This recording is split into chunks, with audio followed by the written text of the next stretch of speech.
Yeah. Or dog shit. Yeah, I know it's mine.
Alrighty, ladies and gentlemen, welcome back to Day 2 of the Call of Duty Tournament. Once again, we'd like to give a big shout out and warm thanks to AGN Events, Complex, and Greater Gaming for allowing us to host this and for letting this actually take place here as it does. Alrighty, this time around it looks like we're going to be opening today off with the teams Villain, LLC, and Simplity. Yeah, we're going to be starting today on the first map's going to be Seaside here for some Hardpoint. I'm excited for this one. Seaside is not one we see immediately out of the gate. We know that Seaside is not a favorite among a lot of the pro teams. It's more difficult to navigate around. It's just not one of the favorites. So I'm curious to see why they decided to go with Seaside for the first of 3. Note, it is not a best of 5 match this time around. We are in the losers bracket, so we're going best of 3. Alrighty, so it looks like both of our teams have given the A-OK for us to start, so let's go ahead and get right into this. Let's just jump right into it.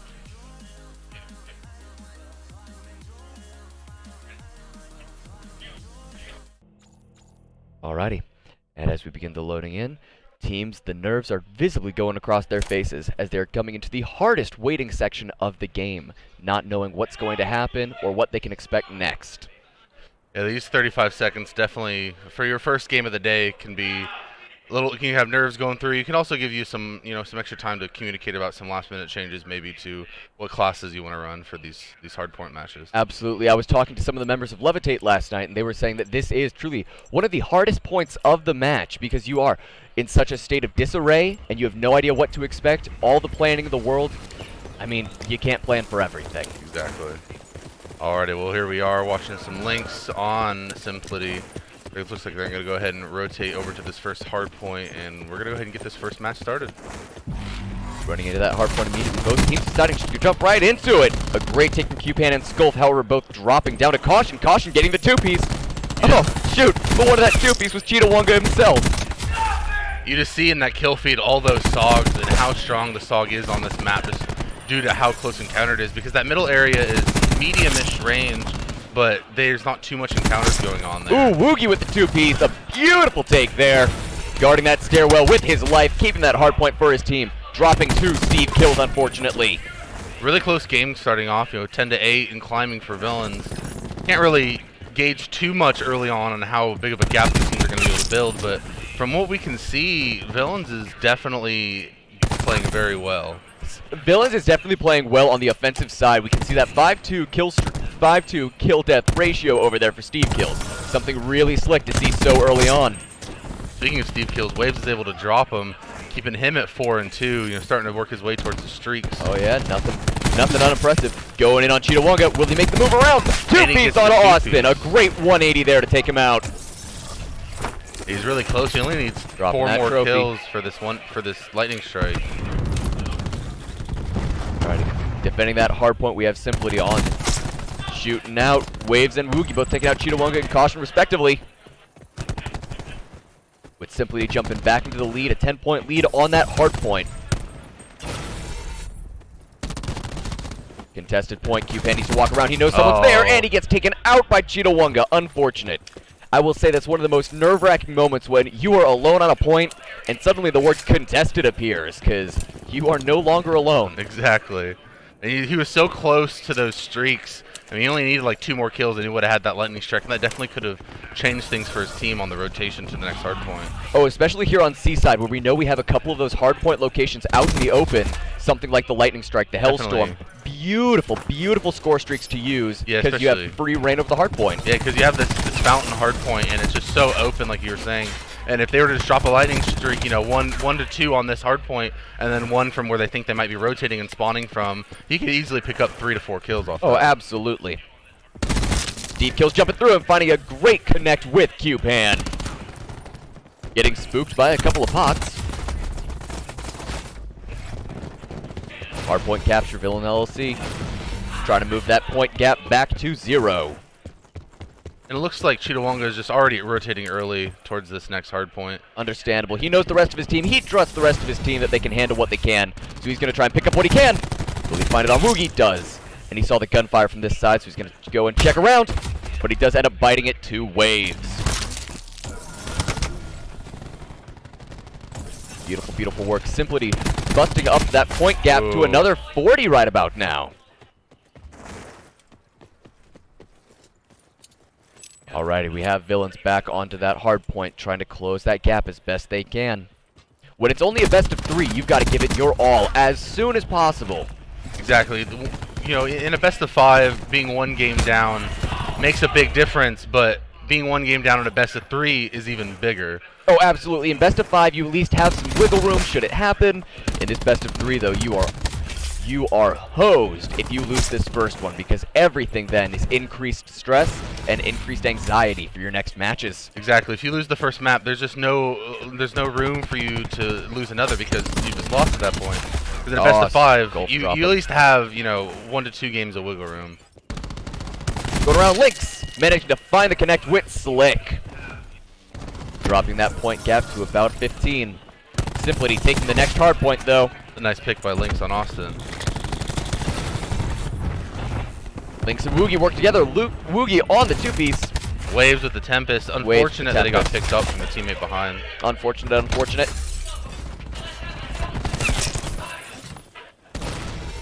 Alrighty, they're walking it around. Waves doing phenomenal right now with that 15-8 kill-death ratio. No longer having that Tempest, though. It's going to be time to get that back.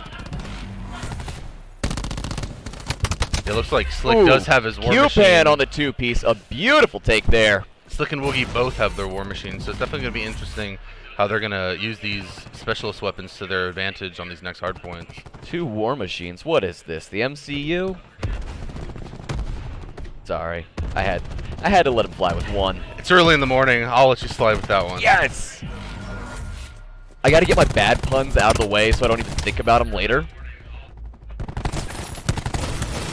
Slick dropping the Skloof. And okay, a 1 pick for that grab slam. Like we've said, it's something you can use when you're in a pressured situation. Utilizing that grab slam to guarantee your own health is a That was a really good option. 3-piece right there from Woogie on that War Machine. Oh, good lord, yeah. That's how you want to see those specialist weapons used. You want to see them get maximum efficiency. Drop around Cheetawonga with the 2-piece. And Villains LLC keeping this hard point to themselves. Back going to that 20-point difference.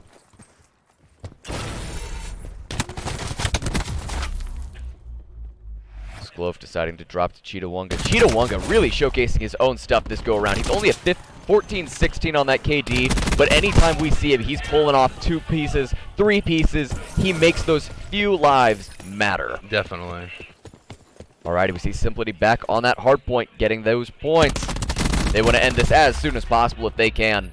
Villains LLC, for both of them being here in the losers bracket, we know Villains LLC to be skilled. We've watched Cheetawonga pop off. We know Caution can do his job. Steve Kills, God bless Steve Kills. We had him on the interview at one point, and he was incredible.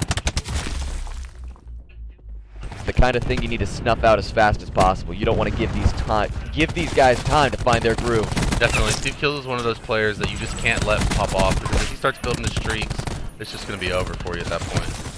Oh yeah, it's an endless cycle of death, because he's going to kill, get kills, score streaks, kill some more. Exactly. Alrighty, walking through, trying to find those areas. Simply back on that hard point. Villains LLC needing to drop them off of it as soon as possible. But Cheetah Wunga falling to Waves. Cube and Slick going at each other. Waves finding another pick on Slick. Simplicity looking really strong on this hard point here. Waves 2-piece towards that Cheetah Wunga. Steve Kills connecting with that melee onto Waves. Woogie moving around with this Maddox, seeing if he can find anybody. And he does! He was able to trade out there. Cheetah Wunga. That was a really good trade by Woogie there because that Purifier is just going to kill you in like 0.2 seconds. It does so much damage in such a small amount of time. Yes. Being able to take off that Purifier so he wouldn't be able to take out his whole team on that hard point was a very good trade for him. Oh, absolutely. It's the kind of trade that you are looking to make. If you are a part of a team, you are looking to go down and take that thing with you. Definitely.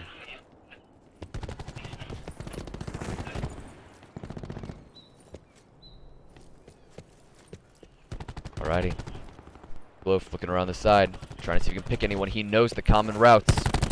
And guarding it with his life, he sees Caution. Manages not to find the kill. Caution healing up, but that's the Tempest! Unfortunate! No way to go against that. When you don't know that the specialist weapon is going to be used, it comes around and shocks you. Another one. Already? Yeah. Alright. I'm feeling good, man. I'm feeling good about it. Ooh, a nice point blank onto Lynx. Oh, Lynx getting back up, though. Running around, Caution managed to take out Q-Fan. And escaping with his life to still use the Tempest. A beautiful two-piece on that grab slam from Sklof. Waves walking on in. Simplicity owning this hard point up to 210. They only need 40 more points to be able to take this first round.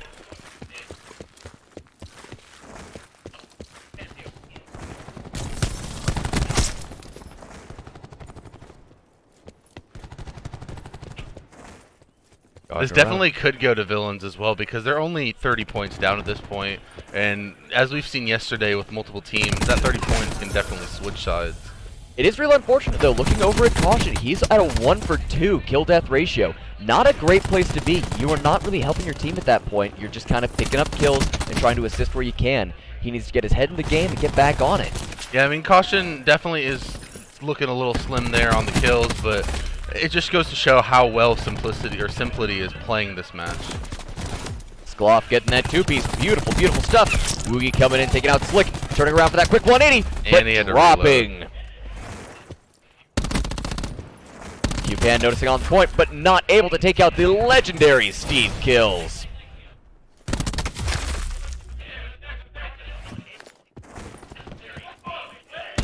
And as I said, Villains are just closing that gap. They're only 5 points behind at this point, and they were 30 like 20 seconds ago. Oh yeah, they've been going back and forth, and be honest, they've now tied it up. They have taken the lead while very slight. This is motion. They only need another 26 points to be able to take this first round in the loser's bracket.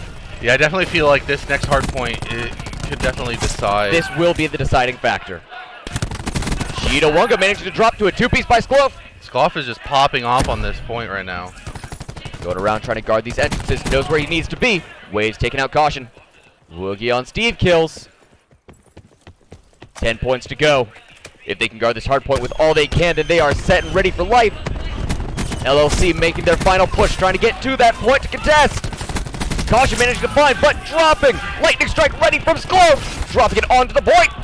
I really 249, 250, and it goes over to Simplicity. I really like how Sklof right there, he was getting shot at. He said, you know what, I don't care. I'm going to pop my lightning strike right on this hard point right now just to get you guys off of it. It didn't end up coming into play because it took a little too long for it to summon in, but it still definitely would have wiped that hard point clean. Oh, absolutely. It didn't really matter. They were so late into it, but yes, if they had utilized that at any time, they would have been clean for it. Yeah, Sklof definitely was the MVP right there at the end. He was picking up piece after piece after piece, and it cleared that hard point for his team. Oh, absolutely. He was making certain that if he had a life to spend, he was betting to bring him down at least another 2. Definitely. Alrighty, so after that hard point on Seaside, we are off on our way to search and destroy on Hacienda. Alright, so simply taking the first map, all they need is to take one more, and they're done at this point. Yeah, if they can win this one more on Hacienda, then they are set and moving through the losers bracket.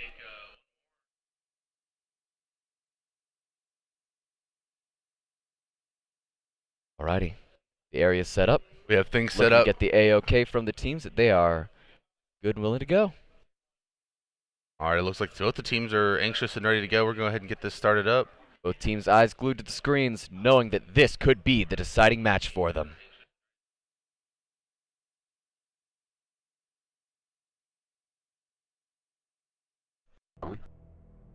Loading on into the beautiful Hacienda. I got to admit, this is a lovely location. I know a lot of maps I prefer for the tactical advantages and what they can provide. I'm an art major, though. I prefer the art of it. I like how this place looks. It's a great location for the game. Yeah, I definitely like the red tint of everything. You have the red trees and the red roofs and the red, architecture and just everything. And I just like the way it looks, the color-wise. It's definitely easy on the eyes. Oh, going with that, yeah, the reddish-orangish color palette. I'm enjoying the fall kind of seasonings of it.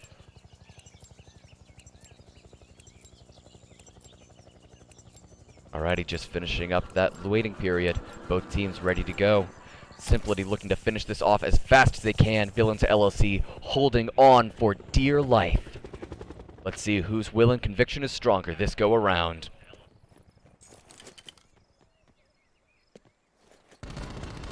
As aggressive as Skloff was playing last round. Ooh, finding Austin. Definitely going to be And getting the two-piece on caution. Almost had the three-piece on Cheetah Wonka taking out Slick. My buddy, my boy, what are you doing? You can't afford that with these limited live rounds. It can definitely be unfortunate when you get Lynx that team kill. taking out Cheetah Wonka. We're going to be going down to that 2v1, not knowing where Steve Kills is. Man around the corner does end up dropping to Woogie. Yeah, those team kills definitely be unfortunate because you're in the middle of a firefight and sometimes you just accidentally jump in front of your teammate and search and destroy. It's really unfortunate because you can't come back at that point. Right, you are having to budget your lives, have to move your team in as efficient a manner as possible because anyone out of position will be picked off and it will be a losing match for your team. Unless you can manage the ace, but that's the rare one in a million. Exactly. Waves over here on the Paladin. Definitely interested to see how he's going to play this site for him. Alrighty, choosing to take to that right-hand side for himself on his side. Guarding that point A, seeing if he can pick up one. He notices someone off in the distance. He sees caution. He sees Cheetah Wonga looking to get one pick. That's all he needs to make this Paladin worth it.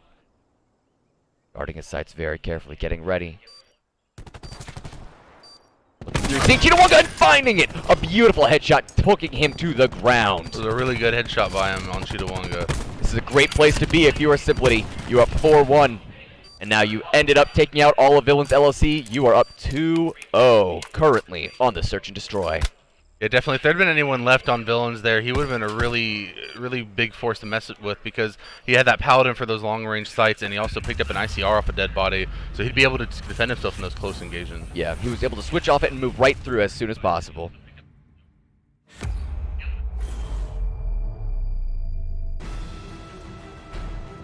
Lynx working on through. This was a beautiful play, I gotta be honest. Pulling it out and making it a great individual time for his team.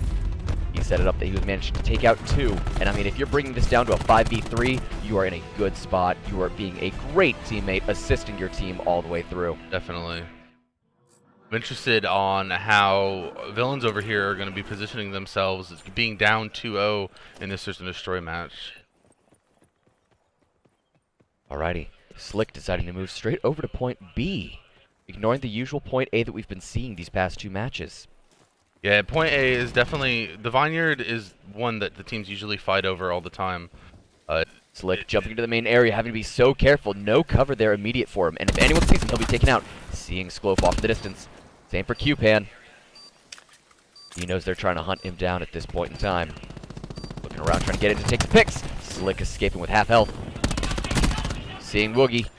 Caution taking out Waves. Important to note. That's a 4v4. Caution dropping. Sklof dropping as well. Slick taking him out. Very well done. Watching out for that defense on point A. Taking out Austin. Nipping out Q-Pan. But Lynx taking out Austin in return. Revenge is a beautiful... Right? Revenge is a beautiful thing. Cheetah Wonga up against Lynx. Cheetahwunga just trying to hunt him down. They both find each other, and Lynx taking out Cheetahwunga.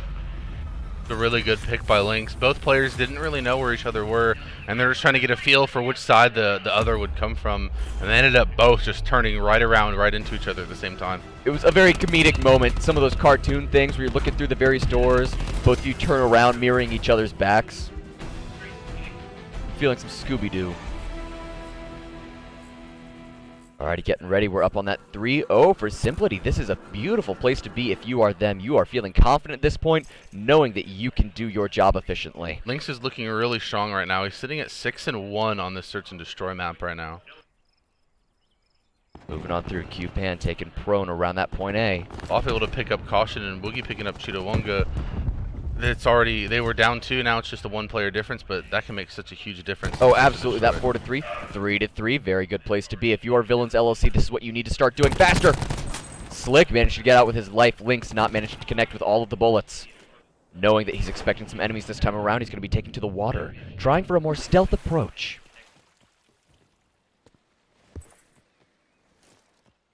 Moving around, ever so silent. Slick going through, making it through that wine cellar. Going out and about, rounding those corners. This is where it gets really tense. Everything kind of comes down to a hush as all players are trying to do their best to sneak around.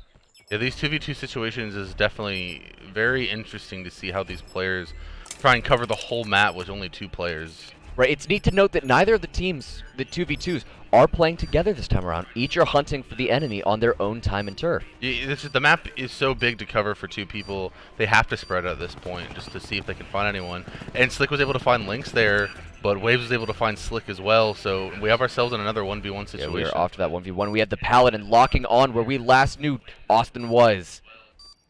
Waves is getting ready to end this with 1 bullet. Looking to do it, looking to defend that point B, but not seeing him come from his right. Unfortunate being taken out at the bomb site.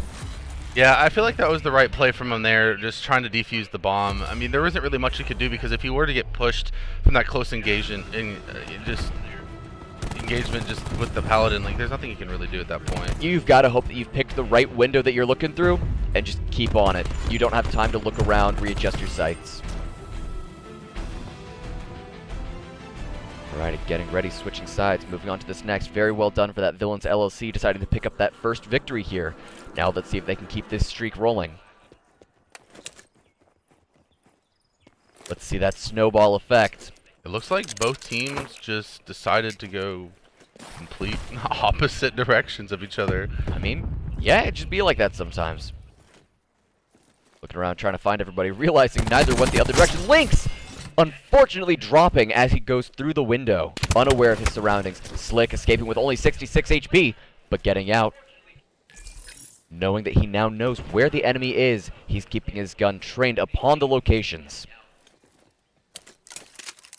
This War Machine's definitely going to around. make War some big Machine plays. trying to put it through to the point where he knows everyone is. Managing to find one with Waves. Looking to cover the other side. Almost finding slight damage there. Around finding Sklof, and a beautiful point-blank take from that. Pulling out that Paladin, getting ready to shoot one more time. And that's Simplity dropping all of their players. So that will be another victory there for Villains LLC. Pulling it right around, like we said with that snowball. Once you get something rolling, it is hard to stop. Yeah, they're definitely closing the gap here on this S&D map. Being one round down can definitely give you, from being 2, just working that 1 round is going to give you more momentum to push forward to win another one and another one and another one. Let's see this steamrollers. They're working right through. We noticed that a lot of players. We got Austin, we got Sklof, even Woogie to an extent. We've got everyone getting ready for their specialist weapons as they're closing into the later half of this matchup. Yeah, these specialist abilities are definitely going to come into play. Caution managing to drop to Woogie. Steve Kills falling he himself. Now, unfortunate to note that Steve Kills is 0-5 this go around. He is not doing well this go round. Yeah, everyone has their maps and their matches, and unfortunately Steve Kills is just not having his today. Absolutely. Important to note that, yeah, there goes another one. So that's another victory for Simplity, just losing all of their players. Villain LLC not being able to withstand the bullet hell that time around.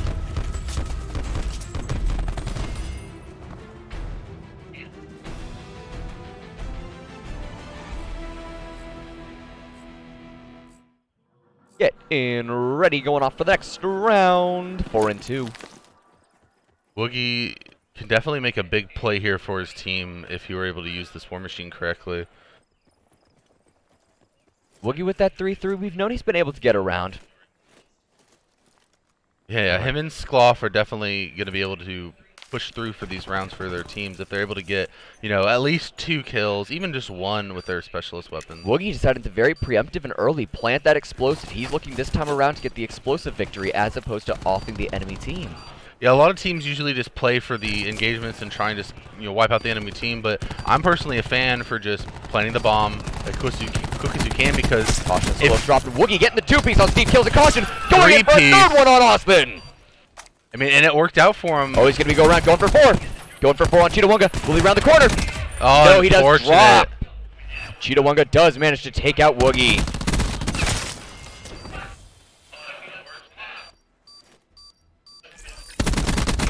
And this right here is why I'm a fan of dropping the bomb as soon as possible, is because villains had no time to be able to defuse it. Yes, had it not been dropped earlier, this still would have been a loss for them, even though they'd taken out the rest of the units. Exactly. Villains would have won that round if Simplity decided not to plant that bomb. But Woogie played how I personally prefer to play SD, drop the bomb, force your enemy team into the situation where even if they get the team kill, they only have a few seconds left to defuse that bomb. Sometimes it's not enough. Oh yeah, it was down to that 0.6, and that activation time to get that diffuser down is a time eater. If you are not budgeting your time properly, you will pull a loss just from that itself. Yeah, and I believe it's about 7.5 seconds to be able to defuse the bomb in SND, and when the bomb only lasts 40 seconds in a 5v5, that's a lot of time that you just don't have. 40 seconds that to anyone else seems like nothing. In this world, it's an agonizing eternity. Going around. Austin trying to round those corners. We're seeing the rest of his team going prone, cover their corners, know where they need to be. Lynx finding caution yet again. And Woogie guarding that point B with his life. Noticing Cheetahwunga. Knowing his location is now getting ready to pop him on the other side of the rock. Cheetahwunga recognizing this is trying to stay back. Woogie recognizing he's on the low. Really Woogie nice to take out pick. Cheetahwunga. Even on that low HP, he was managing to find more shots than the opponent. Going around Q-Pan trying to find these backs. Not covering his 6, even though that's where the enemy is. Austin trying to capitalize on that. Austin dropping those 2 Q-Pans. Steve Kills taking out Q-Pan in a revenge return. There's not much you can do when you get in this engagement. You get half health as you kill the person, and then 2 more teammates just come right out from behind them. There's nothing really you can do. Beautiful one take on the stairs. Moving around. Seeing at the other end of the hallway, taking out Wookie there it seemed. Pushing sides one more time. 5-3. This could be game round for Villains LLC. If they lose this, they are out of the losers bracket and everything. They definitely need to pull themselves up and through and try and win these next 3 rounds if they want to stay in this tournament. Time to go for the 3-peat. Make it real. Let's go Villains LLC. Cheetahwunga dropping Q-Pan, but dropping by Woogie himself. Right now we're looking at a 4-2. Unfortunate. Oh. And a beautiful grab slam from Austin. That's going to beautifully pull that back around, but now it's a 1v2. Steve, Lynx, and Austin just looking to find Lynx. Lynx trying to guard that point with his life, knowing that's what he needs to do. Austin not paying attention, dies in the corner. Steve Kills getting ready, trying to fix it around. Losing health, sliding out of the way. Healing up, getting ready for the next shot. Oh my Having goodness. to duck behind doors, realizing how low health he is at. Lynx going back around. Steve Kills trying to go for a bit of a flank on him this time. Kind of juke out Lynx, not let him know where he's at. 25 seconds back on that search and destroy clock. Lynx decided to drop the point, but taking a couple bullets from Steve Kills. This is where the tense stuff happens. The bomb has been planted, the new countdown timer has begun, and now Steve Kills is on the losing side. But he manages to take out Lynx! It was a really good play by Steve Kills. He just needed Pulling to play it his back life around. there. This was very good. This is what Villains LLC need. They need to do this 2 more times. A bit nerve-wracking, but you know what? It's what you've got to do.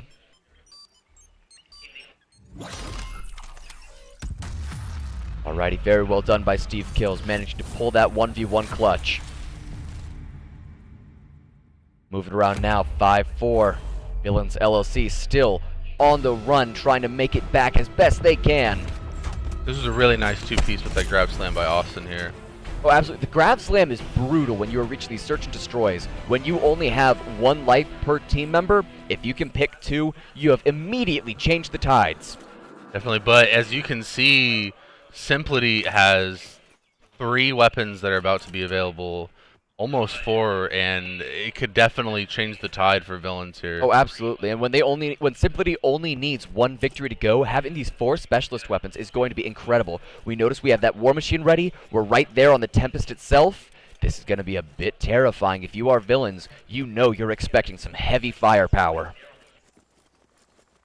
Woogie trying to guard that water side, knowing it's dangerous. Slick managing to find Sklof, taking him out early. Q-Pan right in the corner, knowing where he's at. Taking out Slick. A beautiful trade. Gotta be so careful. He sees caution. Decides to immediately go with that tack.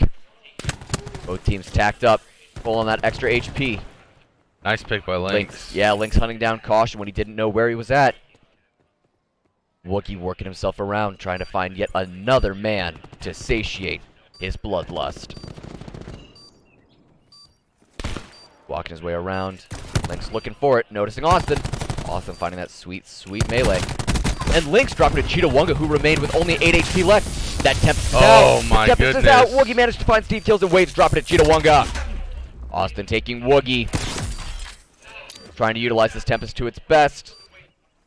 Pulling out that ICR instead. We're going to see to try to get this guy in close combat. 14 seconds left on that search and destroy. Austin escaping with only 83 health. Healing back up. Trying to play as best as he can. And going in really to nice find play. Waves. Very incredible from Villains LLC. Well done, Austin. We've got to give that one to you. He tied it up 5-5. This round is definitely going to be the deciding factor for Villains or Simplity on if Villains moves forward into the next round or if they're just gone. If you're Simplity, you're kind of panicking at this point. You had it in the bag. You were so far ahead, and now they've come up, tied with you, and are 1 away from the victory. That's not a fun place to be. Definitely not, but I'm always a big fan of these comebacks and these close games. It's just always really good to watch. Close games are the most exciting, knowing that we're seeing 2 teams of an equal caliber go up and against each other.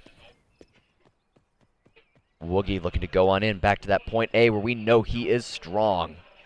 Pulling out that Maddox and looking to spray and pray from a little mile away. Slick's trying to hit some shots over here with this Paladin. You just go ahead and throw that cluster grenade throw the across. Cluster in, see what you can manage to find. Both teams are just playing it super slow. They want to play their life. They don't want to make any risky plays. They just want to be able to win this round. Caution finding a drop as well as Sklof. So we're down to that 4v4. Looking around, that War Machine is active on Woogie. Woogie trying to find people, making certain to shoot them out around the corners. Now we'll find out if he gets taken out here on the left, as that's where the enemy is. Deciding not to go that route. Deciding it was not the safest plan. Coming back around and entering main. Cheetah taking out Lynx. A very important take. We are now down to that 3v3 with 22 seconds left on the clock. Steve Kills looking around, finding Waves. Leaving Waves at a third. Trying to chase him down, realizing Waves has no healing, trying to get him on the side. Turning around 180, but unfortunate. Drops to Q-Pan. Q-Pan was really good positioning there to help out Waves. Woogie dropping. Woogie, someone we know who could turn this around, ends up falling. We're now looking only at Q-Pan and Waves trying to find their marks. Oh. Austin taking him out. Too quick on the draw. And there he goes. Villains LLC dropping Simplity to manage to pull that victory. Incredible, making this loser bracket game 1-1. That was really good by Villains. Definitely, they wanted to stay in this, and you could see by how they were playing how much they wanted to keep into it. Their sheer dedication and sheer adrenaline managed to pull this back around for them. They are back in the running for this losers bracket. 1-1. This next point will be what decides it. And ladies and gentlemen in the chat, you know we are going to Control on Seaside. And you gotta love it. There's a lot of happiness coming out from these teams right now. Villains right now, Villains is loving life. You gotta love it. It's good to see people proud of their own work. Alright, so like you said, it is going to be Control on Seaside. Give our teams just a second to sit down and relax. cool off for just a second before we get into this. The adrenaline a bit high at present, them all feeling the emotions after that round. I mean, they definitely earned it. They played very well on that comeback. They were down 3 rounds, and they were able to come back and end up winning that map. It's an incredible turn of events. These are the things I like to see. Someone who does well, bring it around, and just carry their team on through. Definitely. Well, it looks like both our teams are ready to get into this control match on Seaside to determine who goes on and who goes home. Yeah, this is it. For one of these teams, this is the final round they will be playing. A scary prospect for anyone paying this entry fee to get into the tournament, coming here with their team and getting all ready for it. The prospect of going home isn't a fun thought. Yeah, it's definitely something you don't want to think about because, I mean, if you think about what could happen if, what if I don't play right, what if I go home, then you're going to start doubting yourself, you're going to start hesitating on engagements. Yep. And you might end up just going home at that point. The terrifying thought. Yeah, definitely. Nerves are definitely a factor in all of this. And it's interesting to note the nerves are not equal for the two teams. Right now, Villains, coming off of their victory, are feeling high and mighty, whereas Simplicity, who had the lead, is now losing it and are playing on the more defensive, if I had to guess. Alrighty, getting these ready, going on through. That offside running straight towards point B. Both teams looking for it. Cheetahwunga nearly finding Skloof there off in the distance, but managed to heal up. Skloof still drops. Wow, an incredible 4 coming out from the Villains, dropping those teams. The Villains are definitely feeling really good right now with that 4-piece coming off that win on that search and destroy map. Oh, they know what's going on. Skloof watching out. Cheetahwunga trying to pick them up as they go through that side flank. But dropping to Woogie. Woogie, someone we know has been doing incredible all this game.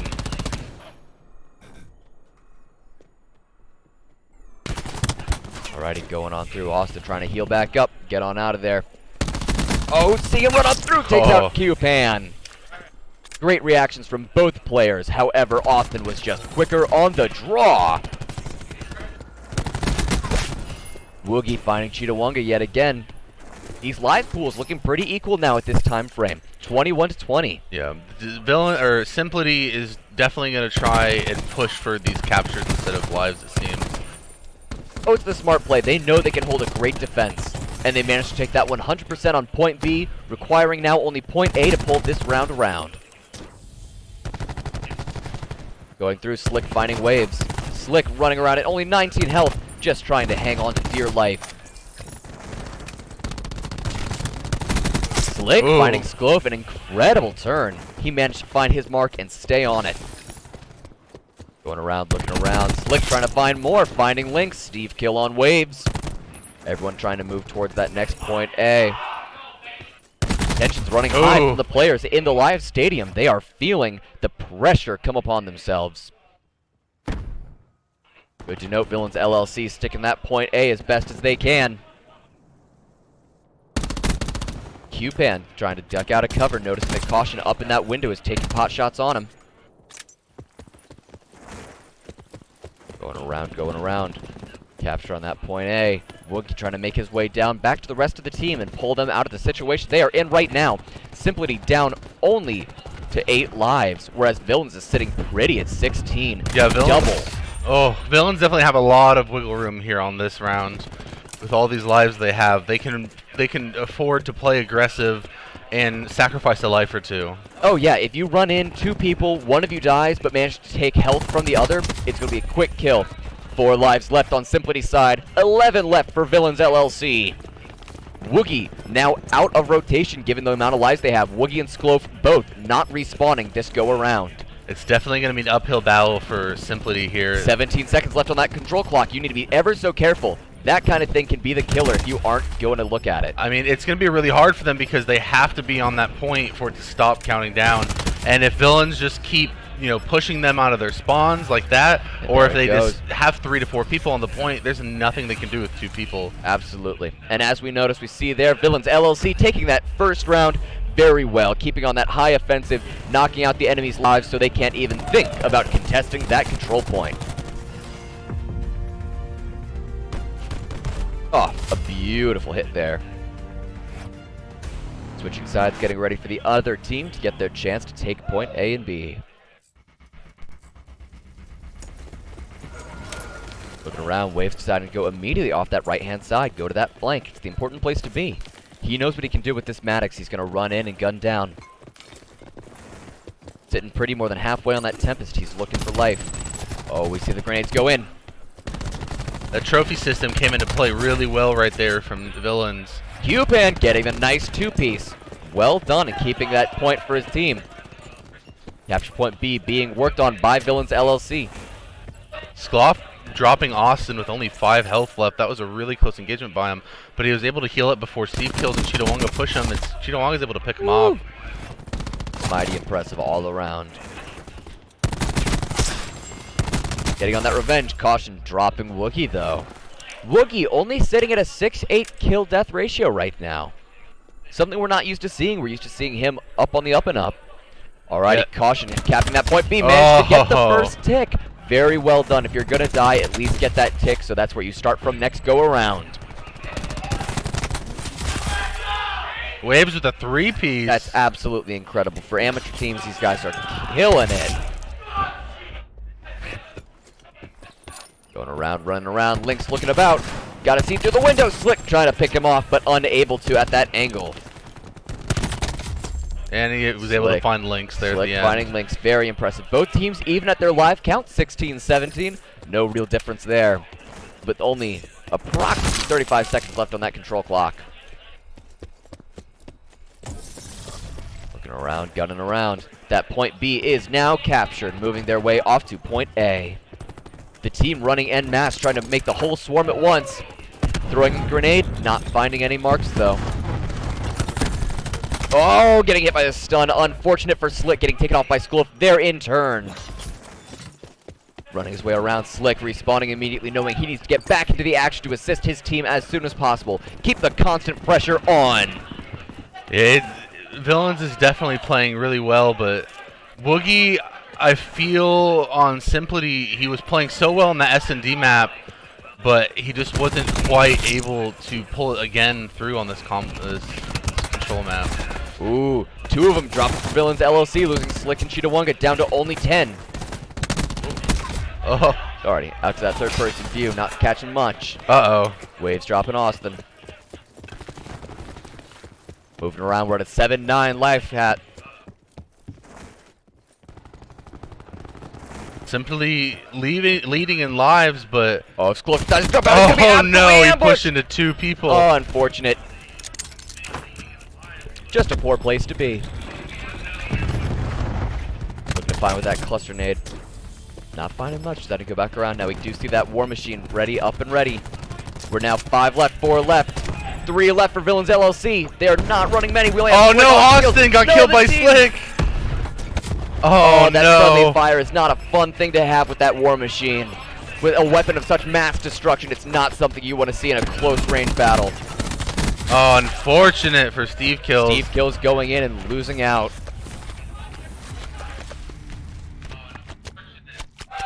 Alrighty, both teams at that sweet, sweet 1-1.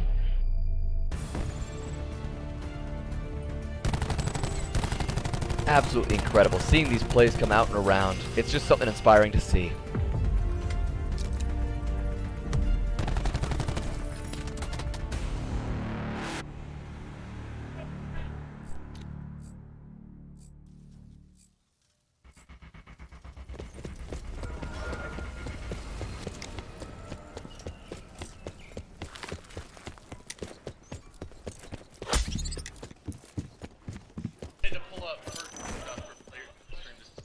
Alrighty, getting up and ready, back into everything.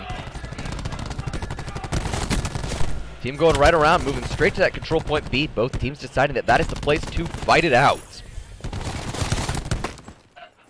Going for those quick shots. Something that in my infantile COD life that I really wanted to do was get those headshots constantly, realizing the extra damage they can provide.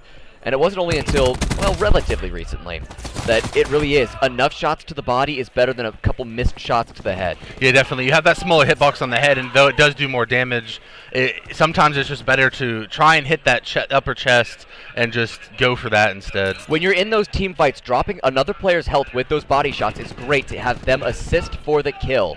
It's better than having your bullets go to waste, period. Exactly. Sloth did end up picking up a 2-piece over here. You can definitely hear him. He's feeling good about himself right now. It's interesting to watch the faces of all of these players as they are glued intently to the stream, noticing what they are doing and ever so intently working their best. Vision Pulse coming out here from Cheetahwonga is going to give us some information that they really need of where Simplicity is going to be Vision spawning Pulse from. doing great, taking out Waves and Wookie because of that pulse. Q-Pan dropping to Caution. Q-Pan managed to get that 2-point, take out Caution and Cheetahwonga both. Running around, Sklove trying to find his way, gonna scale up the church, potentially. Not knowing that someone else is in there, seeing the fire, goes right in and fires. Walks right into the line of fire from Slick, dying to him. He just fed, sadly he just fed Slick a 2-piece right there, but Q-Pan was able to take him out, so he quite wasn't able to use those kills towards his kill streak. Woogie getting ready, he's got that War Machine up and good to go. He's And gonna go he ahead decides and to pop it immediately, finding Austin almost instantaneously.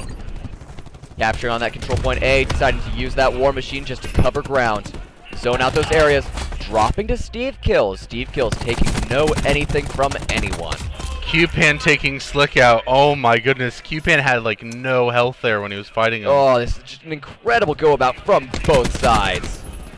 Slick sitting pretty with that 23-13 kill death ratio. Incredible. Walking around, Q-Pan dropping 8 and 10 into the respective life pools for Simplicity and Villains LLC. Looking around, Slick dropping to the Tempest. Looking around, trying to find Caution now. Waves looking around, being ever so careful. Looking around, Lynx on that 2-piece. Woogie taking out Steve Kills. We are 7 and 6. Austin getting hit by the Tempest. Unfortunate location for him to be. Capture point A, 33%. Moving their way up to 50. Finding Cheetahwonga, will he take him out? Oh. Yes, he does. Waves managed to find his goal. And Austin! Down just to Steve Kills for Villains LLC. Steve Kills dropping. And they were to take it. Impressive. Good. Very well done to Simplicity, budgeting everything they did so well. Simplicity definitely looking really strong and feeling really great about themselves right now. When you're doing this slick, you can rest on your laurels. You know you have the skill to carry it on.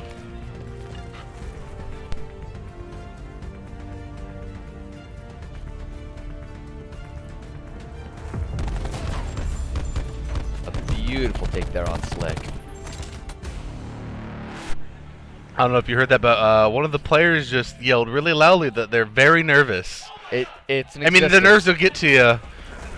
You're 2-1 right now on control, and both of you are 1-1 in the overall losers bracket. It's not a fun place to be. No. This is where choking happens. You let that pressure get to you. If you are not careful and keep your mind easy, you will stress yourself out. Definitely.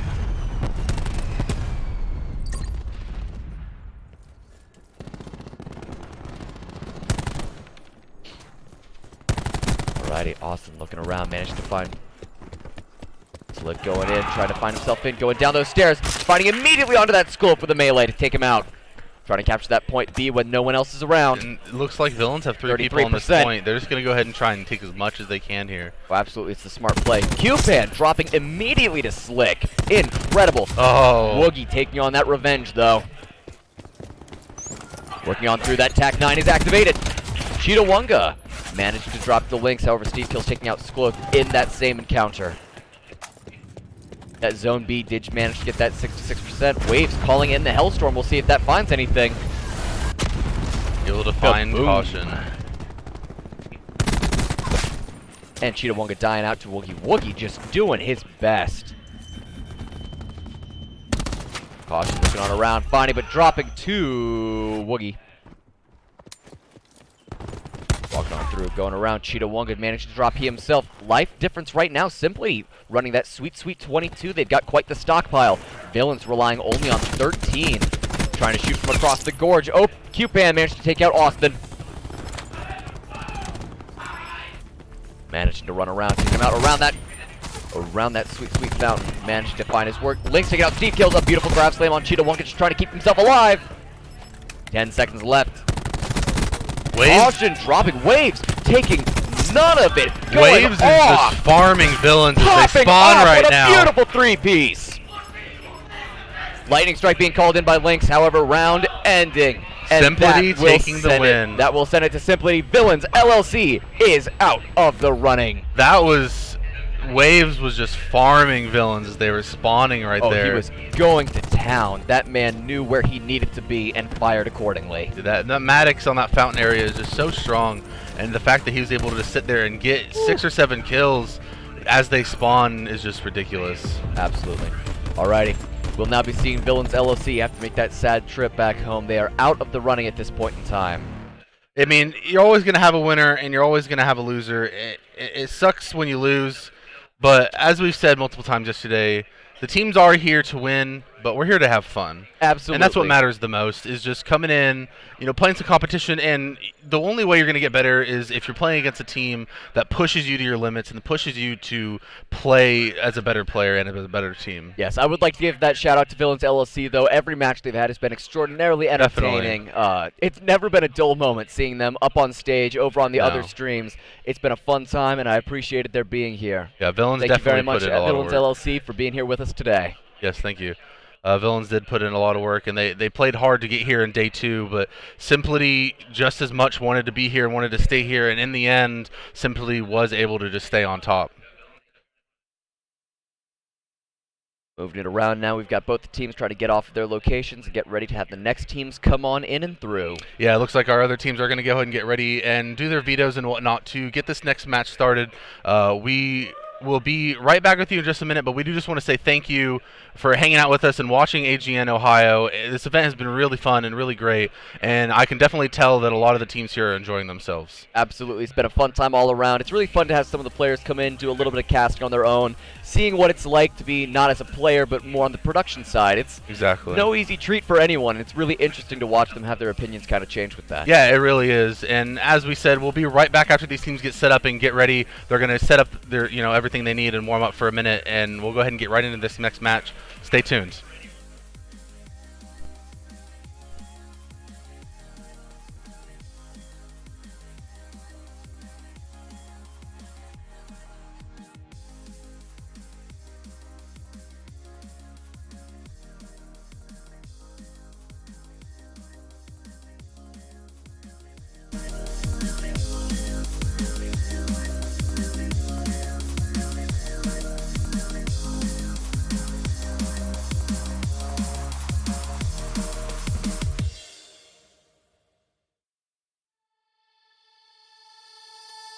Wherever love goes, there is also misery.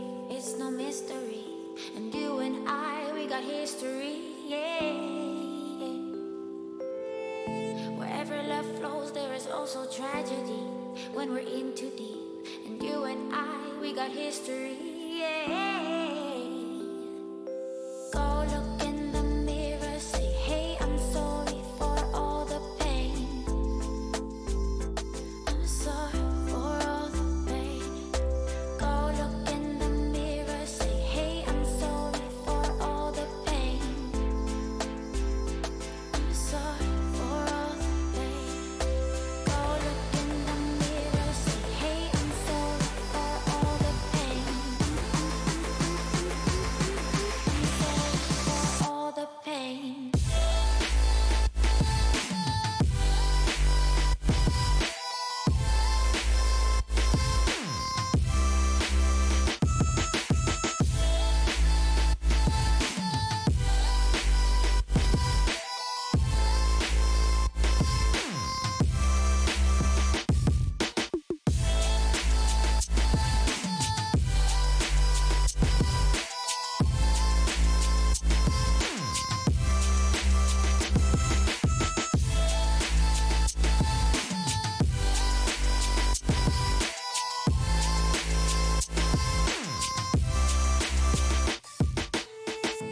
My love, it grows with the memories like a symphony.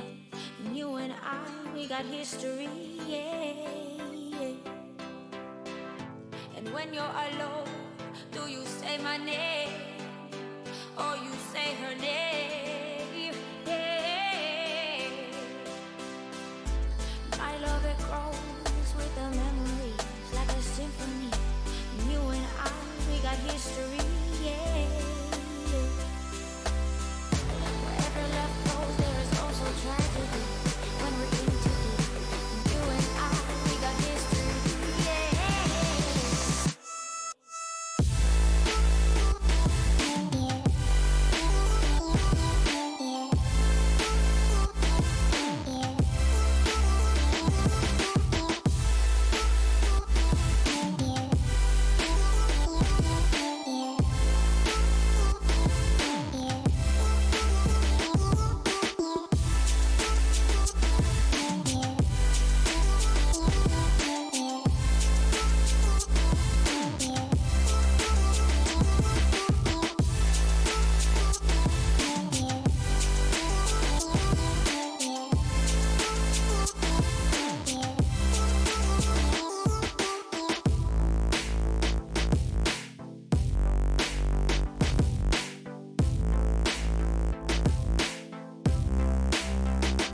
across the room, those eyes kept following me.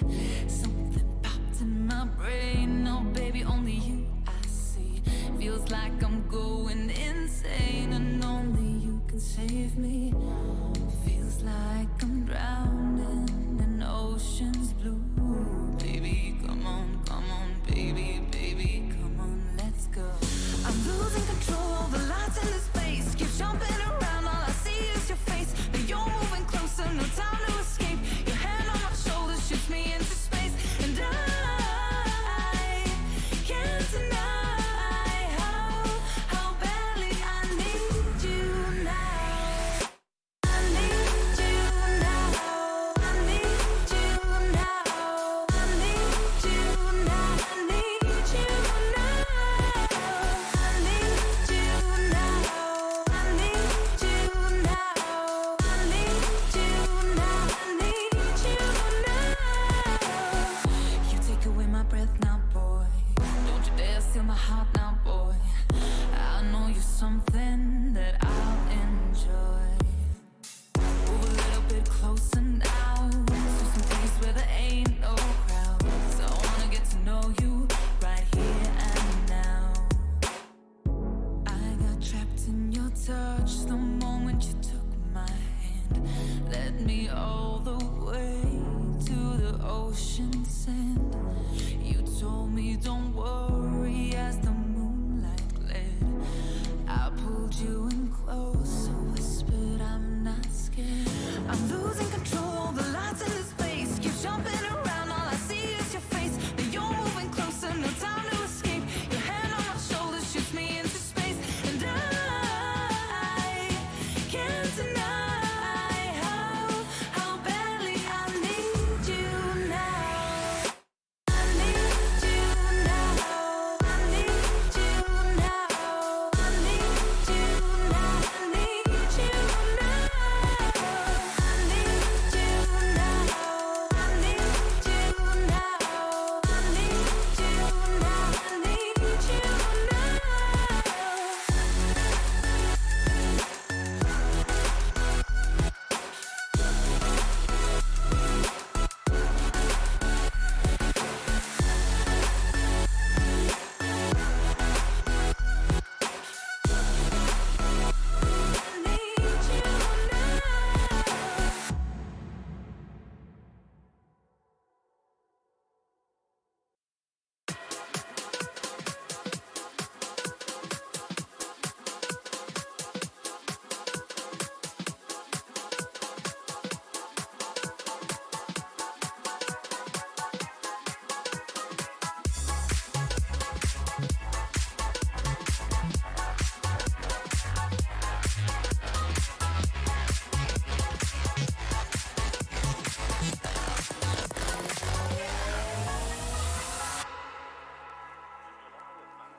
This is the end of Cyber this report.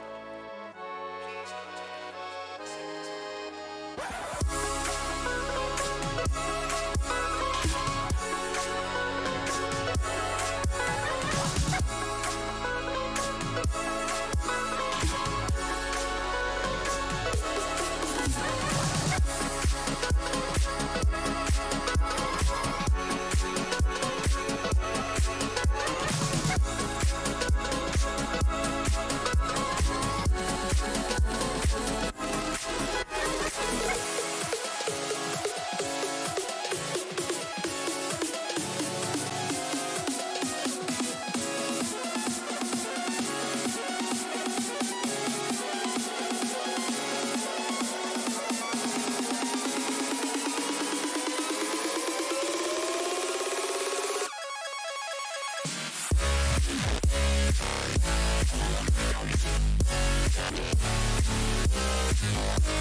the highest rate of radiation on this tiny, pitiful rock. And the fact they never tell you that when your hair starts to fall out, radiation poisoning, bits of skin with it.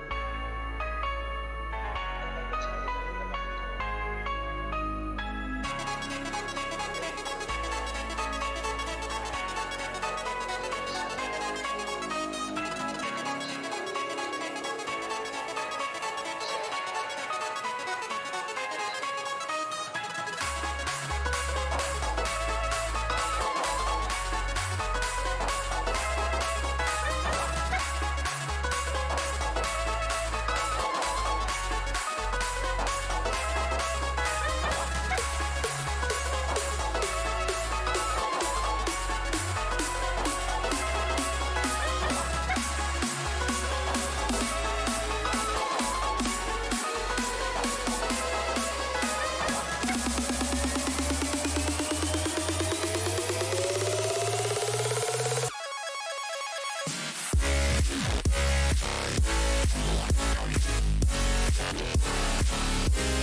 Send help.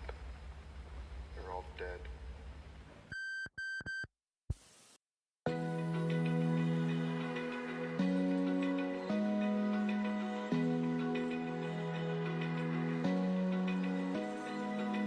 Open eye, feel the waves cut through me, hypnotized by the sounds I'm breathing in. Hold tight, chemicals collide. Hold tight, hold tight, hold tight. Dripping lights paint the skies, all because of you. Dripping lights paint the skies, only you can make me move. You can make me move. Can make me move. You can make me move. Can make me.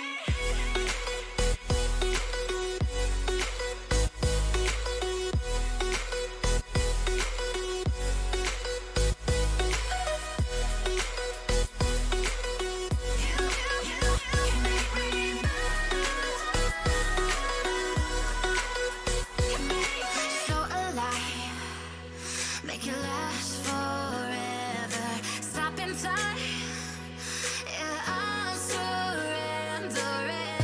Hold tight, chemicals collide. Hold tight, hold tight, hold tight. Dripping lights paint the skies, all because of you. Dripping lights paint the skies, only you can make me move. You can make me move. Can make me move. Can make me move. You can make me move. Can make me.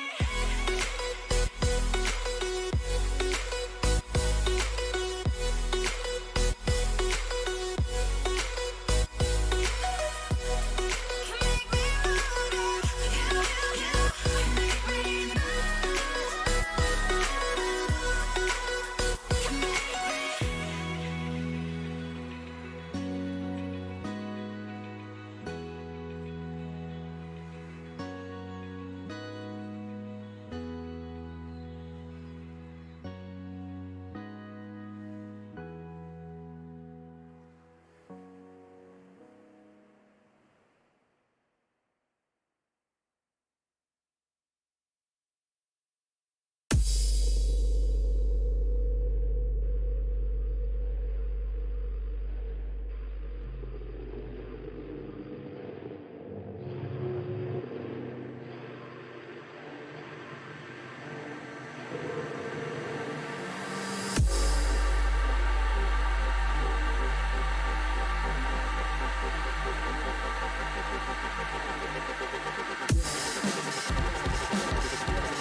synapse rest over the world where you're hanging weightless on the precipice.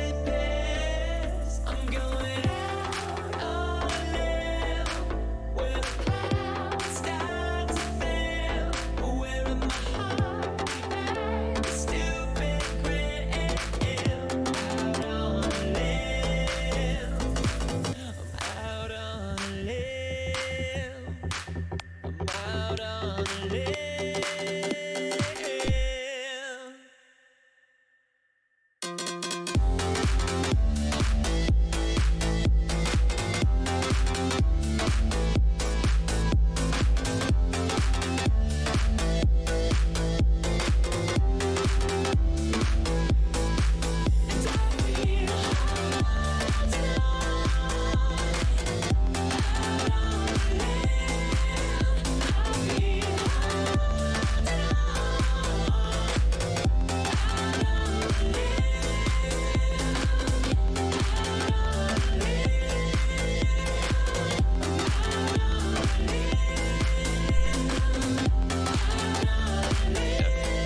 Alrighty, ladies and gentlemen, just real quickly, we'd like to say during this intermission, a big shout out to Rainey's Beef Jerky, a lovely guy, local business, who decided to donate some of it here. It is fantastic stuff.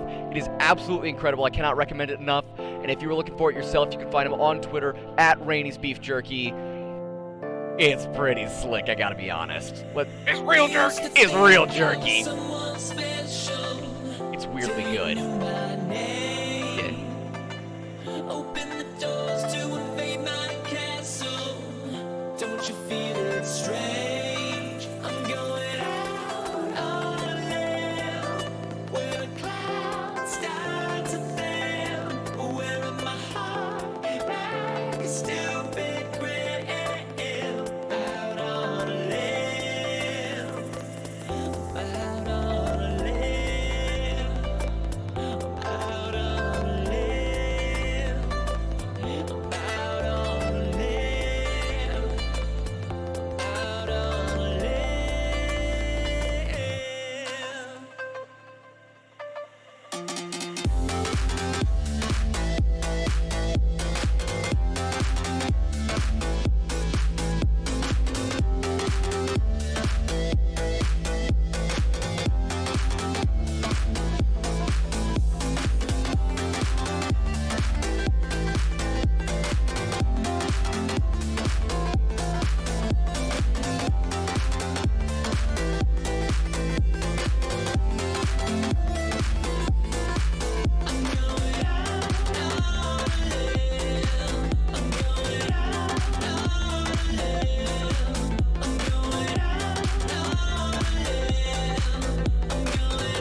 A-OK from both teams right now.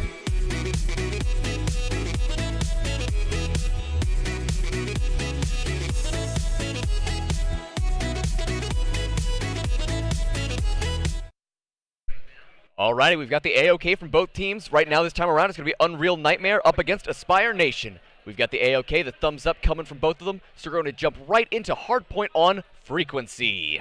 This is going to be a best of 5 because this is on the winner's side of the bracket. So it's going to be a little more longer and intense match than we had last time. Though, not to say that best of 3 between Villainous and that was riveting, I gotta be honest. Yeah, that was definitely a very tight and close match. Neither team willing to give up their position. They were fighting it tooth and nail, and those loser brackets, up until you get to maybe the top 4, that loser bracket is just as important and just as hype for those players as those top 4 matches. Definitely. Alrighty. Looking at the players' faces right now as they get ready to jump through, waiting in this waiting time. Oh, you can see them wiping their hands. They're getting ready to go for this one. They are ready. They are feeling it. We're jumping right into all that hard point. Interesting to note that Frequency, neither team really enjoys Frequency. But however, in this competitive style, they're still going to be jumping right into it, choosing this as one of their primary matches. Yeah, Frequency is one of the maps that people don't tend to pick too often. And it's really interesting because we have Frequency, Hacienda, and Gridlock is a map that people enjoy, but Frequency Hacienda we've been seeing a lot the last day and two. An absolute verifiable ton. Yeah, and it's just one of the maps that teams tend to veto, and we've been seeing it a ton because I feel like people are just trying to make the other team uncomfortable on maps that they don't normally play on. Absolutely. Looking around, not much is happening. Aspire Nation managing to assert their dominance onto the point, sticking up with that 10-1. They know they have this one. Looking around, HUD doing some damage.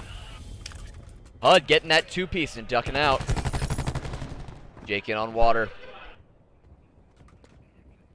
Working around, Druxy-kun, not really knowing where he's going. Looking around the backside, though. Gets picked up by his teammate, Jake. Unfortunate. Jake, what you doing, man? He's a friendly.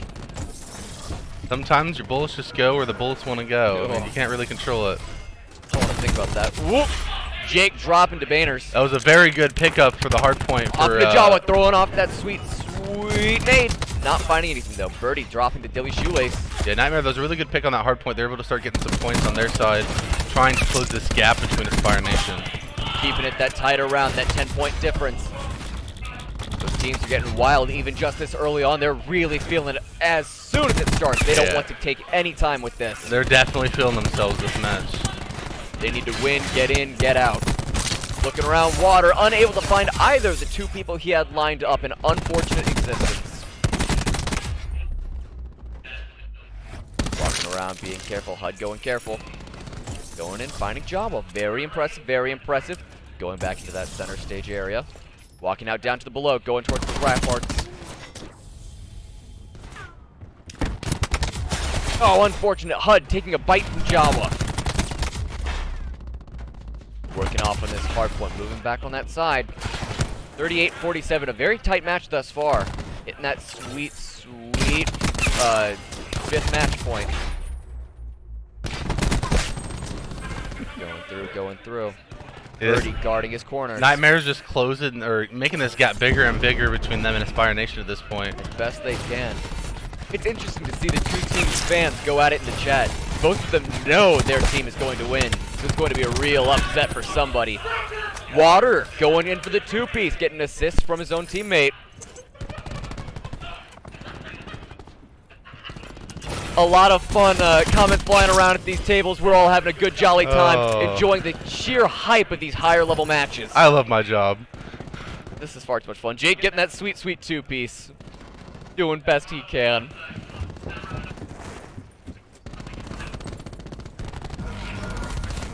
Going from the back, Sways trying to get onto that hard point. Recognizing Birdie on it. Looking for those headshots, coming up short. Dilly Shoelace decided to take to the right and dropping to Druxy-kun, taking that double there. Yeah, Aspire Nation is definitely going to try and hold this point for as long as they can because, I mean, they're about 30 points down and they don't want to be sitting that far.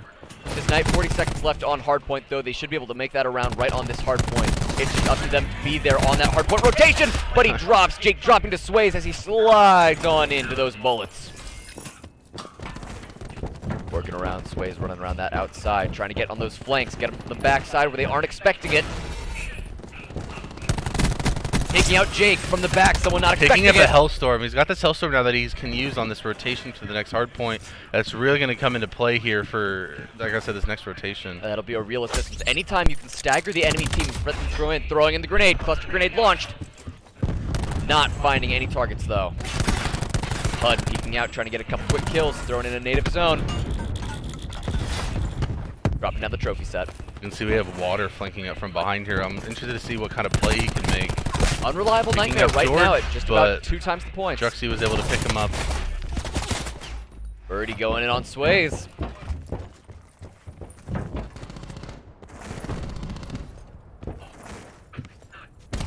HUD peeking out, trying to cover this side.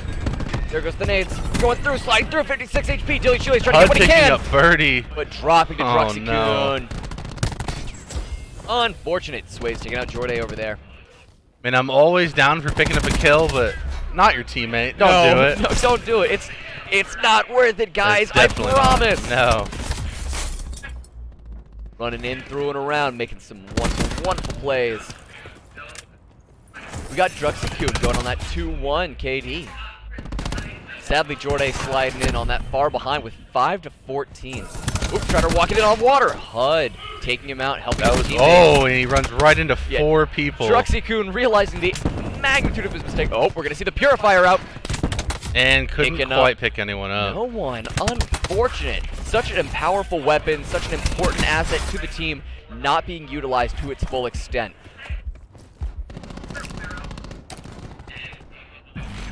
Going on through, HUD trying to sneak around, get through those flanks.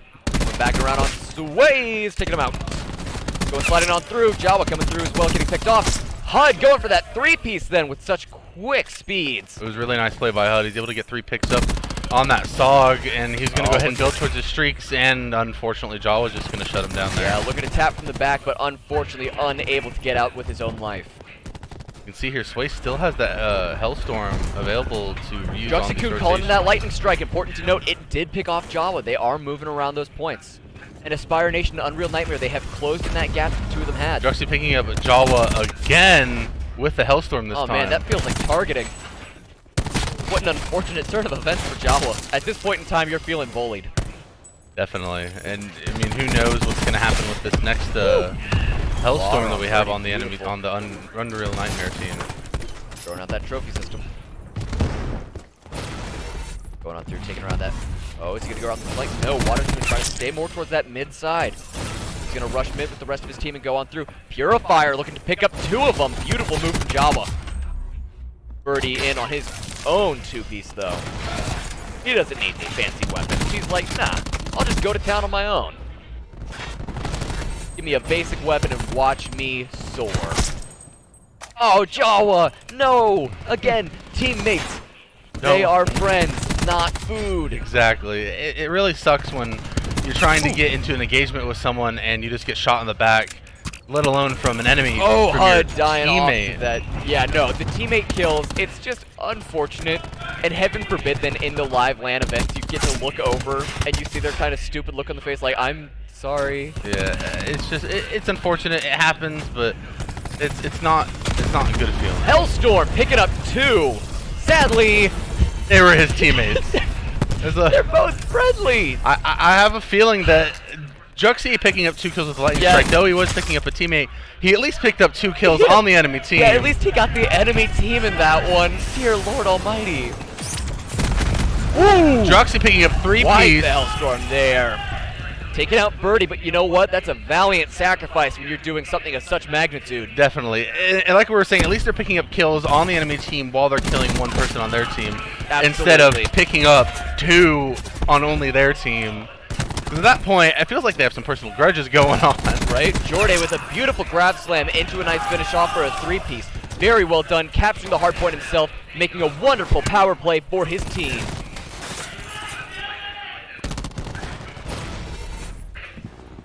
Alrighty, going through. Jake trying to find a couple picks where he can. Not finding anything. Nice grab slam, picking up Grab 1 slam kill from picking off Jake. Just keeping yourself Couldn't alive is quite all get that's HUD needed. though. Works his way to Sways, knowing where the enemy's going to peek out their heads. He's Vision going to try to get pulse. the pulse so he can pick them off right before they enter through that area. He sees 4 people on that point, so he's got to Good play move this on safe. HUD! HUD dropping to Oh, Banners. unfortunate. Banners on that 2-piece. A lovely little thing. Droxy doing his own, though.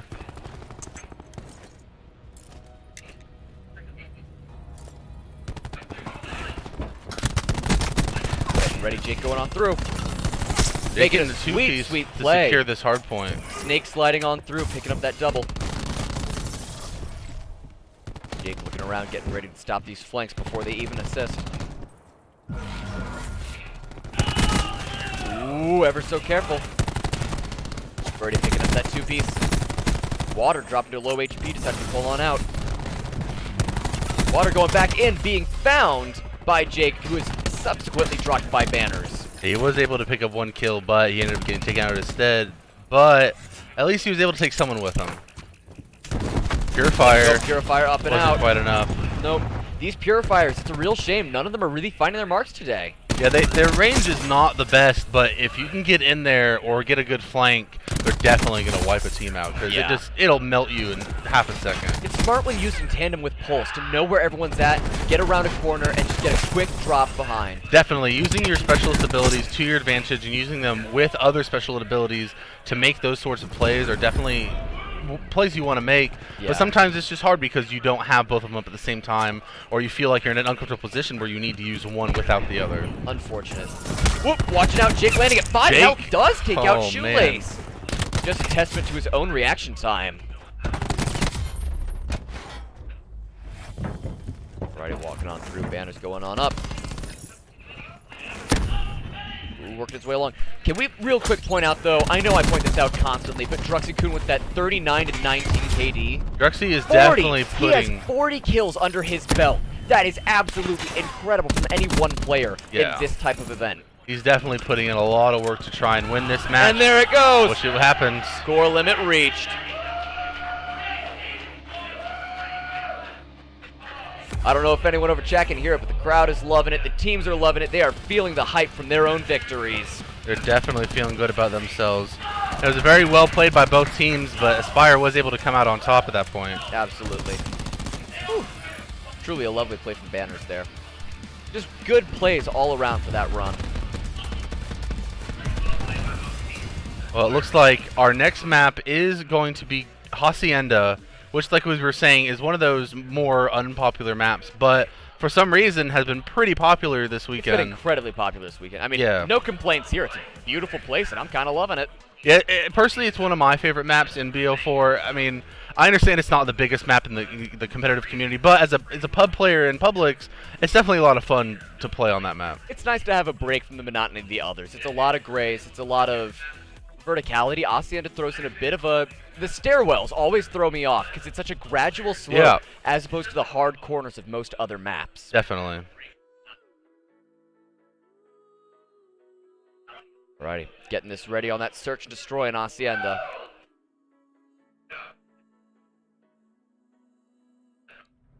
Alright, it looks Right like through. both of our teams are eager and ready to go, so we're just going to go ahead and get right into the search and destroy match. Let's just jump right into it. That's fun. Moving on in, getting ready for that loading time. Gotta love it. Like we've said, incredibly stressful. No, And we're actually gonna no, catch we're this fine. quick, We're we got a fine. quick One second, I play no-go ever. from one of the teams, so we're going to halt this for just 1 second and make certain everything's A-okay.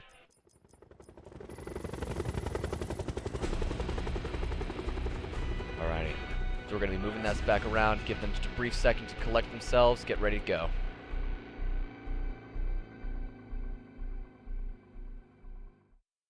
From one crew, we're getting ready.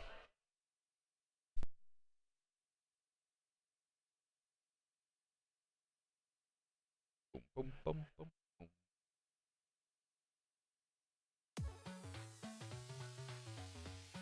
Alright. Gonna wait for these thumbs up and then we'll be jumping back in once more.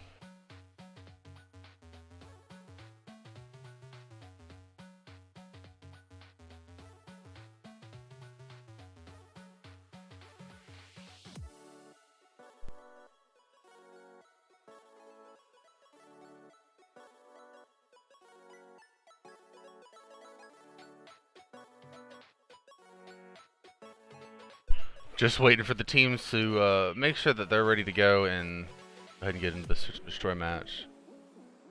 Everyone taking their drinks, congratulating, doing a quick scrim with themselves. Not scrim, but huddle up just so they know what's going on. Yeah, definitely. It is a search and destroy. It's going to be more tactical. They got to be careful. They can't run in wasting those lives. So right now they're getting ready their plans, their strategies, and hoping to execute them as fast as possible. Taking the time between games is definitely an interesting experience. Coming from the fighting game community, normally between matches, it's just go, go, go, go, go. It's just nonstop, and it's interesting to see in like Call of Duty. You know, they take their time between matches, and it's a different perspective coming from constant just game after game after game after game between the it's two a different players. community entirely. It's played differently. Everyone has their different standards, how they need to cool down, get ready for the next. It's interesting to see that video games can be so wildly different while still in the same esports community. Yeah, definitely. All right, we got thumbs up from our teams. It looks like we're going to go ahead and get ready and into this next match. Alrighty, getting ready to go ahead and jump on in.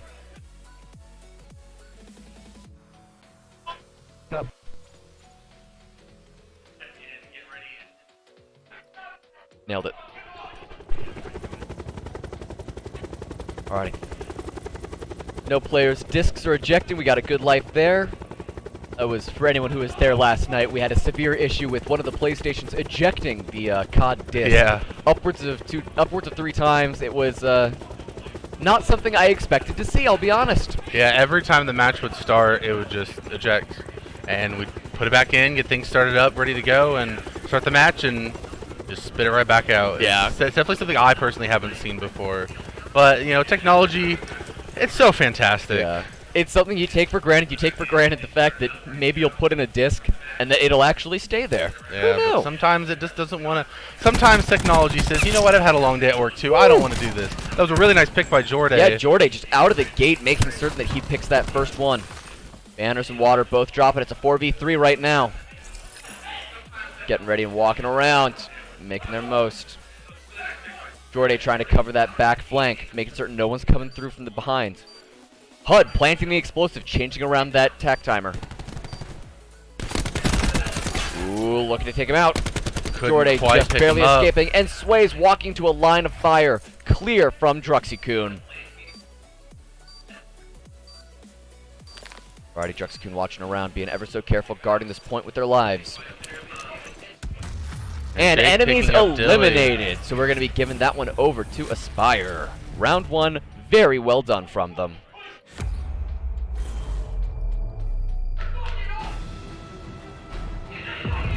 Oh, a beautiful underwater execution. A really nice use of the thermal sight there. You don't really see that too often on the ICR. Most people are using the reflex sight. You know, just want that red dot, something easy and simple to look at while you're aiming. But I mean, this good man has proven himself that, you know, it works underwater. Why not? But you do see Jake did switch off from that ICR to the Maddox. Yeah. Moving on through, most of Aspire making their way over towards point A, whereas most of Unreal is moving their point B as soon as possible. Both thinking the others where they are.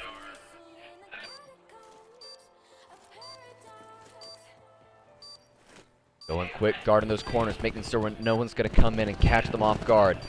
Those line of sights are the hardest thing to watch for. And Dilly Shoelace knocking out HUD. Dilly Shoelace going for Really Jake. nice pickups. That's a beautiful 2-pick. And Jordan all on his own now against Nightmare. Jordan taking out Picking up Shoelace. one. 1v1 Almost had Jordan water. Will they be able to manage it? Water running off on his own. Deciding to guard. What's the play? Jordan's going to have to make a rush if he wants it.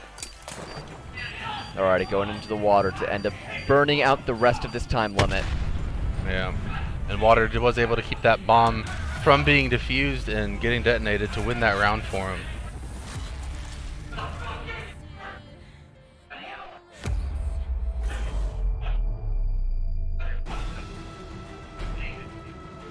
Oh, was this going to be the Jordan 2-pick?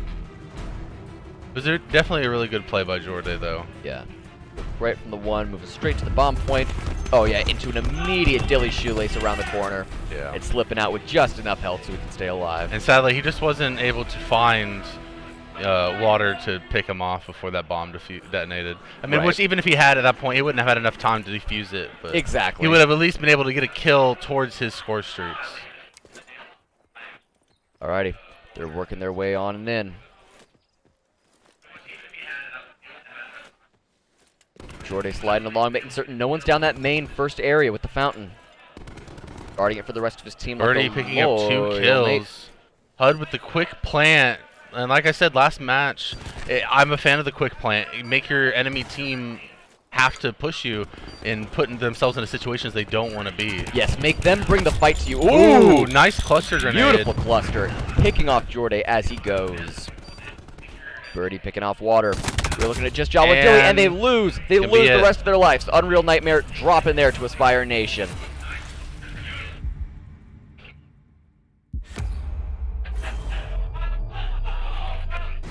Alrighty, working their way on in. Fun to see these teams congratulate themselves when they know that they've done well. Oh, a slick snipe from across the map. Getting ready, we're moving in 2-1 Aspire Nation to Unreal Nightmare. Birdie sitting pretty with that 4-2. Jordy even pretty with that 4-1. You know he's doing his job. He's making the most of his lives. Yeah, Jordy sadly did die last round, so he did get his kill streak point, or his kill streak points reset. He was only like 2 kills off of getting a lightning strike, which definitely could come into a big factor in Search and Destroy. But oh yeah, it's sadly, incredible when you have such a limited life pool to get those easy kills with those kill streaks. It's just nice.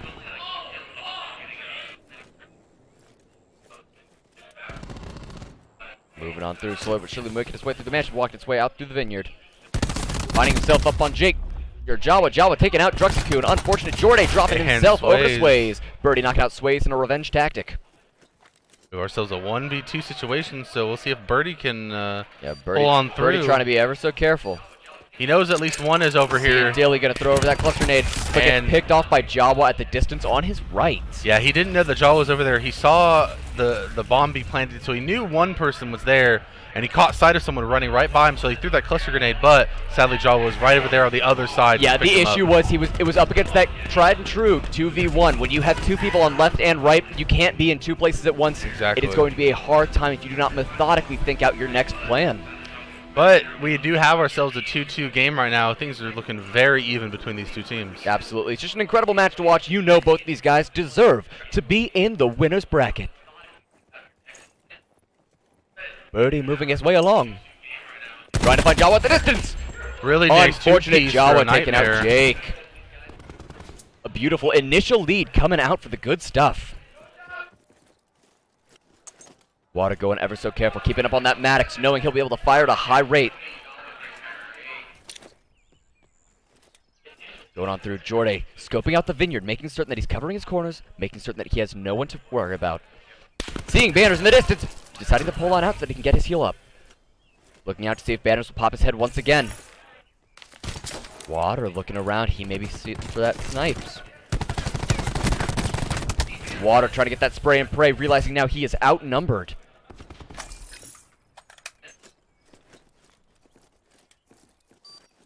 Water being ever so careful, moving his way around the slow wall. HUD picking up Jawa. Very unfortunate for Nightmares. HUD with the 2-piece. Jordy picking up Water. Banners A is now beautiful in a 1v3 sweep for the Aspire situation. Nation. Yes. Yeah. It's a beautiful sweep for Aspire Nation. A clever play, keeping them up on their toes, is a good place to be. Almost picking up Jordy. And Druxy was able to pick up Banners coming up from behind on through that office.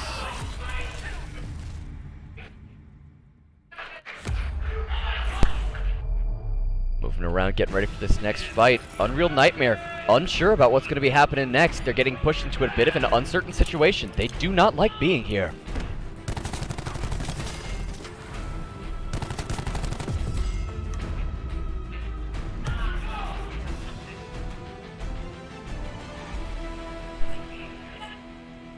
Alrighty, getting themselves around this go around.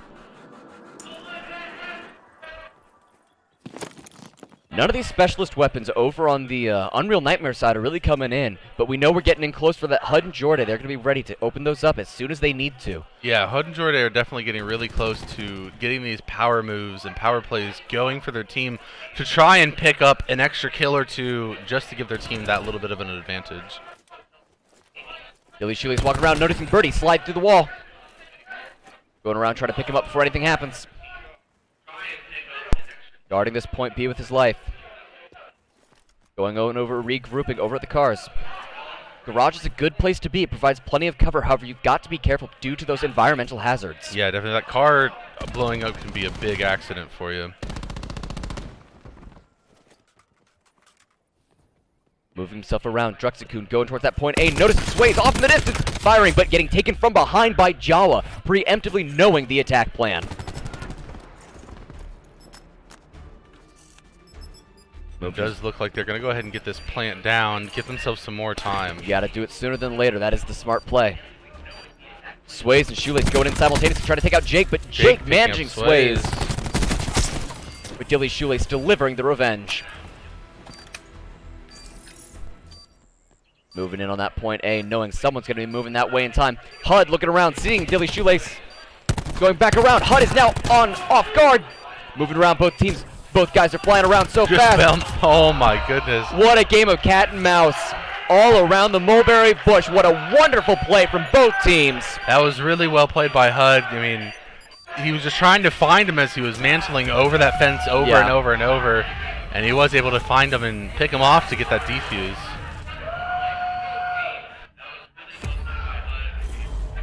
Alrighty, HUD getting that best play that time around. Absolutely understandable. Sitting there with the thermal sights, easily picking off everyone that comes to view. And here we go, this sweet, sweet run around. And just picking him off as he slides on in.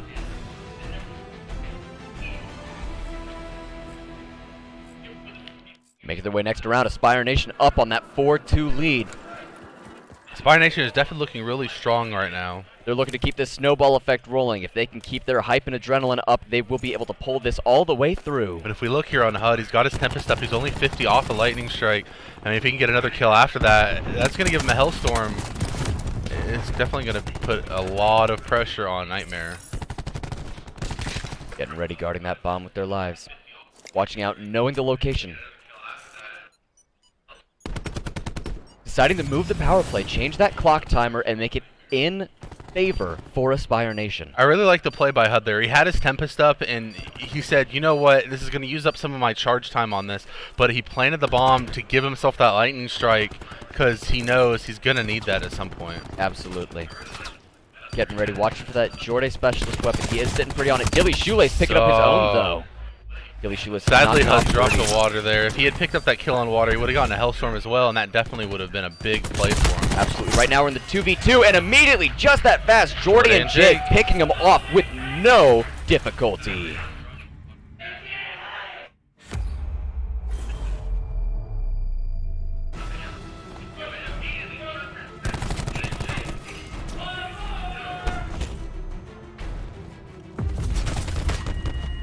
Around Jake on that best play.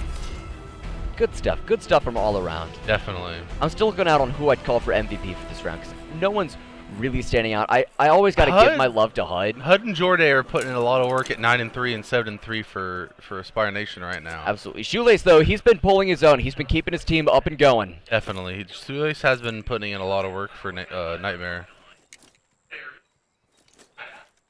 Alrighty, we're getting ready. Jordan looking around. Quick snipes on that center. Going around. Ending to drop to Bannerus.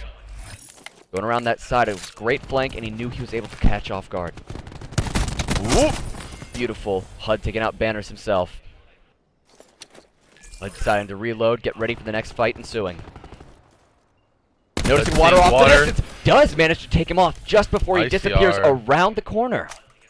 That double grip ICR is just so strong. It makes that gun into a laser. But unfortunately, Nightmare was able to pick up 2 more kills, putting Jake in a 1v3 situation. It's important to note that what we mean by laser is, I mean, the sheer fact its accuracy is incredible. Yes. No recoil going off on that guy. It fires at such a high rate with such precision that honestly a laser isn't so inaccurate to call it. Definitely not. Going off Ooh, on nice Jawa. pick on Beautiful. Utilizing that door frame to his advantage. Keeping the cover and going around slick for a quick pick.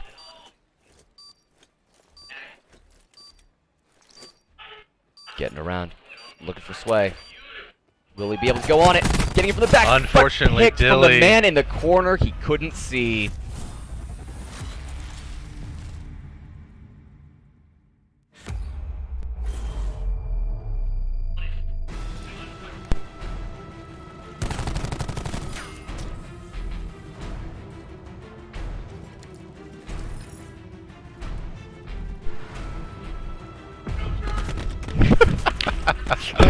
God, I love AGN events over here. He's a cool dude.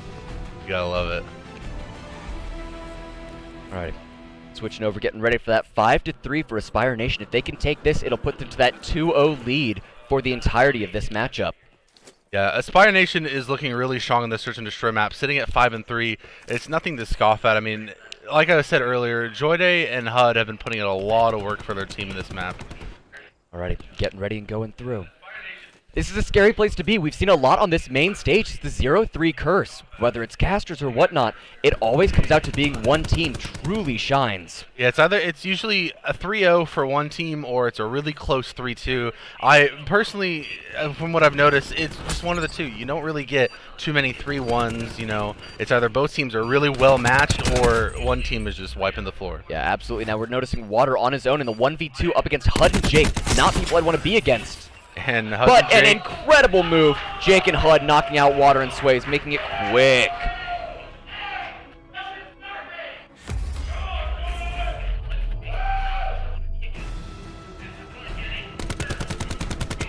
Oh, just a beautiful mower. All around the tree into a beautiful take.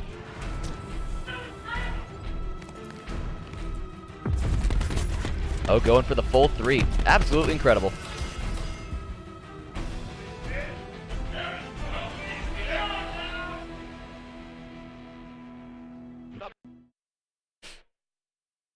all right, It's Aspire really fun Nation. to listen to these guys. These Yeah. teams right now sitting at their tables are just having a jolly good time. Yeah, it is. Aspire Nation picking up map number 2 in this set, 2-0. Looking really strong. Definitely want to move forward and just win this next map, make it an easy 3-0 sweep. Oh, absolutely. They're looking to make this a quick go. Like we were talking about earlier with this 2-day event, stamina being a real issue, there really is. There is gamer fatigue for these esports. It sounds so weird, but it is an absolutely real thing and something Yes. you need to keep in your mind when you are playing. Yeah, it's not just sit down, play some Call of Duty, you kick some ass. You know, it's you're sitting at these events and you're playing for so long and 12 hours. Our event was 12 hours yesterday, and then you're coming in. You go to the hotel. You're somewhere you're not normally sleeping, and it's just all these different factors come into play when you're going to these events. Yeah, it's a different environment. That's just how it is. Yeah, definitely. Alrighty, getting ready to watch these guys go about. Just waiting for the Making AOK. Yeah, making sure all of their monitors are up and running. That seems to be a potential issue. No.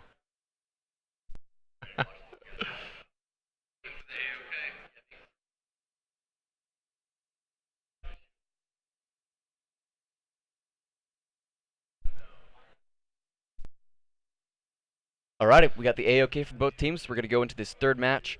Back Control to on frequency. frequency.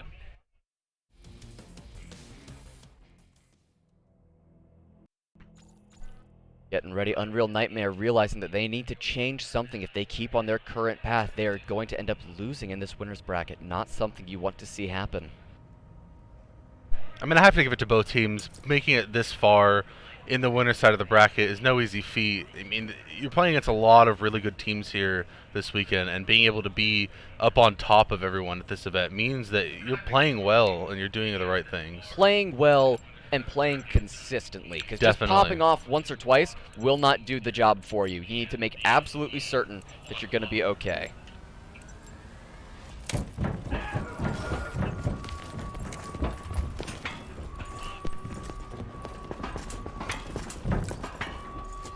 Alrighty, watching Jorday over here moving towards this hard point.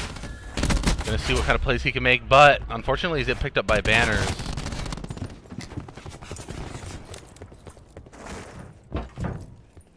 And Nightmare looking really strong here. They picked up 4 kills right off the bat.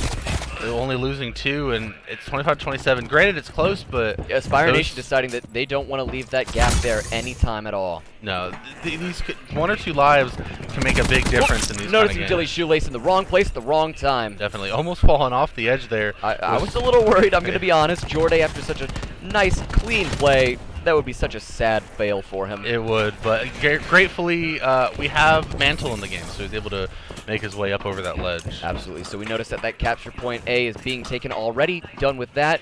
So now Aspire Nation's going to try to move their way over to B if they can. It was a quick cap for Aspire Nation, and now they're just going to try and take this B point. Only one Sway's person. at low health. Sway's dropping to Jordan. Is he going to decide to take the point? He knows he's got to be careful. Alone on this point, he's got to be ever so careful, noticing that the enemy team could pop up at any given time. Exactly. Deciding to step off in case he draws attention And to himself. gets picked up by Sways. Yep, Sways getting that revenge kill, realizing, no, you will not end me. Fool me once, shame on you. Fool me twice. Dilly. Ooh, nice 2-piece by Birdie. Going on through, trying to heal back up. Spraying doesn't die. 2-piece return from Water, though, making 3 certain that pieces. those go round. And he couldn't quite finish it, getting his toes shot by Banners as he was trying to go prone in that corner just to heal up real quick. Yeah. Alrighty, 16-14 on that life count. Jordan just escaped with his life. Noticing HUD there with no health left. Gonna try to take out Water. Missed HUD his on the shots. double. Jake taking out Jawa. If you're Aspire Nation, you're feeling pretty happy right now. You know you're up in lives, and you know your skill is just not going away. Yeah, they're definitely putting in a lot of work and looking really strong right now. Going on through Jordan, ending up with only 40 HP, trying to get around. Trying to stay safe, takes out Sways. Impressive. Trying to go for that second tick if he can. Only 23 health. Getting swarmed by 3 people. No. Unfortunate. Birdie on the 2-piece, though, to pick up with that revenge. Taking out Jawa, ending up taking that capture point B. Second tick, moving their way towards the third, towards that 100%. And they pick it Water up. headshotting HUD. First round of Actually, the out map. to Jawa. Very impressive. Very well done by Aspire Nation. A clean run, to be sure.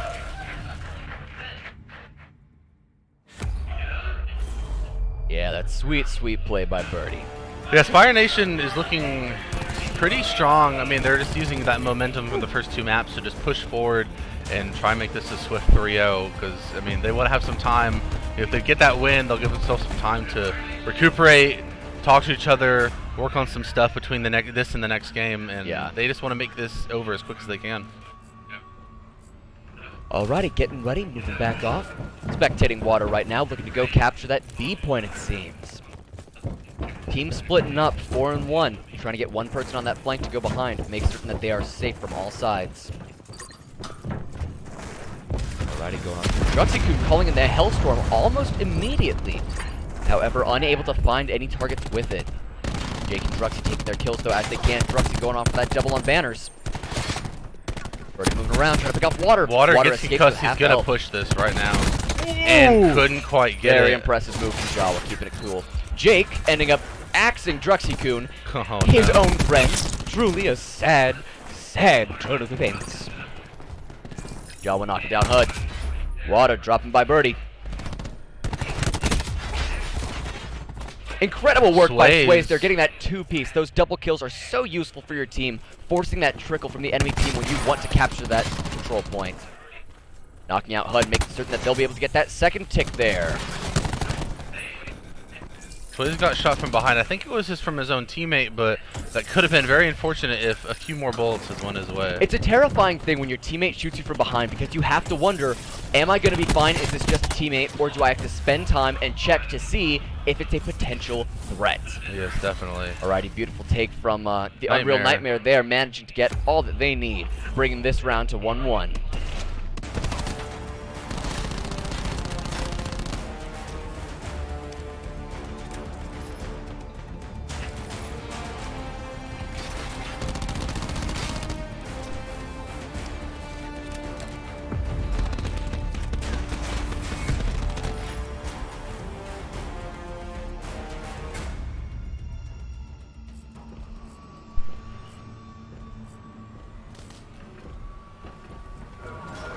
Getting ready, still going right in. Important to note that Birdie's so close with that War Machine. He's going to try to use that to his best ability. Yeah, he's really close to it, and if he can get this and get 3 to 4 kills on a point when everyone's pushing it, he could definitely change tides for his team. This Aspire Nation looking to capture Zone B as fast as they can. Sway's debating attempting it, but escapes with just about 1 health. You see it go on in. Nothing finding its marks as capture Zone B is going safe for the Aspire Nation. What needs to happen right now is Unreal Nightmare probably go make a set on. Oh, nice pick on banners from Birdie. On that point A. It's really important Couldn't to note quite that, win against Dilly. Okay. Good to know Aspire Nation was attempting both points simultaneously. They did manage to get first tick on B, however, lost getting that second tick, so they will not be keeping that progress. Yeah, but they are getting that second tick and working on taking a point. I'm kind of a fan of the split push on 2 points because you're forcing, if you only push for 2 people on one side and your other 3 on one, you know, you're sitting there and your enemy team is thinking, well, which one do we go to? And if they all go to one side, it's almost a free capture on the other point. Absolutely. So defending this point, Z, Banner's trying to do his best, taking out HUD, but HUD managing to find the kill actually in response. Unreal Nightmare decided that they need to start sticking onto these defenses. They're going to try and hold as best they can on Zone B, make certain it stays as far away from that second tick as physically possible. It's important to note that point A is already gone, so this is their last stronghold if they're looking to keep it. Yeah, Unreal Nightmare does not want to let Aspire Nation touch this point, let alone take another tick or take it all. Absolutely true. Jawa, knowing where the enemy's going to be coming from, decides to open up with the preemptives. We notice that TAC 9 in usage for HUD Aspire there. Nation. Moving their way through, Jordan hoping to go through that right-hand side if he can manage, knowing that there's going to be an enemy just around the corner waiting for him. He and Birdie are going to try to double up, see if they can manage those 2 shots at once. Birdie ending up dropping to Jawa. Unfortunate. Realizing he's lost his second in command, he's going to walk off in his way. Jordan decided to take a new plan of attack. Moving in, Jake and Jordan on banners. Beautiful, quick kills here. Move fast, move efficient, just get the job done. Noticing water in the distance, trying to cover anyone from rushing this point too hard through this area. Jordan's trying to get these pre-fires on these corners. He doesn't quite know where the enemy team is, but he's able to pick up Dilly. Both teams low, dropping near to those single digits for this life start that count. cap. Apple point Z. We've got Birdie trying to cover the underground. Moving their way, looking around to do what they can. Jawa biting it to Jake. Unfortunate. You can't have these things happen so late into the game. You are working on precious a life count. Alrighty, Birdie going well against water. Druxy-kun just as equally well against Swayze. Nice two-piece by beautiful Banners. grab slam from, yeah, Banners. Lost the word there. 3 lives left for Aspire Nation. Not a great place to be. 2 lives, 1 life left. He's going in solo. Can Jake manage to pull this around? Yeah, 1v5 picks up 1 kill though. 1v4, this is not a fun place to be. If you are Jake, you are fearing it right now. Nice pick on Waters, but Banners was there to pick him up right at the himself. end. Unreal Nightmare putting themselves in a good position, sitting at 2-1. 1 more round and they take the map and they keep themselves in this set. Yeah, they need to, because heaven forbid Aspire Nation beat them out in this one. Aspire Nation's going to take this victory and Unreal Nightmare's going to have to step down.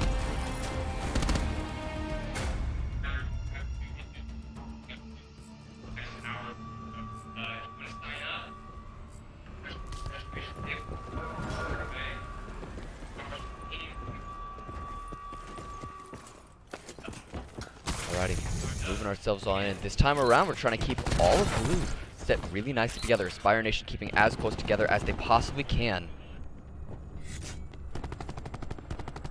Moving their way around, looking for that point B is where all the action's happening this time around.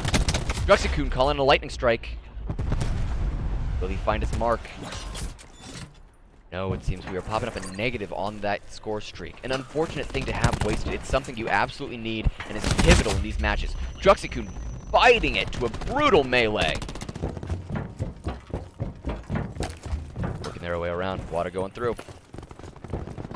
gonna say if you go around to that point A, knowing no one's there, they're all focused on that point B, hoping to get a cheeky capture at least on the first tick for capture zone A. Yeah, like I said earlier, I'm a fan of the split pushes because if they're able to at least Capture get zone A, so close. Just going oh, through, striking. unfortunate. If he was able to get at least one tick, then it's worth it. It's 100% worth it. Yeah, because at that's that just time. that much more. You don't have to fight over it. It's such an assist for your team because, yeah, it's less time you need to spend on that point later. Minute left on the current clock. B does have Fantastic. one tick on it. It's being pushed at the moment. Favorite point A. Was that a purifier I just saw in usage? I'm not too sure. I don't know. If nothing else, there was that gun flare going crazy simultaneously. Well, it does look like HUD does have his purifier up. Jawa, it looks like he just had used his, so that might have been a purifier that you didn't see. Oh no, Jawa picking up Dilly on the Jawa, side. beautiful. Not supposed to take out your teammates, but you know, sometimes things just happen. It just happens, exactly. It's fun to stay in this first-person view. Interesting to see what the players see, know what they're doing, and what's going through their minds. Walking their way along, we see that Purifier's ready and open for action. Gonna see if he does it, as well as Birdie sitting pretty on a war machine. Looks like Jordan and Jake are trying to make a push over here on a B, but Capture zone B finished off there. A is all that lies left between them and the victory for this round. yeah, Aspire Nation definitely need to stay on the defensive at this point. Play their lives. They're up 14-9, and just keep this A point from being captured at all. The way around. Banner's being ever so careful, recognizing that Jake is in that room. Needing to play those corners as best as he can. Know that that line of sight is the most important thing! Nice pick by Banners Managing on to remove Jake. Jake, yes. Finding HUD sliding on into those corners. HUD escaping though with his life. Birdie going, HUD going. HUD dropping it to Banners. Banners drop into water. Again, these team kills seem to be in a greater abundance today. Beautiful work from Jordan, keeping that point as safe as possible. Banners and Dilly put themselves now in a 2v5, but Aspire has 10 lives right now, so everyone can die at least once before they have nothing left. But Yep. Banner takes things in his own hands, it looks like, and decides to jump off the map. Keep going, make that happen. So Aspire able to pull it out. 2-2 match point for Aspire. Map point for Unreal Nightmare wanting to stay in this. This could be a dangerous go around. This could be that 0-3 curse we've been seeing here on the main stage so constantly. Yeah, I think we've only had just a couple 3-2s, but other than that, everything seems to have been a 3-0 pretty much. Alrighty. And here we get going this final round here on Control Frequency. Both teams realizing a lot is on the line with this single round on its own. Moving through, it seems everybody pointing point A as best as possible. Banners and Dilly Shoelace getting lovely, but a great grab slam from Jordan, finding that two-piece, and HUD picking up on it, making for three. Purifier coming out from HUD, but only was able to pick up one. Capturing that zone A, they're already at that 33%. Looks like we got 3 of the Unreal Nightmare deciding that this is not acceptable in this situation. Unfortunately got Ruxy-kun going in for a spicy two-piece. Nice pick on Sways by Jordan. They're getting that second tick at this point. They're just going to cap this point A, and they're going to start pushing for B. That's the smart play. As soon as you know that you've got it, people let up, and you can leave just one person on that point to finish it off. Looking for the banner kick. We go for nice a two-piece from Jake. A wonderful slick.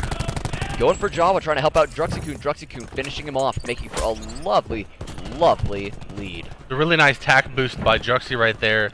You know, they've got this advantage. They've got the point. They need as much health as they can get to stay on B point if they want to capture this and win this match. Absolutely. Already up on that first tick. Aspire Nation trying to finish out the game right here and now. They don't want to play War Machine coming in from Dilly, two-piece. Beautiful stuff. Both teams but locking Birdie him out. returned it with his own War Machine, picking him up. Yeah. Alrighty. Getting ready to go on in. We're noticing HUD wanting to go around, find the Sways. Unfortunately, Sways moving just too fast, doesn't manage to find it. Banner's taking out Birdie. But on Sway's Jawa fan being careful. Oh, noticing HUD off in the corner, unable to defend against him though. Fire Nation doing their best. They just want to finish this off. Drexacoon calling Lightning Strike and managed to find Dilly Shoelace with it. Nice pick for Aspire Nation. They just need to be able to push the point to their advantage with that pick. Absolutely. At this point in time, it seems they're running around trying to keep with just the life count as they're down to 3. Water, Sways, and Dilly Shoelace are all that's standing between themselves and a loss. Yes, there's only 3 lives against 5 people with 2 lives. It's going to be a really large uphill battle for Unreal Nightmare if they want to push through on this. Alright, trying to even out those lives, but 3 to 8. 3 to 8, unfortunate place to be. Sways trying to stay up the hop water. Water and Sways feeling back to full, trying to keep themselves safe.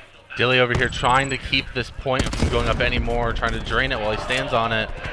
Reload those bullets before those battles start, because you know if you need to reload, you will lose your fight. Yeah, Dilly and Sways need to pull through. They're in a 2v5 situation right now. It's not going to be easy feat if they... Oh, Dilly in the getting 1v5. taken from both sides. Aspire Nation running through with the victory, going that same 3-0 on the center stage. Very well done, Unreal Nightmare. You Very put up well a valiant earned. fight, and every time it was close. However, Aspire Nation just knowing their own abilities and pulling through with as good as they know they are. That was a really good match there on Control, but Aspire Nation was able to just pull up through onto top and take the 3-0 against Nightmare. Absolutely.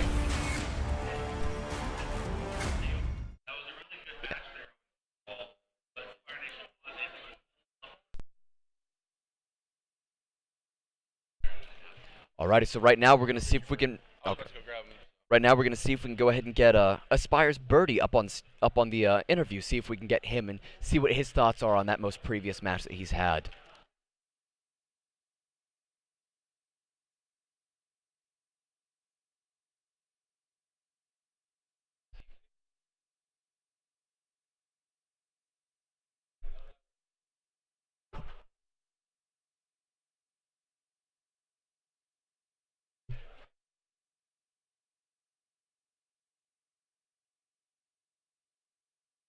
Alrighty, so this is Birdie, isn't it? Yep. Sir, that was an incredible round for you and the rest of your team. What's going through your mind right now? I just want to keep playing. I'm really confident with the squad right now. Still haven't lost a map.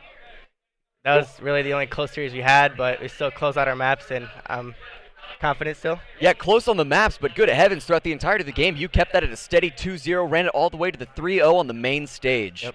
How does that make you feel in terms of confidence for the upcoming rounds? I think that's going to be our hardest matchup.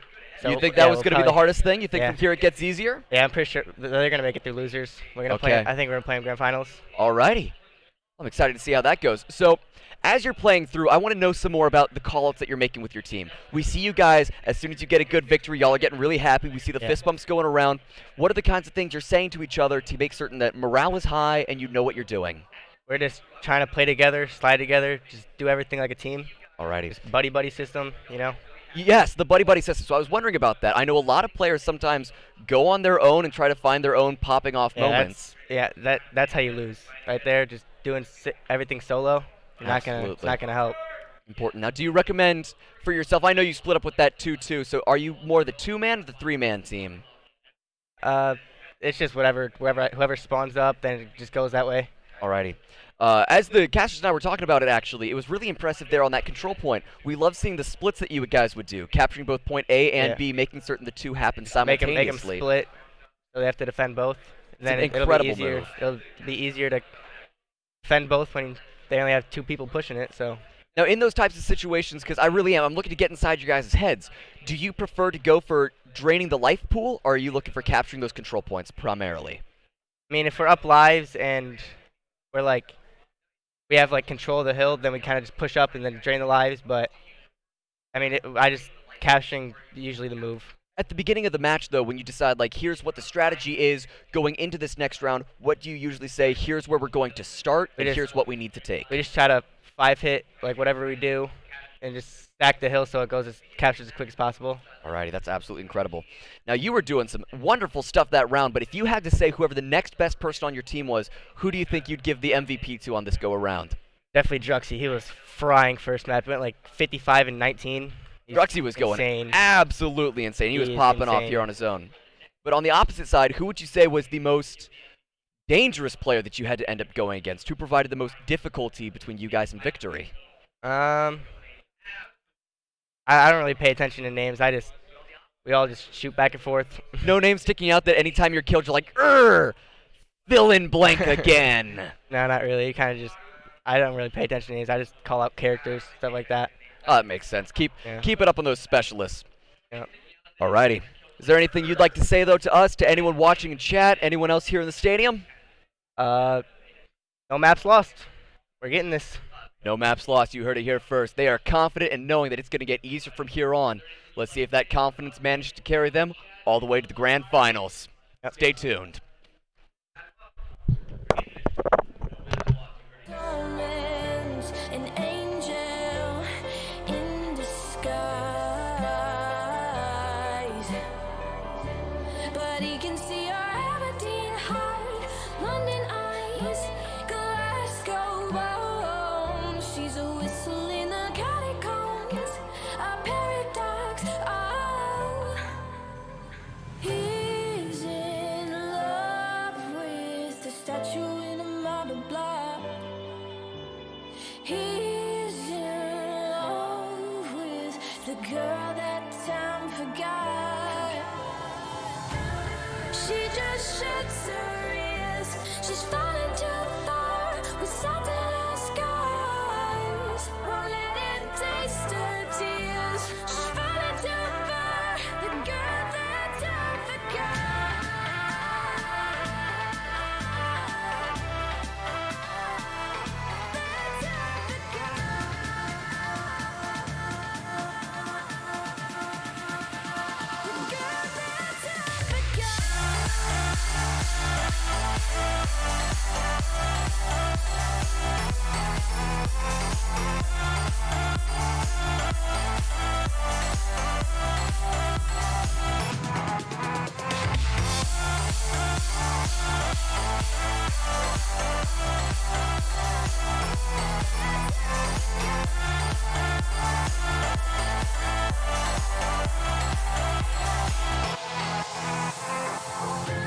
You let her go, catacombs. You let her go,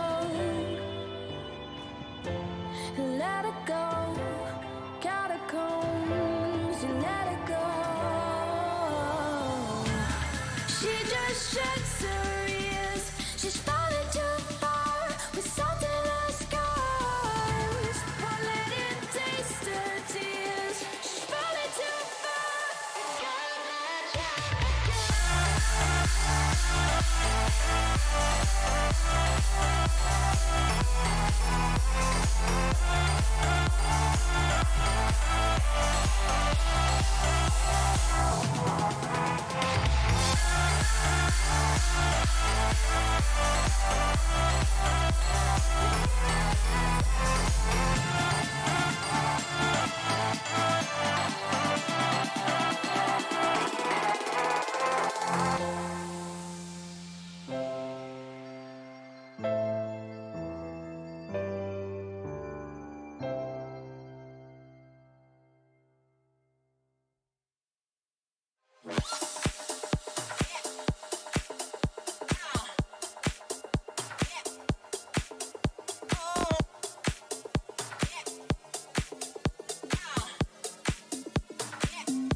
Let this be another knot to tie around my bed at night. I know I've lost the fight to erase your face, my mind. Awake, I lie here staring up beyond the sky.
alone, the streets are empty.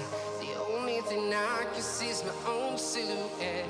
I'm getting stronger, step by step. The clock is ticking, but there's no time for regrets. I've been flying from town to town, from London to Taiwan. I've been all around the globe, trying to protect your soul. We are heroes tonight. We will fly above the sky. We are heroes tonight. Yeah. We are heroes tonight. We will fly above the sky. We are heroes tonight.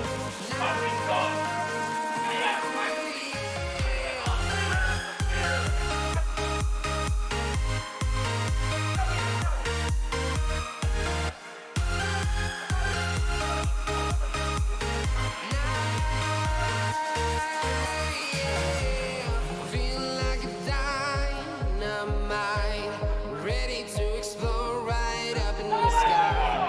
I need you to listen, I need you to hear, and don't show any fear. I've been flying from town to town, from London to Taiwan. I've been all around the globe, trying to protect your soul. We are heroes tonight. We will fly above the sky.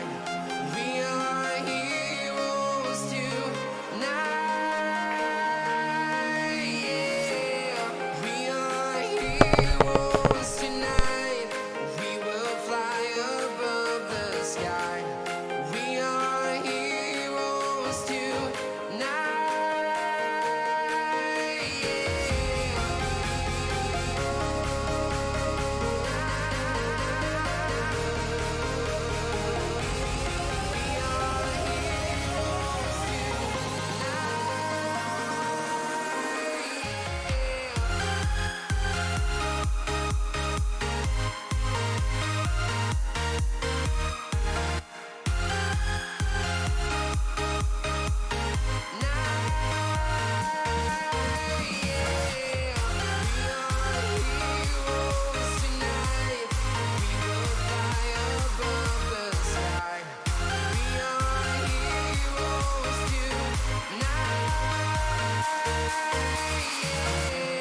I've been flying from town to town, from London to Taiwan.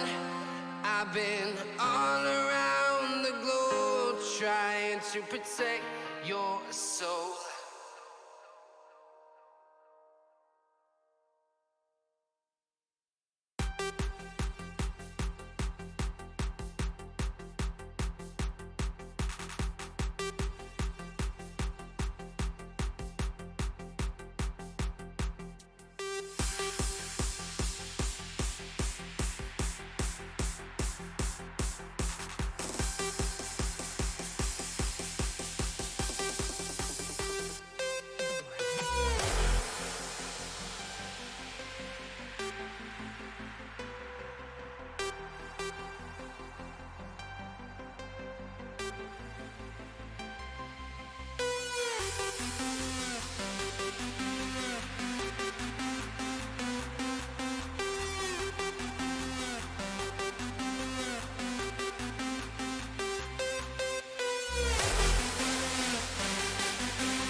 trying hard to be someone else. All we want is please. Giving us, giving no time to breathe. This is our identity.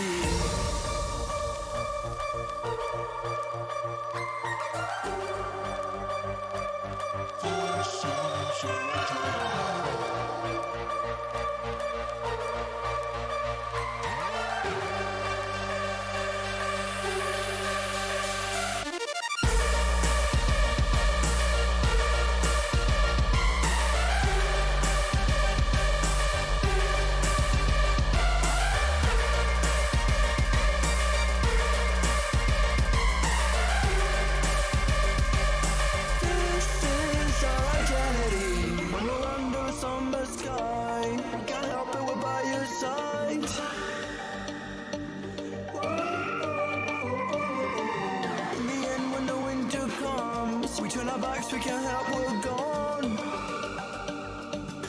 This is our identity.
Step on the land, I've got your hand, and now we're way down, fade out low. Was it your plan? Can't understand. I love the air you bring, everything. Under the sun, a fire is burning. You tell me to hold on tight. I wish that we could stay here forever. I wanna remember. Oh, the sight of you brings a fight in me, makes me wanna move. Fingers down your spine, looking in my eyes, feel your hands on mine. Tonight we're freer than ever. I wanna remember. Oh, we run every endeavor. I wanna remember.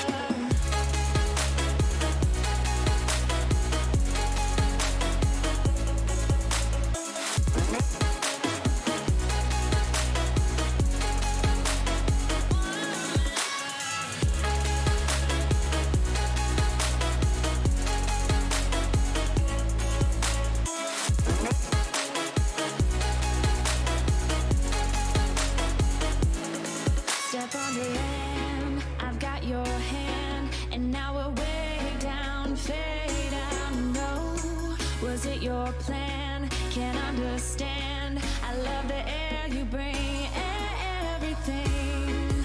I'm in the sun, a fire is burning. You tell me to hold on tight.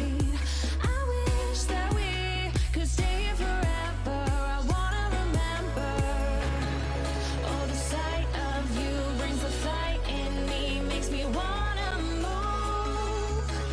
Fingers down your spine, looking in my eyes, feel your hands on mine. Tonight we're freer than ever. I wanna remember. Oh, we run every endeavor. I wanna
I'm holding on for you to come around.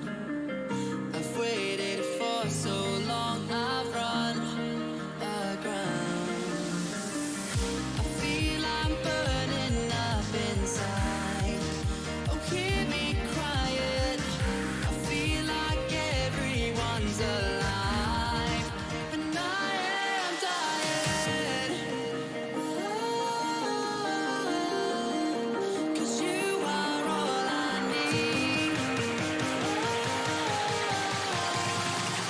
The reason I breathe.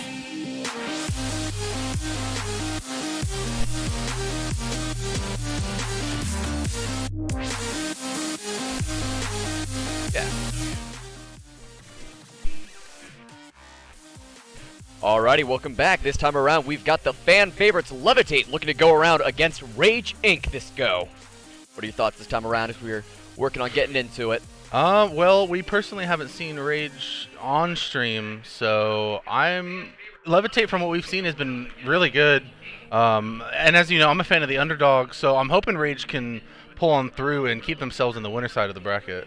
I hope they can as well. I do want to see Levitate make it the full way through, but I want to see Rage Inc. get as close as they can just to watch chat get a little squirmy. Alrighty, so this time around we're going to be moving off to, yeah, where do we have for the vetoes going? Yeah, we have Seaside first for hardpoint, and then after that we'll be hitting up. We'll be going Seaside for Generally- hardpoint, Arsenal for S&D. Oh, that is at number 2. D-side, yeah, it looks like a Z. Seaside for control, and we're going to Gridlock and Payload if we do end up going into that 4th and 5th match. Fantastic. Alrighty, we're looking at Stuke on that Prophet, something we do love seeing. We know his abilities with that Tempest are fantastic. Yeah, Tempest is Shakespeare would really be proud.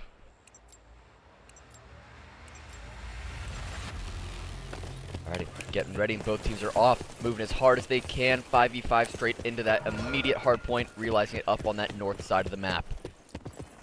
Splitting up, Levitate splitting up, trying to move that 2 towards center, and moving around. Ooh, I like to this prevent positioning by anyone. Advisor over here.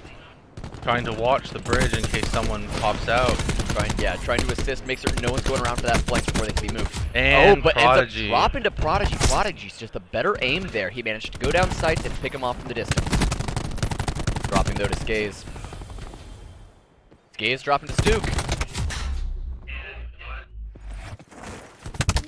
Vortex going around living at that hot 69 HP. Back down to it. This man seems to have a mean mission. Going through, using those corners to his advantage. Staying out of that line of sight. He can just take off from the distance. SD just quite pulling right through. Working around Levitate, taking that nice and initial 40-point lead. A good place to be if you're Levitate. This is how you want to open these matches. Showcase your dominance and make certain you know that you're on top. Capturing that hard point there in the last second. There we go. We're going to start up on this new one, on the new rotation. Move straight to Rage Inc. primarily, trying to hold down that 4. SD looking around, trying to use his cover. Noticing someone off in the distance, seeing them through the window, seeing Advisor through the window, however, unable to make the kill. Nice 4 kills for Rage Inc. on the enemy team, trying to push up this hard point and keep it up. Absolutely. We're noticing a lot of fun stuff coming from Rage Inc. While we notice that Levitate score is higher, Rage Inc. is by no means going to count themselves out. They recognize chat wants Levitate to win, they want Levitate to go all the way, and Rage Inc. is determined to prove them wrong. Yeah, Rage definitely has some proof, some skill to prove, and show off that they're here and they're here to stay. Absolutely. They are not the fan favorites right now. We have a lot of lovers for Rage Inc., and I'd love to see those Rage Inc. fans go off a little harder in chat. Show up those Levitate boys. Ooh, a beautiful hit from T-Sickle on Prodigy. Came out, made the kill, walked back in. Beautiful grappling hook out to get the flank. Really nice play by Sickle there. Wonderful slick. What great flow motion there. And a melee, nice turn kill on around. SD. SD dropping horribly. Oh, Prodigy picking him up. A streak can only last for so long. Around to the side. Ooh, exclusive. Picking a nice immediate knock on FUD, making certain that no extra people get to point. Sickle doing real madness here. Arrow around. Roddy trying to walk his way up the stairwell in a downhill fight. Ends up killing FUD. That's the issue with such a small area. When everyone's so clustered up, you run the high risk of getting those team kills. But on D-Sickle, a beautiful execution. Sliding around trying to scout Skaze, but unable to find the kill confirm. Getting ready to move on in. Aim down sights. Beautiful take. Este on ADOX. Unfortunate. Another team kill. What is with this today? Levitate are getting so many. It feels like they're getting more team kills than they are enemy kills at this point. Absolutely. It's a real change today. Everyone was so well coordinated yesterday. They knew what they were doing. This time around, everyone seems to be falling into the same small location. Looks like they're starting to pick up a little bit, get a couple more kills. Yeah, Rage Inc. picking up 3 kills though on the hard point. Taking back control. Yeah, good to note that from that. Oh, exclusive taking out Advisor. Yeah. Both teams at this point, they're just throwing it out there. They don't care who they take down with. Yeah, them. I feel bad for exclusive there because he threw the grenade. The other guy, he sees it, looks down, he's like, oh yeah, cool, I can't escape that. We're just gonna accept this.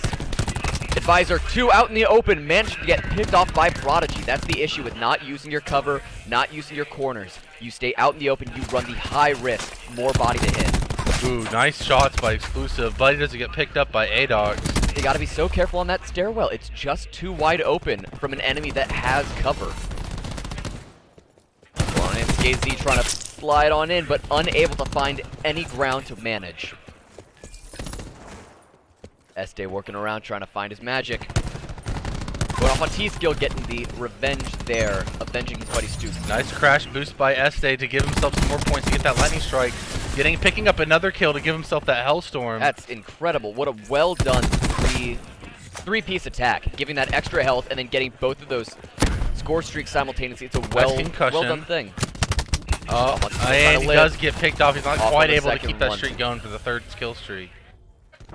It's that real issue, you know, if you're trying to go off 1v1, it's a real difficulty, especially when that 1v1 is actually a 2v1, because then you're just hosed. Moving around, SKZ, they're all trying to move towards that next hard point on the rotation. Is trying to survive, taking that hard point, being good about it. Rage Inc. trying to get those points high again, activating that tack. Going in, attempting, turning around, a great take on stock. Oh, he got hit from behind though. Ooh, Bud taking from a distance, unfortunate. Adox getting a nice kill, but being picked off by the nice double by from Exclusive. There's the Tempest out, Stuke knocking down Exclusive, seeing what else he can do with this. Lightning Strike called in by Este. We're going to see what he can manage. Picks up 1 kill, 2 kills. Capture on the point. Good. That's what we were talking about. These kill streaks are so great on Seaside. There are so many open area hard points that getting these score streaks to get those major explosions really is the works. Definitely. Este calling in Hellstorm, looking to go for another sweet, sweet combo. Finds one on Scazed already.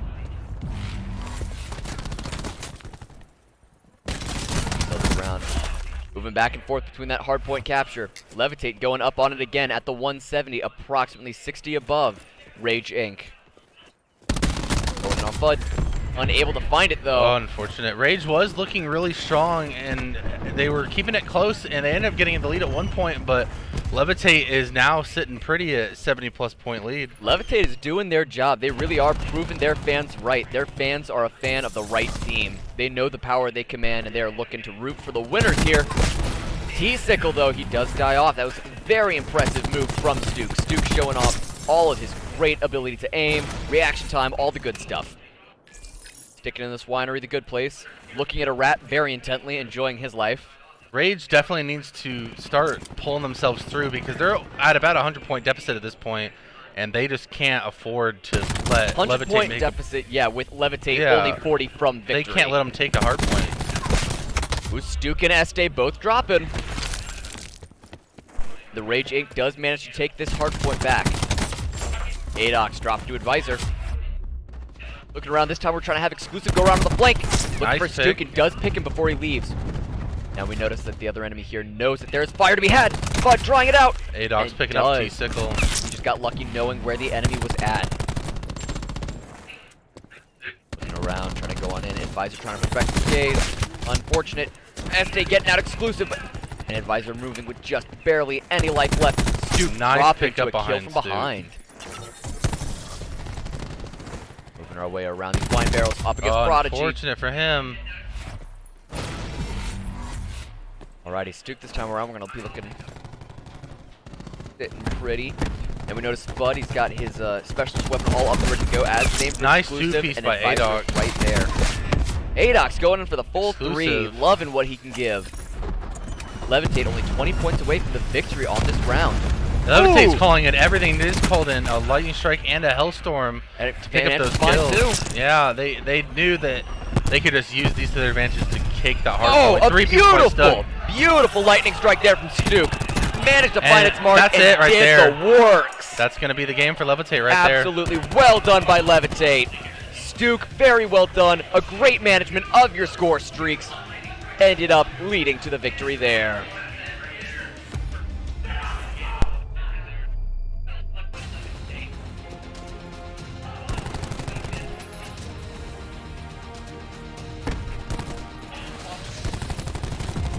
Probably.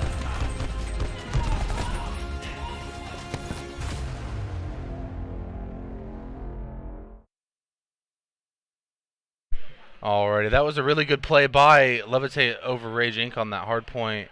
Rage Inc., like I said earlier, they were coming back. They ended up getting the lead at one point, and then Levitate just took over. Yeah, it was a nice even match there at the beginning, but Levitate really did showcase their own abilities and take that commanding lead. This time around, we're going to be asking the players if they're looking to switch sides. Under usual circumstances, the teams don't really care too much about which side they're on. Yeah. However, in the search and destroy, it is of a lot of importance. It depends on whether you're red or blue, who is attacking or defending first, which can be the make or break of a game. This time we're getting ready and heading off to Arsenal. That fun boy. Let me go confirm that they are looking to swap.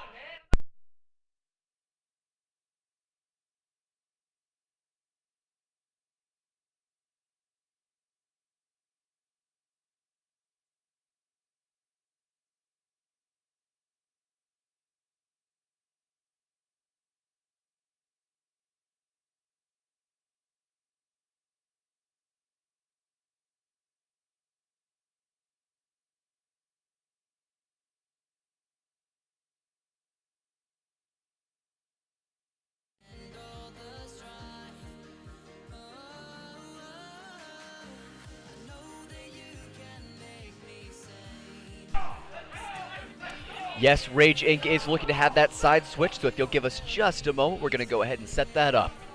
We'll be right back into the action as soon as we have it all good to go. We're working our fastest as we can.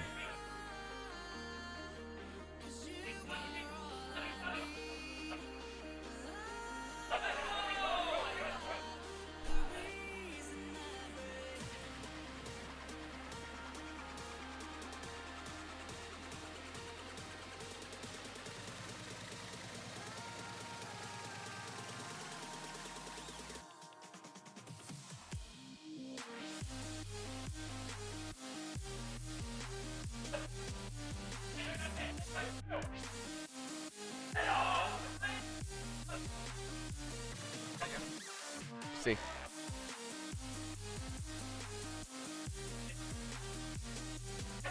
Levitate's missing a player.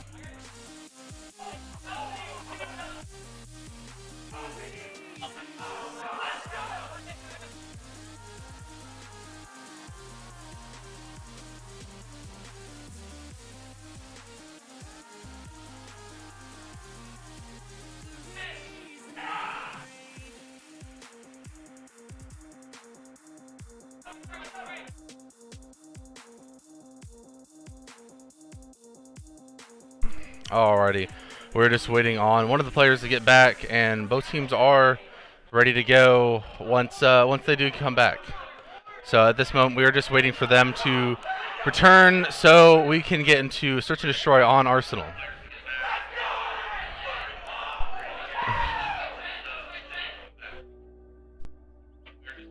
Oh my, one of the secondary teams is really going ham. Someone's really loving themselves right there. Alright, it looks like our players have returned, so they're good to go. A-OK from both teams, so we're going to go ahead and start up that search and destroy Arsenal. Yep. This is, that screaming in the background is getting kind of radical. They're loving what they're doing and proud of what they're doing. Yeah, they are.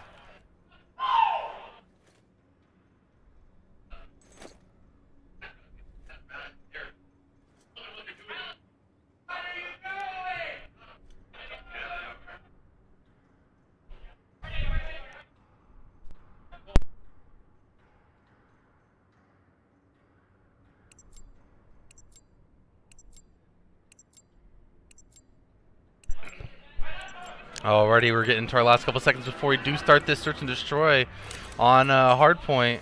Oh, I'm sorry, Arsenal. Alrighty, getting on up and in. Important to know that we have Levitate now on the blue team, so anyone rooting for those colors last time around has to adjust themselves to it.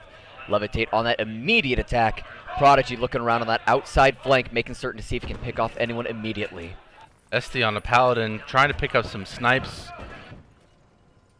T-Sickle just sitting pretty... Oh, Ooh! and it didn't work out for him. Advisor does take out Este. He does not manage to keep his team safe from those flanks. Looking with that thermal sight, trying to find someone with his Paladin. Yeah, I'm a big fan of the thermal sight on the Paladin, personally. In most any game I play, the thermal sight is just so much fun. I enjoy knowing, again, it goes along that map knowledge. Exactly. You can make out colors definitively, all the grays no longer bleed together. And as we saw yesterday, we had someone using the Paladin with the thermal sight, and they just barely saw their head, the little bit of red from their head poke out from a corner, and they were able to pick up a kill that way. A little map knowledge is all you need to get going. Ooh! Almost had the shot. Goes out of the combat zone. Unfortunate. I was really hoping that'd be a spicy flying shot. You gotta watch out for Advisor. Advisor getting ready to shoot. Stook picking up a kill on Advisor. Living. Up on Vortex. Stook going for that two-piece. A beautiful take on the two of them. Deciding to go ahead and plant that target B so that he can make certain to reset that attack timer. Ooh, exclusive from behind, not being as stealthy as he wanted to. Adox figuring him out before he could do anything. Knowing he's going around the side. Nice pick up on Skaze, and unable to go against the next. Exclusive in that 1v1 did manage to pull the victory, and will now go about running the timer. For a little bit before defusing the bomb. Oh, might as well. When you have nothing opposing you, it's kind of nice to taunt the enemy team by taking up that little extra time. Exclusive defusing that bomb there, and that one's going to go over to Rage Inc.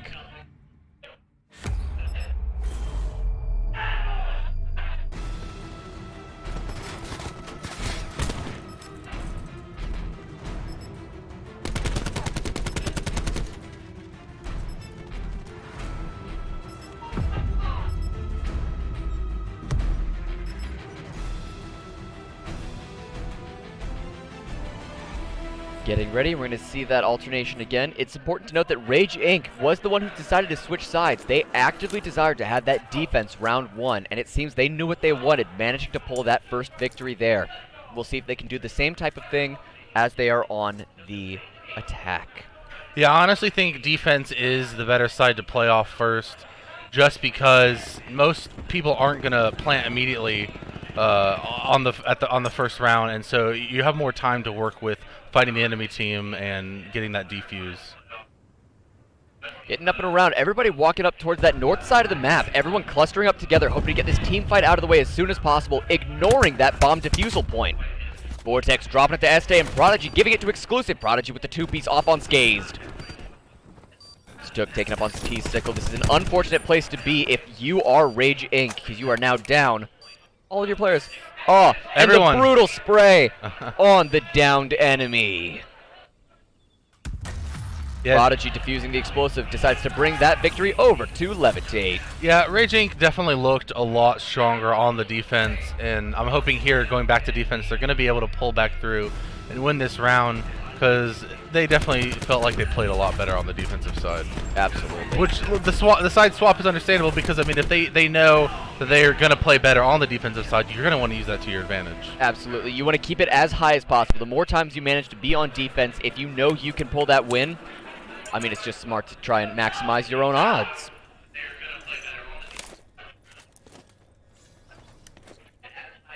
Moving on in, taking towards that main side, keeping in the main hangar bunker. We got Vortex watching that side flank, making certain nobody comes through to mess with the rest of his team. Duke looking around for a couple shots, not finding any to connect though.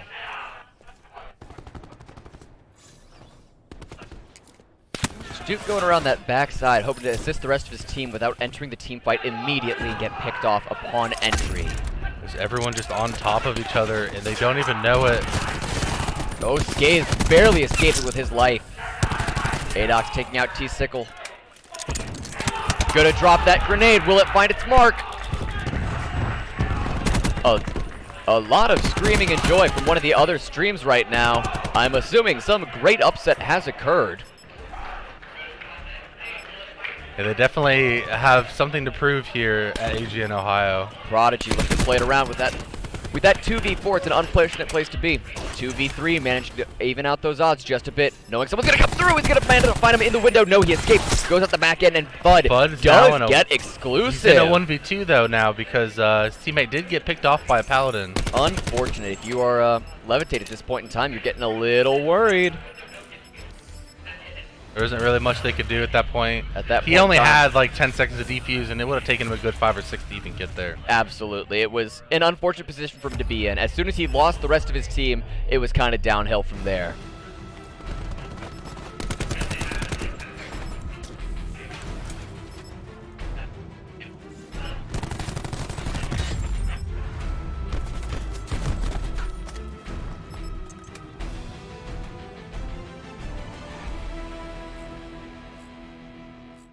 Rage Inc. still up on that 2-1. A beautiful place to be.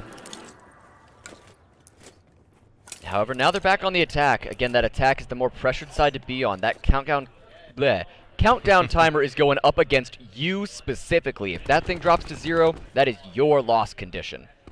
Looks like Vortex.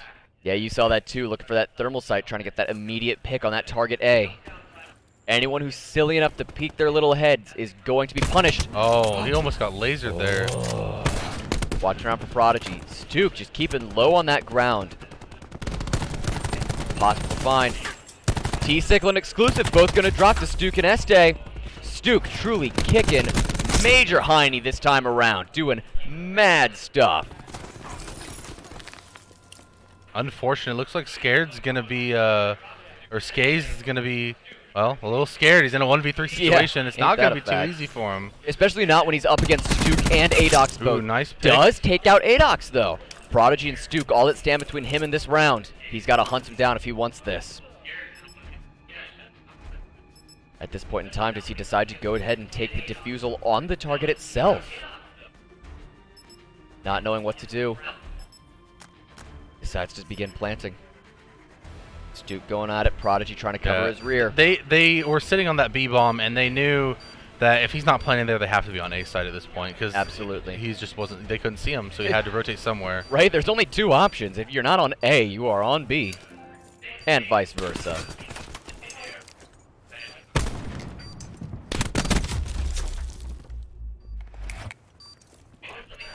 Alrighty, up on that, looking around, trying to defuse that bomb there. Going in, making that attempt. It's easy to defuse a bomb when there's no pressure of anyone coming near you. Exactly. And hitting that BM spray just to make some magic.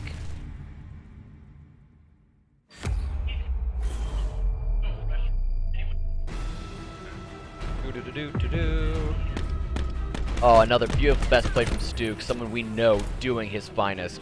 Someone that honestly this entire tournament has been doing incredible things. Of all the people here, we know Stuke is easily the top of the top. 2v2, back again on Rage Inc. versus Levitate. It's a tied up match.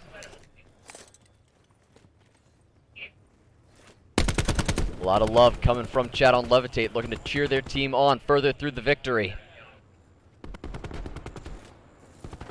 Getting on up, taking with that thermal sight, hoping to get just one good pick if he can. Manages to see him, but not taking the shit. Oh, is he gonna hit Prodigy? No hits on Prodigy. Around looking for the hit on Stuke, and he finds it. Absolutely incredible. That is a wonderful place to be if you are Rage Inc. To take out Stuke is an incredible victory. Oh, looking around with that thermal sight again, knocking out Prodigy. Bud also dropping Este, biting it to Advisor. That ICR really doing its job. It looks like out of the combat Adox zone. is just gonna take it in his own hands. Yeah, except the loss there, and he's gonna walk on out of that one. Yeah, and I can understand why Rage Inc. did this side switch, because, like I said earlier, they definitely look a lot stronger on the defensive side. And if they're comfortable with trading rounds on the attack, then they're just going to come out on top in the end if they keep dominating on the defensive. Absolutely. Moving it around once again. This time around, we're seeing Stuke ready on that Tempest. Hopefully, we're going to see some big power plays from him this go around. Getting ready as Vortex is moving with the rest of his team over to target A. Again, that really hot position. A fun place to get a few good snipes. A lot of things happening over on this point A. Out of the combat zone, deciding to return, not finding anyone worth taking his time to shoot. Stuke looking for exclusive there. He knows where he's at, hoping he just peeks one more time right around the tire. Definitely interested to see how Adox plays this. Ooh, nice takeout for Stuke. Yeah, absolutely incredible. Working outside of the combat zone, working his way back through, just get a little bit. Oh, and a Adox lovely with take the on flank. Advisor. Advisor would have done a lot of damage had he managed to get that flank off. It was a beautiful take. That was a really good flank by Adox there. Tied back up between the two. These two great teams we know have been doing lovely this entire time, and we see it yet again here at the 3-3 point set.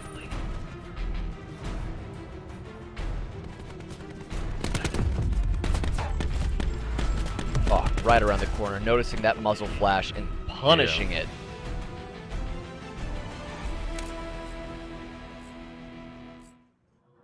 Moving and getting ready. Stuke not using the Tempest that time around, important to note. He still has that specialist weapon up and ready to use. No one else having any of theirs. Getting a little close on exclusive. He's getting near it. Prodigy getting there. I definitely feel like Stuke is wanting to save this for the later rounds, you know, when he feels like he's going to need it to clutch up a round for his team.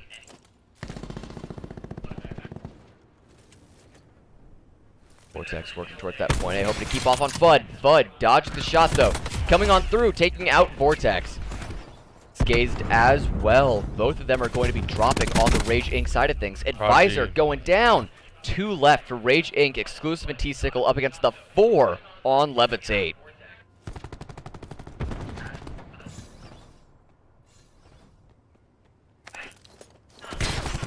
Prodigy looking to live. Prodigy's looking to live at 1 health. Manages to pull it around. Good for him. Dropping prone, taking cover behind that bomb. That's the first round that Rage Inc. has dropped on the defensive, putting the other team in the lead at this point, and it's not looking good. Levitate doing well. I think Stuke could have gotten, had he used this, he's doing well enough, he could have gotten Tempest another time. If I were in his shoes, I probably would have popped it. Well, but I guess again, that's why he's we're here and he's there. Not. Yeah. I mean, I see the reasoning behind it. You know, you want to use it just so you can start getting that cooldown on it, so you can use it again. But if you don't have it when you really need it, it's gonna suck for you. Yeah. Exclusive getting close here on his Spec Ops weapon as well. Gotta be so careful though. When everyone has their specialized weapon, it becomes a lot harder to use yours because it's one-hit kills for so many of these, and you'll be punished even harder should you use it and get it burned.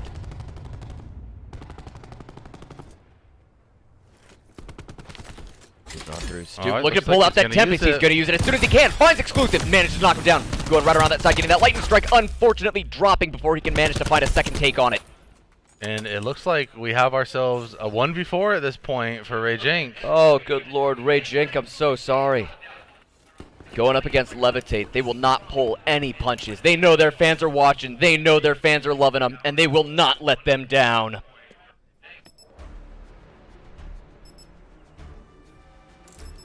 And it looks like he's just going to go and take it into his own hands. Popping a squad out in the desert. Doesn't want to give the enemy team, he doesn't want to give Levitate any more points towards their kill streak. Absolutely. Get ready on that Este best play. Impressive stuff. Cool.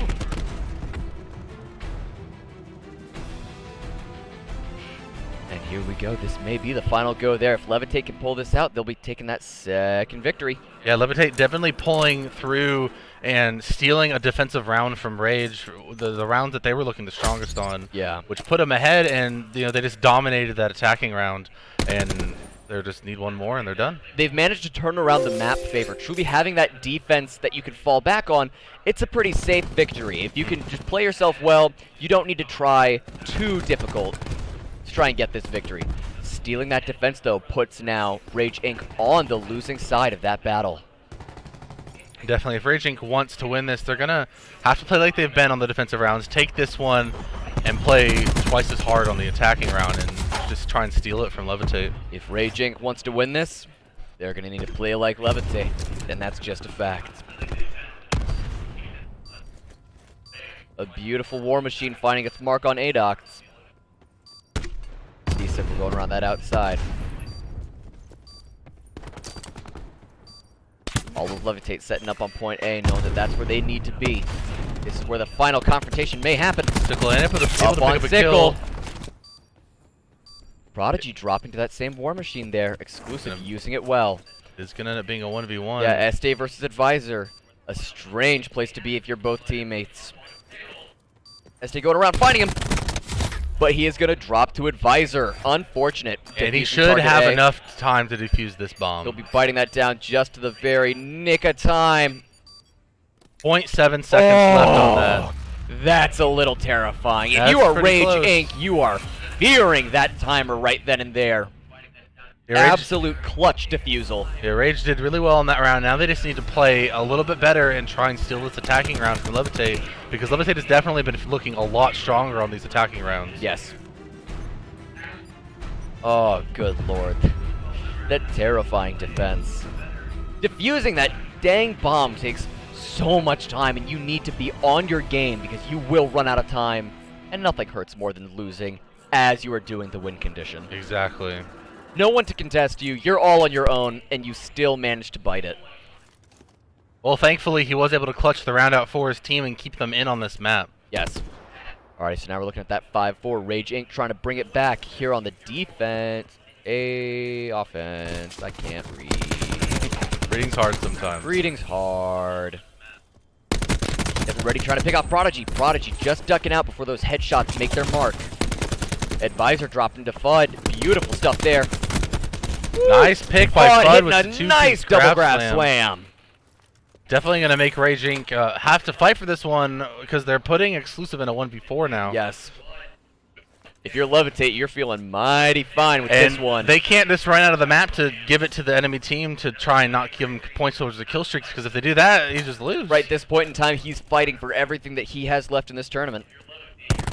Whoop. FUD. FUD not even dropping. Exclusive can't even drop the taunting FUD. And Levitate's going to go and steal that map for him. That's how you begin to feel bad about yourself. But you know what? We believe in you. It'll be fine. We'll see it in this third round. I'm certain you'll put up a wonderful fight.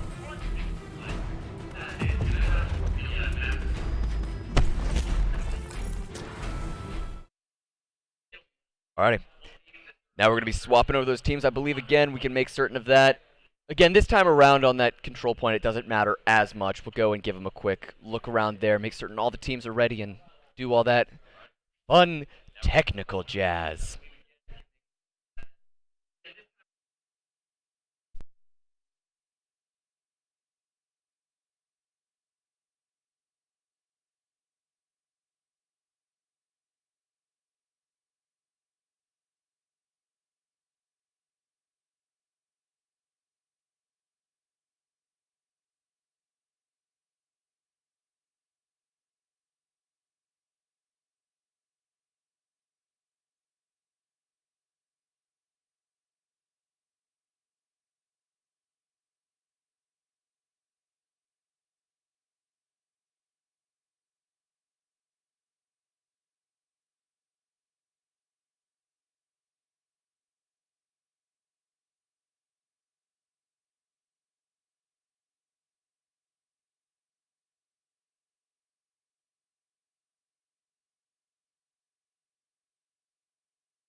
Alrighty, just another confirmation with the teams real quickly, and we'll be right off and back into the fray.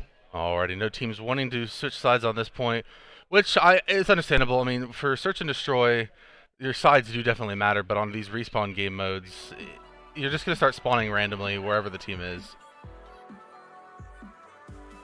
Yes, we've got the AOK from both teams. We are ready to get going. Go ahead and start into control on Seaside, coming back from our first map of the match on Hardpoint. But this time, we're going to play some control. Alrighty. I see it, chat. I see the Lightning McQueen monologue, and trust me, I am tempted to go ahead and read that out in a spicy voice. I'm going to avoid it for now, though. But I see you.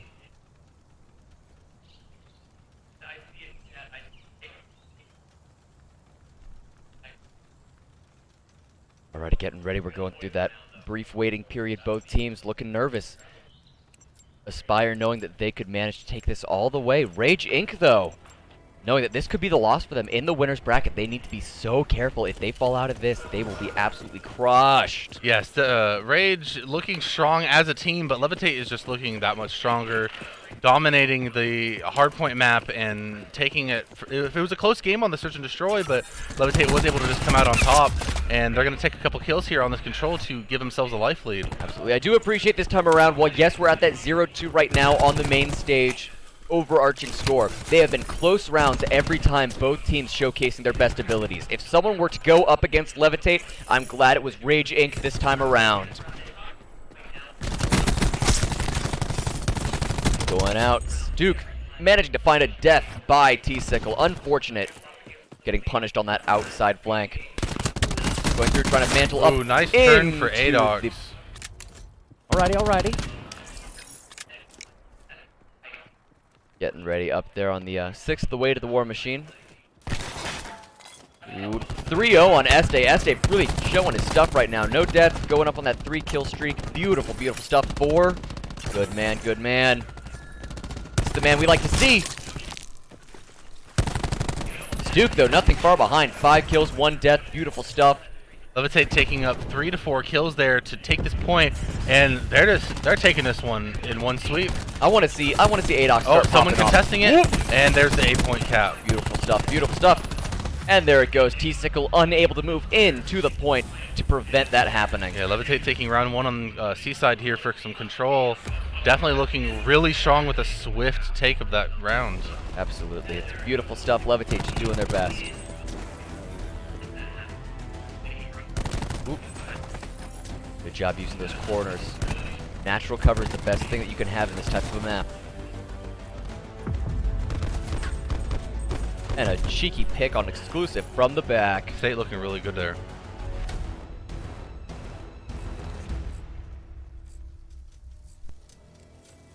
Here we go, getting ready, and they're going to go ahead and jump right into it. Vortex and everyone moving off as a team right now, sticking together. All deciding they're going to stay together except for Vortex, going off to the side, hoping to pick someone off from a distance with his Maddox. Everyone else rushing straight to point B, hoping for an immediate team fight, but finding a 2-piece. 3 kills right there. Absolutely brutal over on that point B. If the walls could talk. Going on in. And Vortex not finding it. not quite. Este showcasing his abilities at that 7-0 kill streak. What a man! Oh, trying to be so careful. ADOX looking around, trying to stop that fierce flank from the side. Going around, pulling out some fists. Oh, Jumping fun. in, beautiful stuff. And a beautiful, what is that? Was that the Hell Strike that managed to pick up 2 of them? Yeah, Este was able to pick up a 2-piece with that Hellstorm. This is what you do. When he has these kill streaks, he's going to use them even better. Sitting pretty on that 10 kills, no deaths. Este is popping off. Yeah, Este's looking really good, 10-0 right now. He's working towards this big score streak on the end, and only needs 1 more kill for it. I want to see it. You know what? I don't care what anything else happens. Este, I'm rooting for you right now. I want to see you do your best. Showcase your skills. And he was able to pick up that And he gunship. gets it. Up to that gunship, that 10 kill streak, 11 kill streak. Beautiful stuff. No deaths. Up on the 12. What a dude. 4 seconds left on the clock. This gunship that Este has, he died, which is perfectly fine. They were able to win And that he round. finally drops. That gunship is going to be Good big Lord on this next almighty. round. Big on this next round with that gunship. This is absolutely insane. Este just showcasing his talents. What a Chad.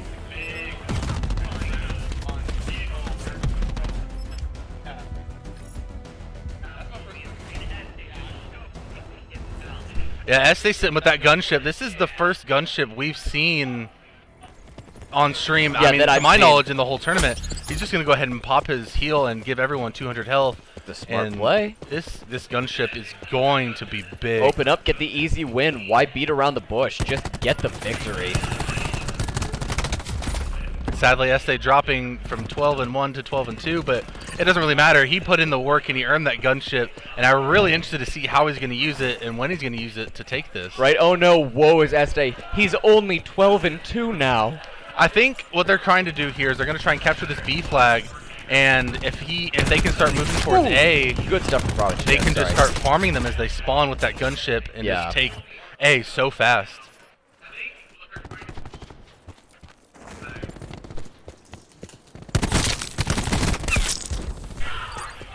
Este is just looking fantastic with that 2-piece FUD picking someone up. Already throwing in that nade, seeing if you can fish anything for it. They got people on B and people on A. Whoop, coming around from the back, a great place to hide. Out Bud of is sight. just destroying people right now. 16 Este and going 3. ham. Going mad on that point B, decided to take that all the way. Levitate capturing point B. Well done. ADOX finding 2. Moving in, Este gonna try and walk his way up. Taking out Vortex. Este is a man to be reckoned with. Is this a man or a god? I'm honestly not certain. Yeah, Este is playing ridiculously well on this map. Bud on that grab slam on Advisor just to keep himself alive.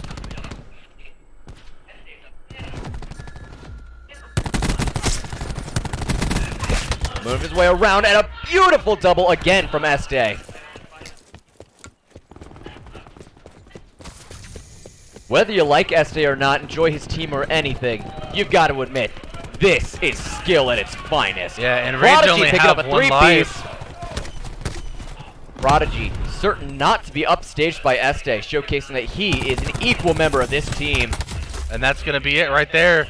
Levitate's going to take this map 3-0 in the whole set. Absolutely incredible. I'm a little disappointed that that gunship didn't come into play. I really would have liked to have seen that from Este because he definitely earned that skill streak. But As great as it was, you know what? Holding on to it, not using it, is the absolute flex. Yeah. Saying, look at this, look what I got, I'm better than you, and I don't even need it. exactly, that was crazy. Good absolute lord, that was incredible. So Levitate's going to take this set 3-0 over Rage Inc., looking really strong.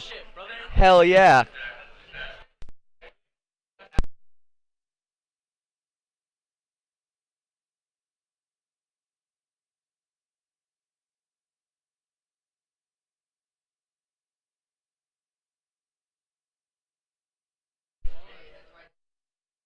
That was absolutely brutal. Good Lord Almighty. Man, dude, that was some good Call of Duty coming from Levitate right there. Right, I want to see another gunship, but I think Este's going to be stuck in a league of his own this time around. Everyone's going to recognize his ability. Definitely. I mean, the fact that he was able to earn that gunship and was just like, you're not worth my time. I'm not using it. And it just shows how good he is. At least this weekend, he's playing really well.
All right, how you feeling after that win, man? Felt pretty good. You guys played really, really well, especially on that control map. I mean, I have to give it to Este, your teammate, man. Pulling out that gunship and deciding they're not worth my time to even use it. Well, yeah, you all were going really well. I mean, you guys were definitely looking really strong on the attacking side for S&D. I mean, Rage Inc., they were doing really well on that defensive, but you were able to steal that one round on the defensive, which just ended up pushing you forward enough to take that S&D map. How were you guys feeling noticing that they were winning almost every defensive side? You're good. All right. Well, after that, our confidence was going down. But after that, it was like, hey, we need to pull this through, step it up, play for trades, play for picks, everything. So it was like, all right, we got this in the bag. And you were able to steal that one defensive round. Yep. You guys are probably feeling pretty good about yourself. Yeah, I was feeling saying we can win on their turf at this point. Yeah. Yeah. You don't see a lot of Seaside too often, at least in the competitive side of Call of Duty. What I've noticed this weekend is teams are opting to veto out the maps that they normally play on and normally more comfortable on. And is that what you guys are trying to do, is trying to make the enemy team feel a little more uncomfortable playing on these maps they don't play on too much? We try to get in their head. Like I said, these maps that we veto and all that, we're not that, dominant on. Right. But Seaside we barely play, but we was like, hey, might as well go through it. And Yeah, so- Seaside, you guys were looking really strong. Yeah. Definitely holding a lot of points, and then you guys were pulling out those Paladins and looking really strong with those. Yeah, and yeah. Definitely a lot of work on that search and destroy. Oh yeah, our team is just nasty. Chemistry is just phenomenal. How long have you guys been playing together? About like 2 months. 2 months. 2 months, and you're already showing that sort of dominance. Yeah. It's just ridiculous. So Have you guys been playing for a long time, competitive on your own, or? I've been playing for like 2 years, starting in BO3, like GBs and all that. Okay. World War II, I stepped my game up. Right. Started getting my name out there, but. And it's something I personally like to ask the players whenever I get a chance to interview them is, what are your thoughts on the specialists? Because you know the community, it's about 50-50. Some people are very anti-specialist, and some are like, it gives the game a little more depth. What are your thoughts on the specialist? Personally, I like it because just like more, I guess, contrast in it. It's like more competition and competitive about it. It's just when to use it, when not to use it. You just gotta think smart, play smart about it, and personally, I like it. Definitely. Yeah. I'm a big fan of specialists myself. Yeah. I appreciate you sitting down and talking to me for a minute, man. man, and I wish you the best of luck for the rest of today. Thank you very much. Keep man. pushing forward on that winner side Yes, bracket, sir. man. Thank you. All right, thank you, man.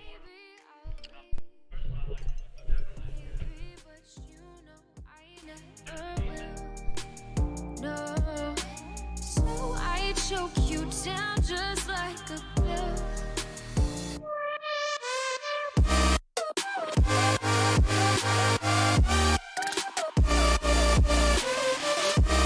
Oh yeah. Take you like a pill.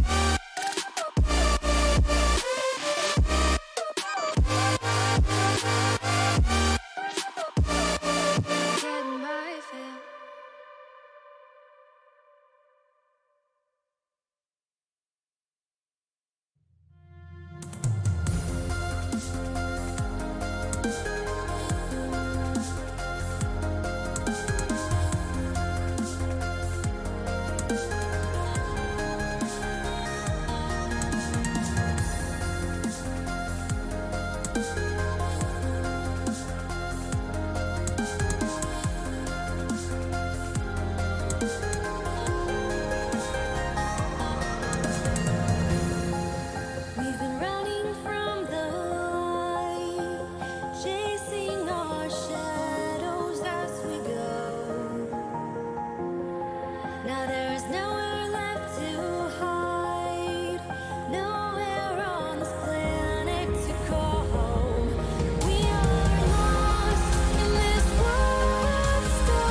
Told you to walk away.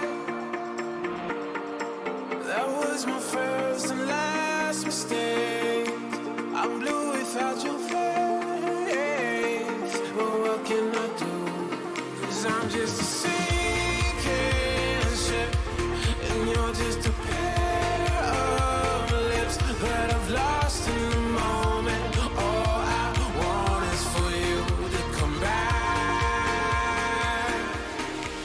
Now I'm caught in the middle of life, and I need you to survive.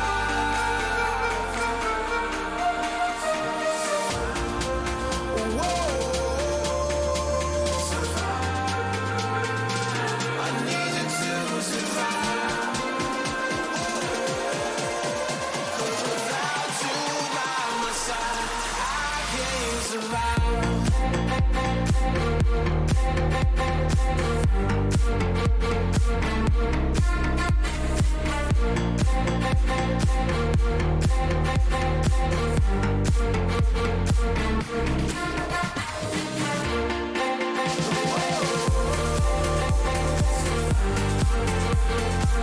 I need you to survive.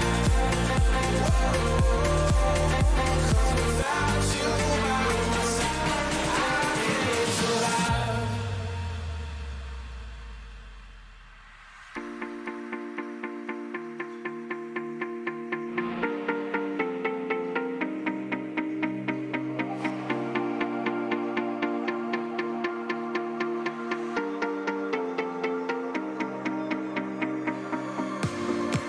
And this can be the end.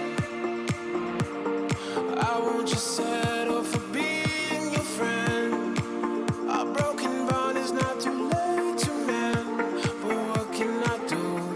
'Cause I'm just a sinking ship, and you're just a pair of lips that I've lost in the moment. All I want is for you to come back. Now I'm caught in the middle of life, and I need you to survive. She said, boy, I want you to walk right, so I can give you one more chance. You're only living in your damn head.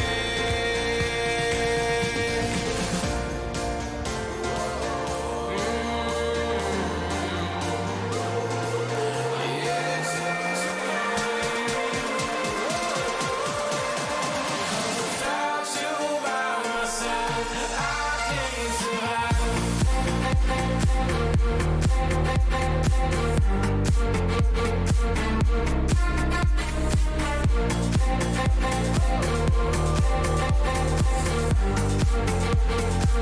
I need you to survive.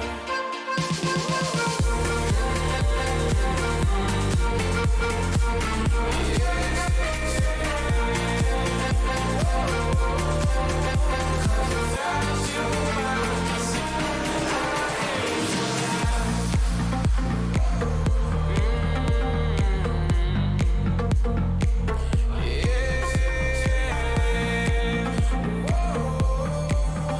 Cause without you by my side, I can't survive.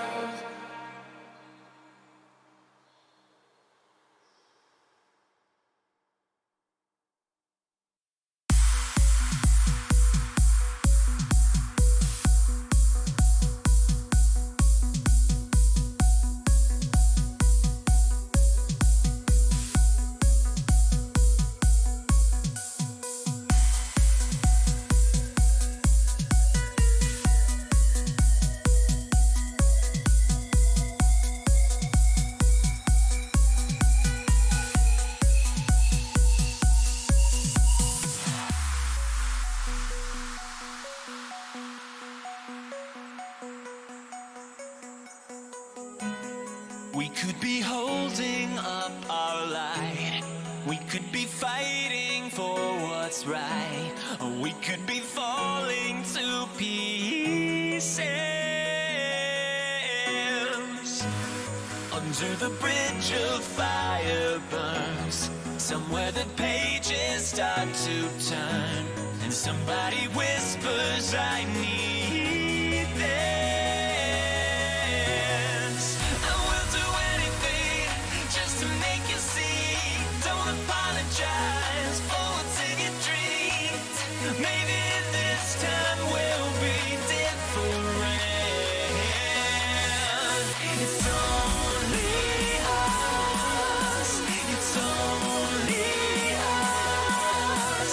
It's only us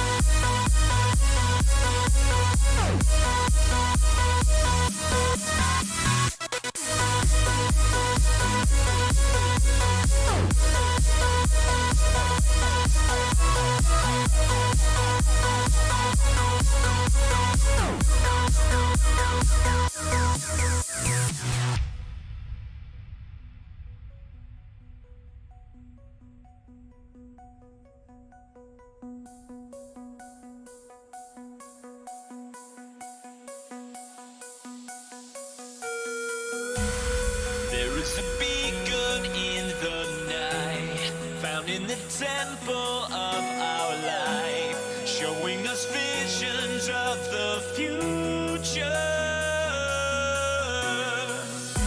So many faces left to find, down in the caverns of our mind.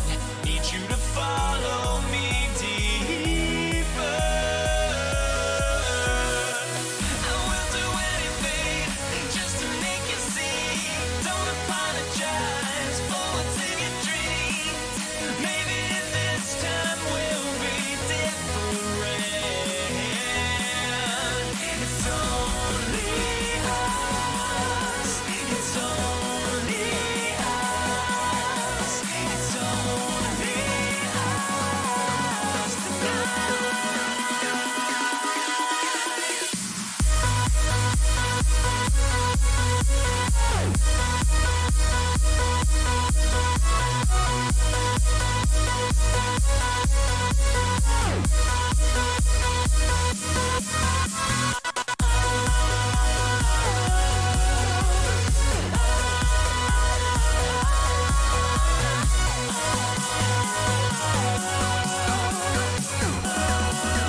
tonight was born to fight. Mythical, so mystical, think what you like. You could be the sword, the shield, defender of the people down below. You know I fall for love. You know I fall for love. You know I fall for love. Be kind to those around you, don't be merciless. Remember me, for my name is Perseus. My name is Perseus. My name is Perseus.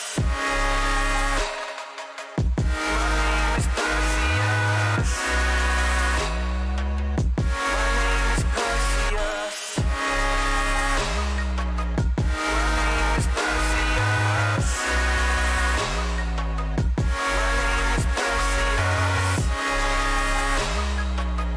My name is Perseus.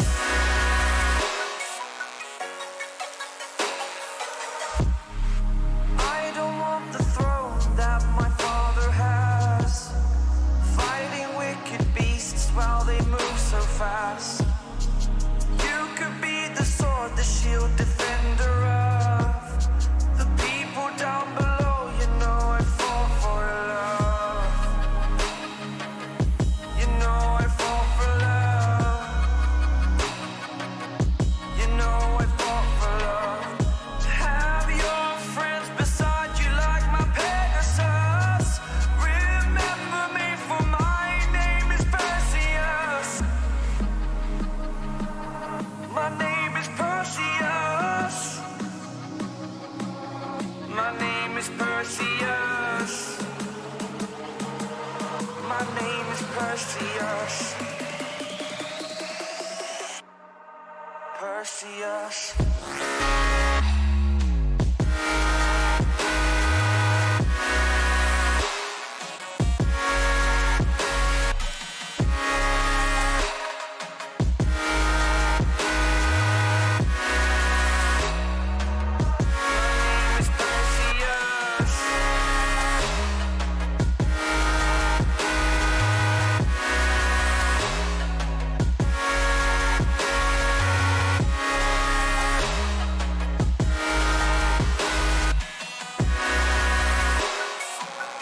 My name is Perseus.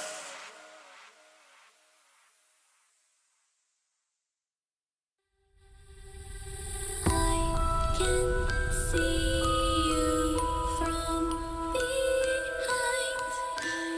You can hear me in your mind. Run so fast as you can go. Time will catch you before you know.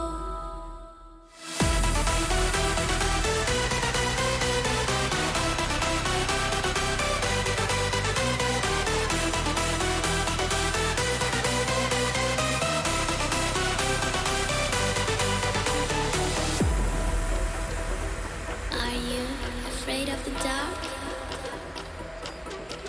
Are you scared?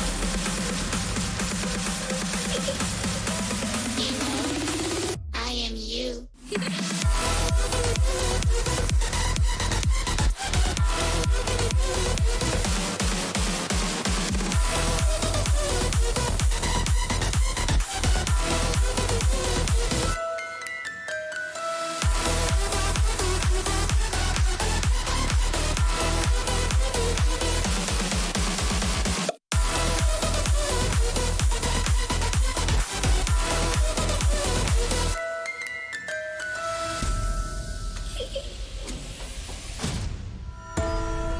I'm coming closer.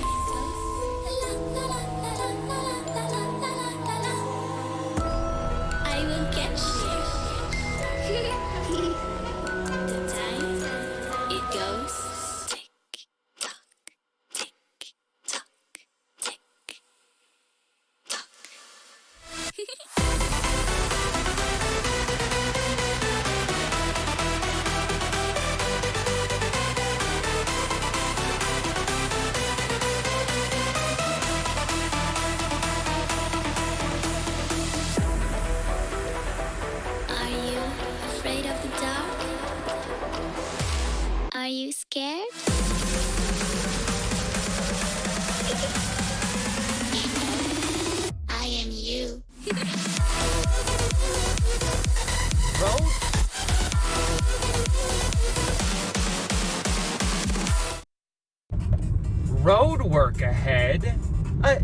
Yeah, I sure hope it does. Road working.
So I'm sitting there, barbecue sauce on my titties.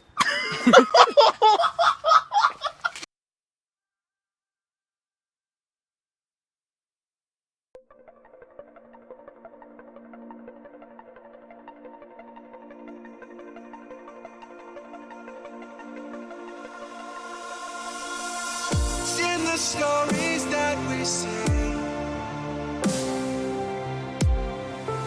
someone's waiting to be told, acting encompasses the lake. We watch the scenes we live unfold. All of those sounds that are trapped in your mind.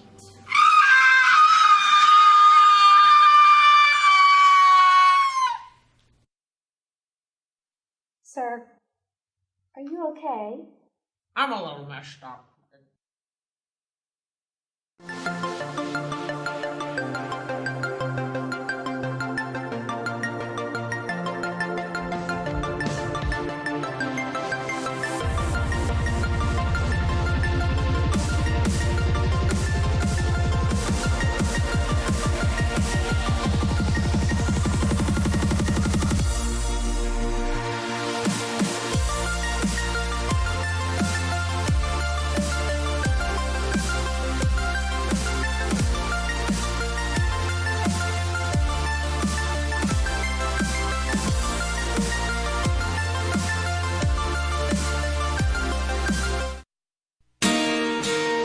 Look at this graph. Can I get a hashtag where's the beer in the chat?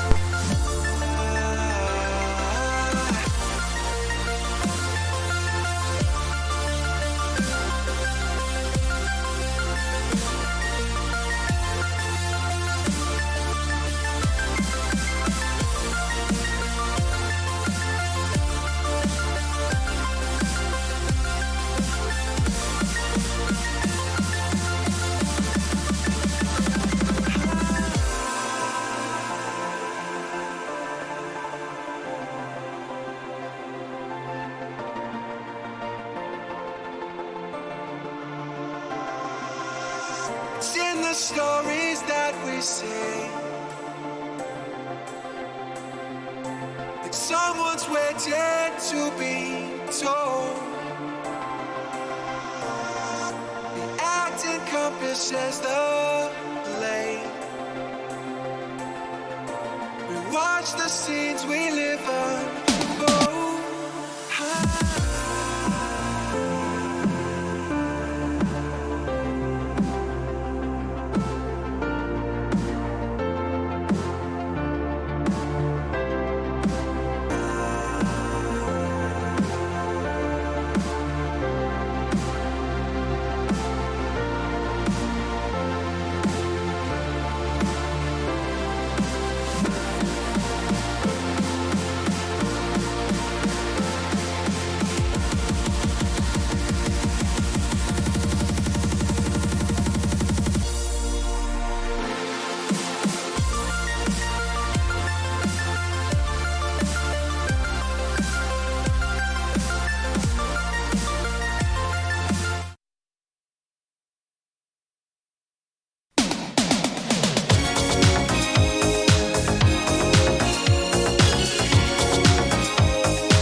We're no strangers to love. You know the rules, and so.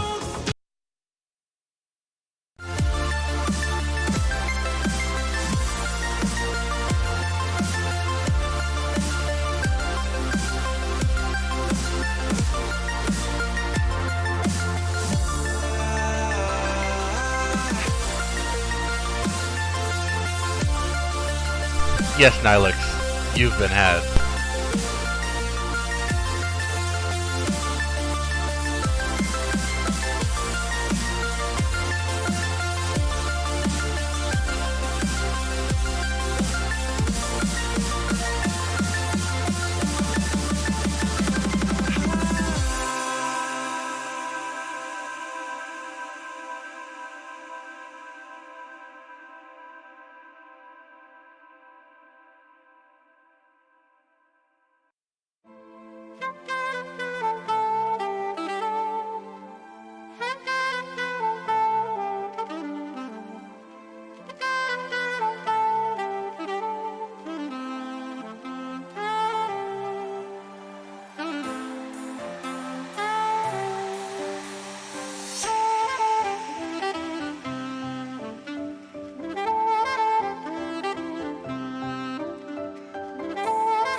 Alrighty, chat, so we're getting ready right now. We're having all the players load into the lobby, all of them taking a little long. We got some time here looking on 2 Aspire Nation individuals.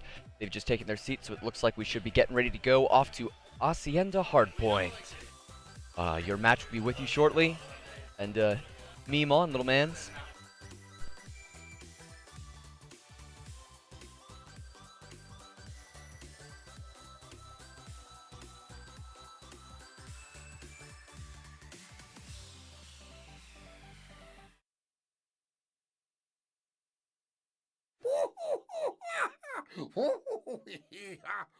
Hello, my old chum. I'm not a gnolf. I'm not a gnoblin. I'm a gnome, and you've been gnomed.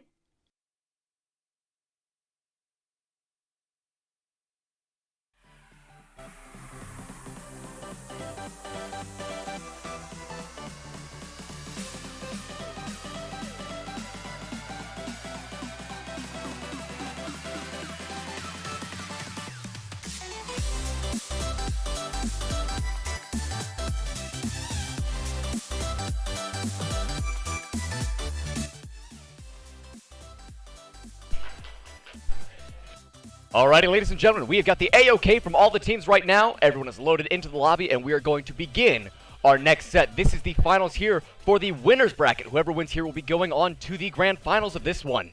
And right now we have Levitate up against Aspire Nation.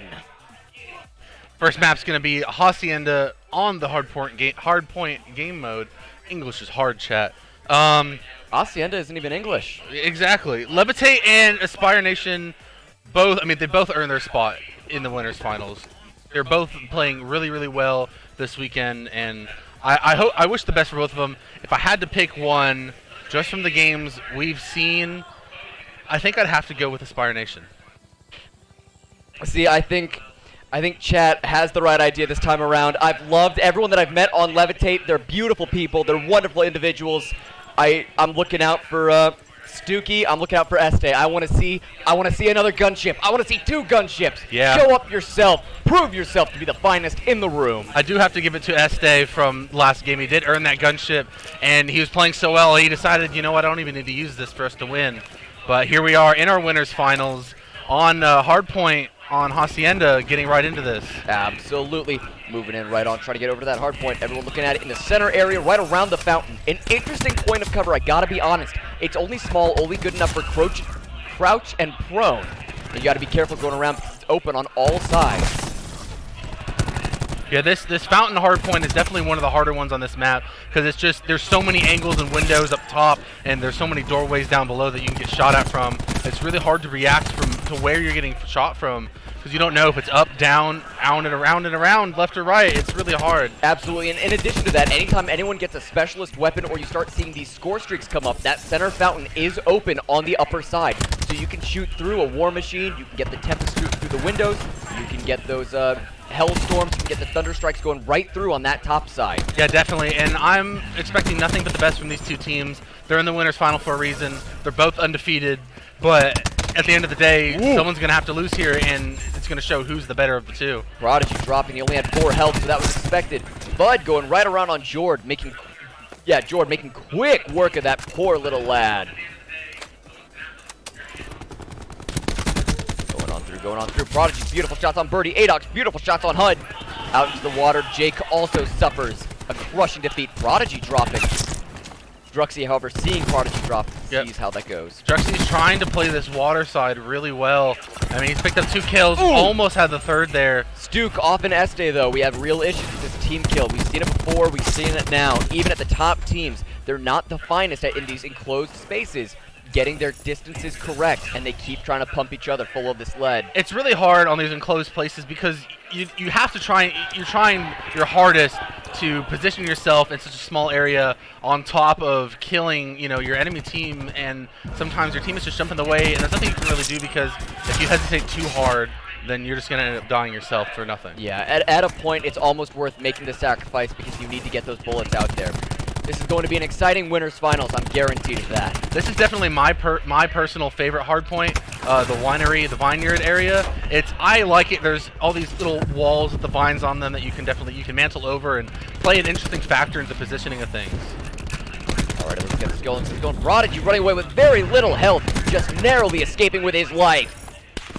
Gonna try and pull it around, make that hit. We can tell that there's gonna be all 5 of them over on that hard point. Everyone on each team is here, and we're gonna be seeing a total bar brawl here as they get into these close quarters using long-range guns. And see right there, you saw Prodigy just mantle over to get a kill. Almost mantled over to save himself, but they were waiting for him. Those mantles really do. They put you obvious and out in the open, as well as take longer for you to get your shots off. It's an unfortunate place to be in. Is the speed and the surprise worth the drawbacks that it does end up giving you? That's the ultimate question that goes through every player's mind there. Dropping out with that hard point change back over to Rock on the seashore.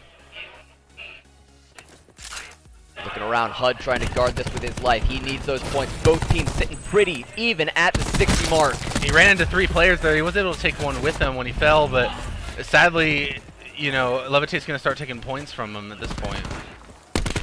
Ooh, running around trying to get the shots out in the distance. Trying to catch FUD on the off side of that rock. Noticing fire coming from the right-hand side. Jumps into the water to try and save himself. Coming right in, trying to fix up those blind corners for the rest of his team, but falling to them nonetheless. Oh, in the open fire range. Yeah, Jordan suffering. Prodigy with the 2-piece. 3-piece from Prodigy, looking really strong. Prodigy making some wonderful work. Good stuff from Aspire Nation. Unable to take that hard point, though, letting another 30 points go to Levitate. Addict's looking really strong over on Levitate, sitting at 16-9 right now. Definitely putting in his work. You also have Prodigy on Levitate at 15-10. Nothing to turn your eye to. They're starting to earn points towards these kill streaks. And if they're able to clutch it out and grab these kill streaks, they can definitely turn the tide of these hard points. Absolutely, yeah. Addict's on that 4-kill streak. He's working his way along slowly, trying to get these score streaks as soon as possible to bomb these open areas. He's also got the War Machine, and the War Machine is really, really strong, but he does end up getting picked off. He's not quite able to earn that lightning strike. SD living with very little help dropping. He does. Picking up FUD as he falls, sadly. Aspire Nation trying to move themselves around. They recognize this 40-point difference and are trying to jump on as soon as they can. They need to nip this problem in the bud. In a winner's fight like this, it is absolutely imperative that you hold nothing back. Yeah, they definitely, both teams are doing all they can because they know everything's on the line right now. If whoever wins this is going to have that cushion in the grand finals of, you know, if we end up messing up and making mistakes, we have that reset available. Picking up a 2-piece. A beautiful grassland from George, doing great work for his team. Ends up breaking up most of the cars as well, so they will not be able to explode later on in this match. 95-115. This is one of the closest matches we've had on a hard point in a long while. Jake making beautiful work with his own score streaks, picking off 2. Jake trying to go around, make sure you can see everything. Hard point, 30 seconds left on this one. George, Aspire Nation trying to milk all they can. Yeah, George was just holding on to that hard point all by himself, able to catch his team up in points here on hard point, and now they're just starting to take a slow but steady lead above Levitate. Going back around, George doing his duty. And it looks like teams are starting to get ready over here near the vineyard. Get ready for this rotation of the hard point. Jake trying to weave and dodge the bullets. Sadly couldn't get out of the way, but FUD picking up a 2-piece here. Those fences are a real issue because you expect to have a lot more cover than you do. It is a small item, and you can only stay on one side. When you're fighting off 2 people, not possible. FUD surviving with 10 health. Almost, I feel like he was tempted to use that grab slam there, but he ended up coming out in the clutch, taking out HUD as well. Jake calling in the Hellstorm for a beautiful 2-piece. This is what we like seeing in these winners' fights. The Aspire Nation Levitate ever so close to each other. Yeah, this match is super close. I mean, it could go either way, honestly. I can't determine at this point who's going to take it from here. Oh, keep on it. Adox managed to knock off HUD. Moving around in Druxy-kun, getting some great stuff on Este. The Aspire Nation just starting to take a slow and steady lead, sitting about 30 points ahead of Levitate right now. Beautiful stuff. A wonderful shot from HUD onto Prodigy. Hardpoint left, only 10 seconds. People already beginning to make the motion over to the other hardpoint rotation. And it's going to be about a free 10 points for Aspire Nation at this point. Druxy just sitting on top of it, just milking those points. Ooh, a beautiful pick from HUD, getting the rest of those Levitate players off of the initial hard point. Makes it easier to rush it later when the rest of the team does arrive. Oh, FUD almost making a nice grapple play there.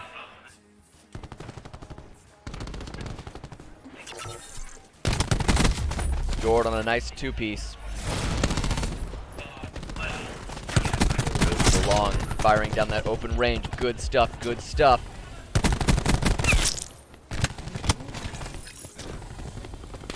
On Este, very well done, very well done. Birdie on Stuke.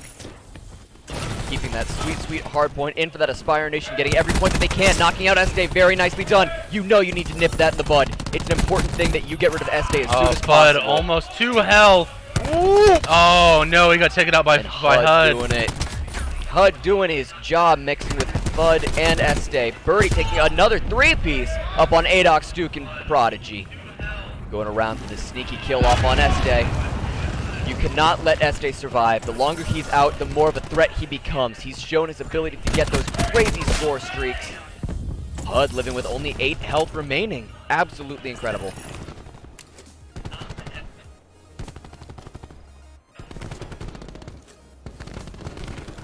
Moving off on through. FUD moving into this hard point with this grab slam. Things could get looking ugly for Aspire, but FUD does end up getting dropped by Jake. Jake getting that nice double. That's what you need for your team. You need to keep as many of your guys alive with the others out as possible. I know it sounds like common sense, and it is, but it cannot be overstated the helpfulness that it is to have an advantage in these team fights. Este dropping horribly. We've seen him do so well, but after showcasing himself so much, he's become a target for the enemy team, rocking only 15 to 25, 10 behind in his KD. Working around Aspire Nation up at that 209 with Levitate sitting pretty there at 155.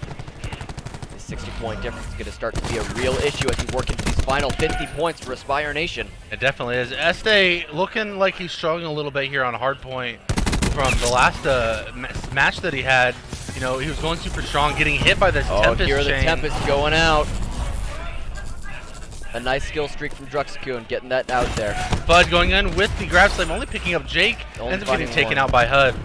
Everyone else hiding behind those walls. It does keep them safe from the grab slam's AoE damage. Working around FUD, Stuke, and Prodigy, making wonderful work. Jord picking up that three-piece. Jord picking up a lovely really three-piece. Nice. Doing really well on that point for them. I mean, you can't really turn your eye to that pace that Jord just got. He did end up getting picked up by Este, but that was something that's going to work for his team here, taking up this next hard point. Getting around. Jord now rocking on his grab slam. He's ready to use that whenever he can. With only 20 points required left on that hard point for Aspire Nation to take this first round. Escaping with little health, trying to work around 63 health remaining. Going over Stuck and Birdie. Taking out Birdie. They were trying to shoot someone and something. Oh, Este, no! He's on your team, man! Looks like Stuck throwing out that trophy system, pulling out his Tempest. He's going to try and make a play here. Up on Birdie, trying to make those shots. Tempest out, working to make... Grab slam, nice two-piece by Jord. Good grab slam to shut down the Tempest is what we should really note about that. While only a two-piece with the grab slam, not to be discounted in its own right, it did shut down the other specialist weapon. Definitely. Moving through with Birdie. Birdie making a double. Working around, trying to find as much as he can. Druxcoon assisting his team. 190 to 243. We're running into the final seconds there for Aspire Nation, only needing 5 more points to take the round. I feel like Aspire Nation is just going to give this hard point, this last couple seconds to Levitate, and just be on top of this last hard point. Oh, they absolutely steal these points need for to. the They only round. need a few seconds from this. If they can rock those 3 measly seconds, 2, 1. Oh my goodness. Oh, they're right there, and they got it. Nice That goes win. the first round over to Aspire Nation. Very well done from both of them. This is how the winners finals should look. Both teams looking really strong there. Levitate sadly not coming out on top of how well they were playing in the last match that they had.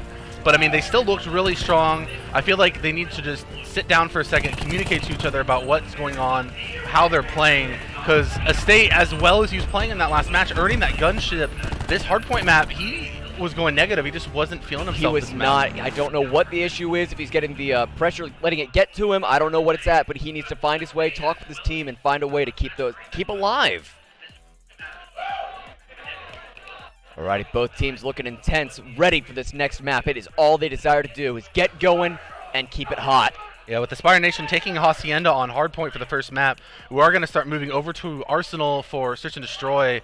And we're going to go ahead and double check with our teams. They normally don't care on these respawn game modes, but on Search and Destroy, sides tend to matter for them for some teams. So we're going to make sure with our teams and see if they want to switch or not. Absolutely.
Alrighty, we did double check with our teams to see if any of them wanted to switch sides. They were perfectly fine with the way things are, and they both seem to be ready, so we're going to go ahead and get into Search and Destroy here on Arsenal. Absolutely.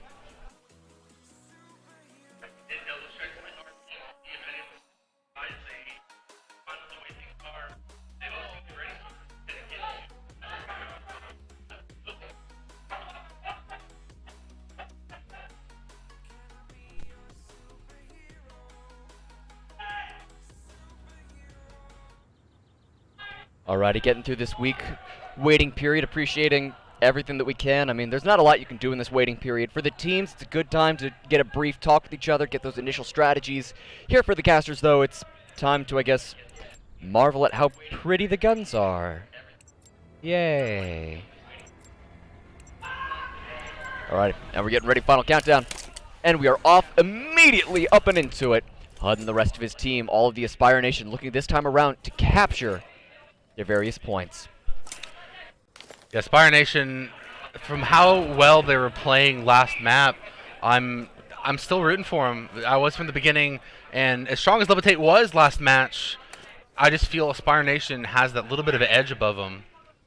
Here we go. It's just interesting to see what great teams they both are. They've been doing so well. And I'm curious if they're going to keep it up in these next matches, or if we're going to see that same 0-3 main stage curse. I mean, it's been a thing. It has been a thing, but I honestly, and here in the winners final, I really want to see a really close 3-2. You know, you're in the final map of the match for, you know, going into the grand finals, that final round in Search and Destroy. That's the kind of thing I want to see and I expect from these, you know, top tier players. Most absolutely.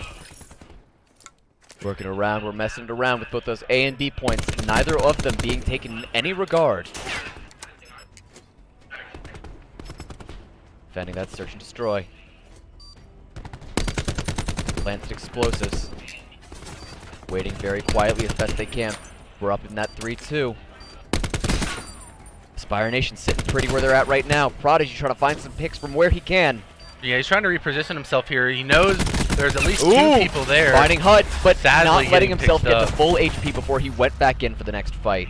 And George was able to get enough time, you know, taken away from the enemy team with his teammates so he could defuse that bomb. Absolutely. So that'll be Aspire Nation taking that one.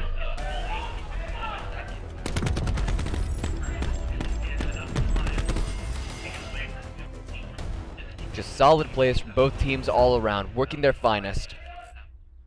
All you can do in this situation is give your best and hold nothing back. Yeah, definitely. Here in the winners finals, you have to give it all. I mean, the next thing that's going to happen is if you don't, you're going to be put in that losers bracket. And you're going to run a risk of, you know, messing up again and dropping right out of the tournament, coming so far and so close to the end. Absolutely. This is the kind of time where you cannot afford to have any regrets. You need to put it all on the line. Moving their way in, Jordan, noticing people on that side, decides to take a different approach to the attack. Jake making certain to check his corners. Can't afford to have anyone pass your line of sight. If you end up in front of someone and they have a clear view of your back, you are guaranteed a death.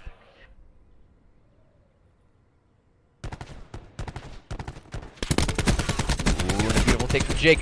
Both of them escaping with very little HP. Stuke with only 14. Juxikun planting the explosive, changing over that attack timer. Yeah, Levitate are definitely in a hard position right now. There's only 3 of them, 2 of them left against 4 people. One person, he's in a 1v4 now. Addix has a lot of work ahead of him. We've seen it done before. It's not impossible. Definitely, we did see yesterday there was a 1v4. You got one pick yet today. Going through, trying to find that ace. That's 1v3. How far can he make it? Okay, it looks like he's going to go take a rest on the beach. Yeah, it looks like he's going to go ahead and take things into his own hands. Doesn't want to hand points towards score streaks for his enemy team. Yeah. But, I mean, I guess I can understand why he's doing that. You know, he didn't have much time. He didn't really probably feel confident enough to take a 1v4 in that amount of time. Exactly. But we have seen it yesterday. We did have a 1v4 in Search and Destroy to clutch around, and that team ended up coming out on top. Yep. You've got to budget those points very carefully. You know everything you do is going to give a score streak to the enemy. It's going to be more charged on their specialist weapons. You have to decide, could I do something now, or is it the safer play to wait for later and the rest of my team to come on back? Yeah, because all that time that he could be spending around trying to find those 3 other people is more time for their, like you said, their abilities to regenerate, and more time for just everything to go on. You know, if he ends up running into those 3 people, he could end up dying to him and giving him more points escaping anyway. with only a 10 HP. Trying to be ever so careful. Prodigy finding a very nice 2-piece, and in a match like this where you're relying on where you're not relying on respawns at all, they are absolutely absent from this game mode. That is wonderful and a great asset to the team. So Aspire Nation looking George trying to find really strong. They're now in a 2v3 situation here. They were really strong the last 2 rounds. Unfortunate, George guess I shouldn't say anything. Adox dropping Jord though. It's just Adox up against HUD. And there you go. And it's beautiful. A very well done move around from HUD. This is a crazy individual. He is doing his job. That was a really good play by HUD there. I mean, as I was saying, I was a little worried there for Aspire Nation in that 2v3 situation that they might drop a round, but HUD was able to clutch it out for his team there and win that round to keep it up in the 3-0. Absolutely. Going to be watching Prodigy do his best play this time around. Getting those, long shots are beautiful things to witness from the side. Oh! And just the unfortunate flank. Shoot him in the back. He had no chance there. Yeah. Prodigy is definitely one of the highlights of his team. Alrighty. And we're making on that next switch. Here we go. All of the Aspire Nation off to attack the various targets. Yeah, HUD's getting really close here to his lightning strike. He's only 1 to 2 kills off. Getting these score streaks sitting at 4-1. He's looking really, really strong this map. And we're seeing he's real close on that Tempest. Yeah, that Tempest can definitely come into play here in the next round or 2. No one else really has anything to go up against him either. And again, my favorite play right here is going for that quick plant, giving your enemy team no time to react because they have to kill all of you or try and risk a sneak defuse. Yes. Noticing this time around, we're already dropping some of Levitate. We are down only to FUD. FUD in a 1v5. This poor mad lad looks like, while not Hacienda, he's going outside to take a siesta. Yeah, he just does not want to fight this 1v5 and risk more times for more specialist weapons to recharge, giving them a bigger advantage than they already have. Moving on to the next go around.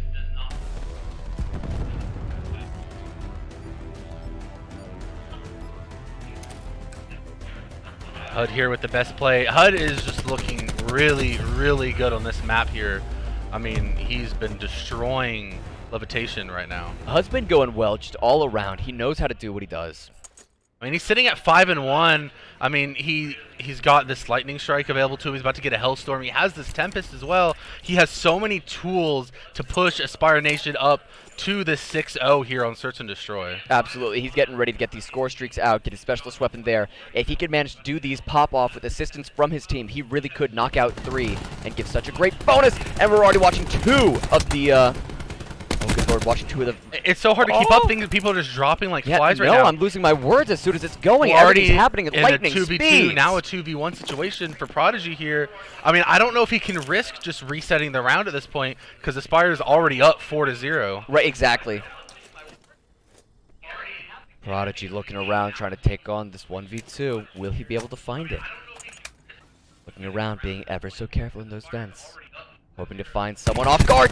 Finds Birdie. Can't quite get the pick off on him. Birdie hopping outside of the map just to get some Okay, better Birdie out. positioning. However, now Prodigy's location is known. And now we see HUD against Prodigy. HUD taking a little look at his weapon here. Prodigy trying to peek out and around, noticing the rest.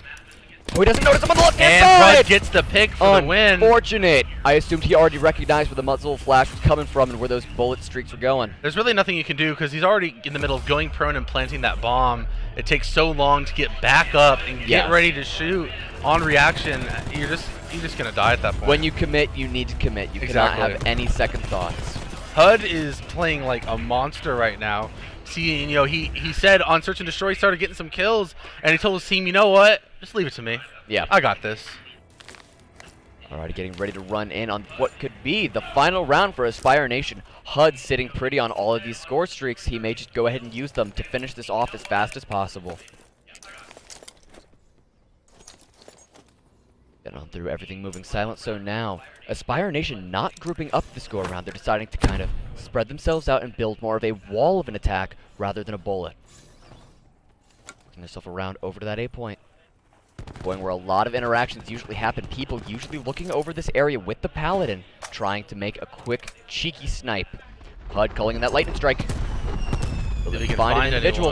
Doesn't look like it. But Druxy does plant the explosive in the midst of the chaos. It is still a 4v4, so Levitate definitely can still come back from this 0-5 round deficit and try and, you know, take a round, try and push forward and use that momentum to come back. Prodigy just barely escaping his Addict's life dropping to Druxy though. Can't have these losses. You can't lose these. Oh, the Tempest! Oh, no. The Tempest taking down Stook. He was able to recover though. Attack line, what we can for Prodigy. Oh no. Trying all that he can to try and salvage this round, but it doesn't look like it's going to be coming out. Unfortunate. It's finding so his way to this unfortunate round. that FUD was Well able done. to clutch that FUD was able to clutch that, you know, those kills for his team, but he had no time to defuse that bomb. So Aspire Nation's just going to take that round and that map at that point. Goodness, 6-0 it. That's absolutely incredible. I don't know if today I've witnessed, even yesterday, a 6-0 on those search and destroy maps. No, we haven't had a single 6-0. They've normally been at least 1 to 2 rounds there that, you know, it's decently close. That was a wonderful full sweep coming out of Aspire Nation. That run around. Levitate's going to have to do their darndest.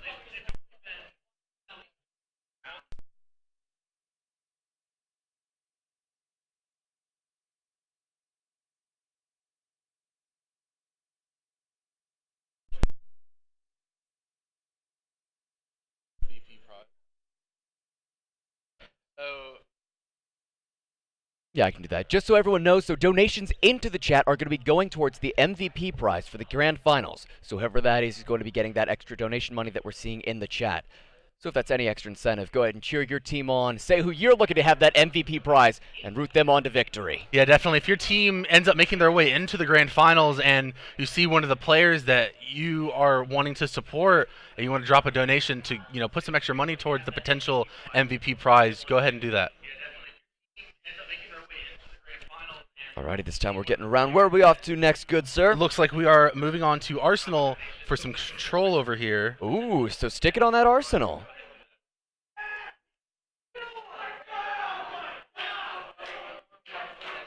Now, Aspire Nation are up 2-0 in the map count, and it's going to be hard for Levitate to come back from this. I mean, don't call it a comeback, but we've seen it happen before. But the way Levitate's been playing, it feels like they've been struggling a little bit from their last match. I mean, obviously this is the first time they're seeing Aspire Nation in the tournament, but they have just been putting in a lot of work and making Levitate struggle a little bit, it seems here. Yes, it's a little terrifying. We know of the power that Levitate commands. However, something about this Winners' Championship right here, I don't know if it's the pressure, I don't know if it's playing these rounds back to back, but they are not performing at what we've seen them do before. Right, and we are just going to wait a second here to get confirmation from our teams to make sure that they are ready to go and go ahead and start up this map.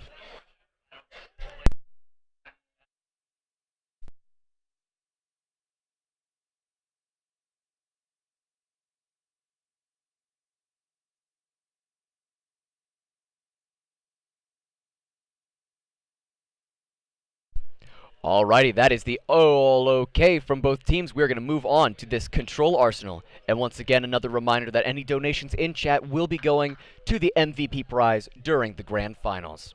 Help support our best players here today. Give them a bit of an extra incentive for doing as well as they possibly can. Yeah, and we appreciate you all just hanging out here and watching the stream. I mean, it's been a really awesome, yesterday was really awesome seeing all these teams come out and participate, and seeing these teams that have been just on top of their game moving on to day 2 and now in the winners finals.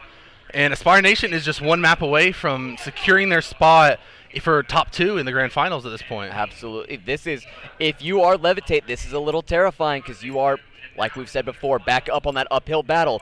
You are fighting to stay in the winner's bracket and not have to play another round in losers to get your chance to come back. Yeah, I mean, whoever does end up dropping out of this winner's final does have a chance to come back, because they will drop down into the loser's final, which the winner of that will then go face whoever wins this in the grand finals. Yeah. So it's very possible that whoever drops this could come back and we could see a rematch here in the grand finals. What an incredible round that would be to see them back on their run for the true upset, to make it turn around full ways. Yeah, rematches in grand finals are a big favorite of mine.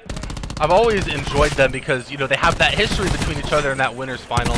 And if you see it again in the grand finals, whoever's coming up from loser's side, they're coming for blood. Oh, yeah, because they're coming for revenge, they're coming for blood, they're going for all the glory at that point in time. Yeah, they definitely have something to prove, saying, if you knocked me down, I'm here to knock you down. Alrighty, looking around, making these quick picks. Both the health pools are sitting pretty at 24 and 28 respectively for Levitate and Aspire. Looking around for those various control points. Jordan Jake doing some quick work on SD and stuff. Working there around. Looks like we may be going in for the flank. Back over to mid, trying to rush his way as hard as possible. Jake is going to try to go on an absolute spree, get those kill streaks up, and manage to get all those various kill streaks and ultimates going.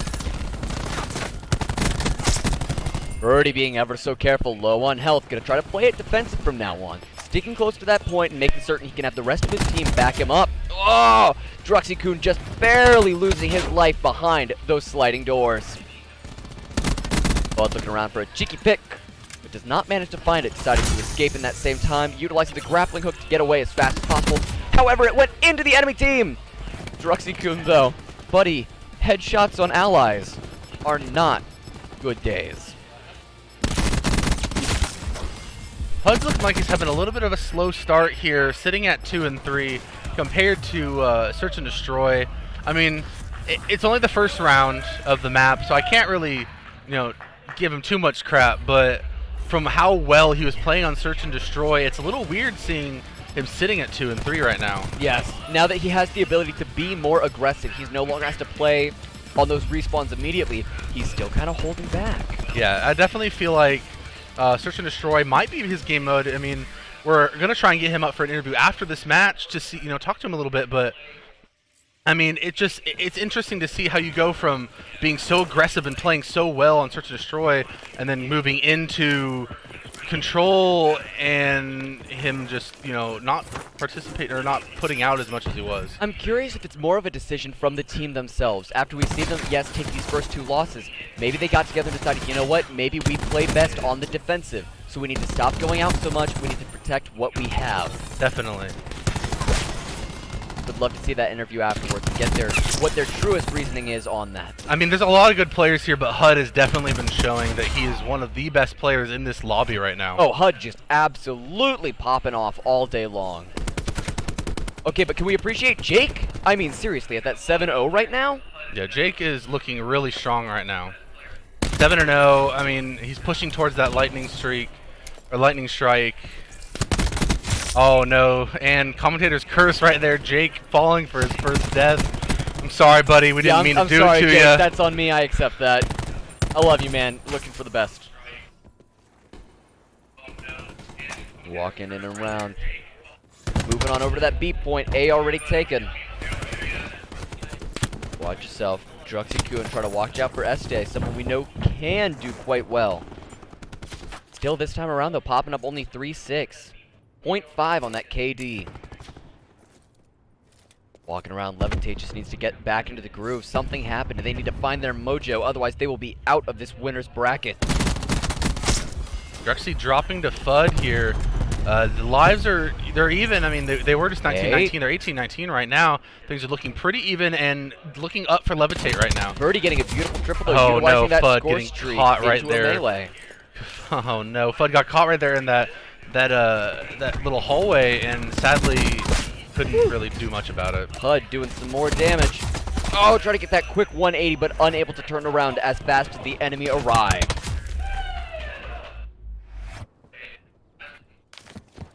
Alrighty. Looks like Birdie's going to try and camp out on this point, see if he can protect people before they end up getting to capture point B. If he can manage to knock enough off, I do believe the plan for Aspire Nation is to move on from there and play on that defensive. 12 and 15 are the respective health pools for lives. Nothing unredeemable, but that means everyone's coming out, averaging to approximately 2 respawns left. I mean, we were saying how good Jake was playing, but look over here. We're watching Birdie. He's sitting at 13 and 4 right now, looking really strong.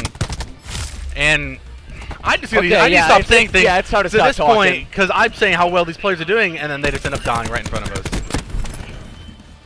Walking around, watching out for those guts blasts. Jake getting a hot fail. Going around those sides, protecting this point as best they can. Truly, it is a game of the minds at this point. Both teams doing their best to stay in sync. Single players are not where they shine here. It is required that you play as a team, gel, sync, and mesh together. If you are not playing as one unit, you are guaranteeing yourself a loss. Yeah, and Levitate are able to take that round and tie it up 1-1 here on control. But Aspire, Birdie, and Jake looking really strong on Aspire. And they're probably hoping that, they can try and streak up and use those to their advantage to steal around. Aspire is a little terrifying at this point in time. They ran that 0-6 back on that search and destroy. How do you reconcile yourself after going up against that, we didn't make any headway against them last round? What's going to change here on capture? Yeah, it just feels that Levitate is starting to, get back up on their feet after taking that 6-0 defeat on Search and Destroy and start to, push themselves forward. And it's something you have to do here in these situations, in these sets. You might take a loss like that, but you have to keep pushing yourself forward if you want to continue on. Absolutely, absolutely. So we're getting close for Stook. We're getting close on that Tempest. Already sitting on that trophy system. Wondering if he's going to deploy that anytime soon. Jord, though, sitting pretty on the grab slam. We're going to see if he can hunt down. It's a great thing. If you could manage 3 picks with that grab slam, it'll do a lot of damage on the other team. Utilizing that to push a point is wonderful. It's an almost guarantee that you'll be able to get that first tick at 33%. Walking themselves around. Oh, Jord being taken from behind, getting the flank from the outside. The pincer-style motions absolutely ruining him. Working themselves around. There's only 25 seconds left on this timer. Birdie leaving with no health. Birdie getting absolutely gnomed by the gnome. There's only 20 seconds left on this timer here in control. It looks like A Point couldn't quite get caught. I mean, and even if they were to catch A Point, there's not much time. They have to keep funneling in to B Point.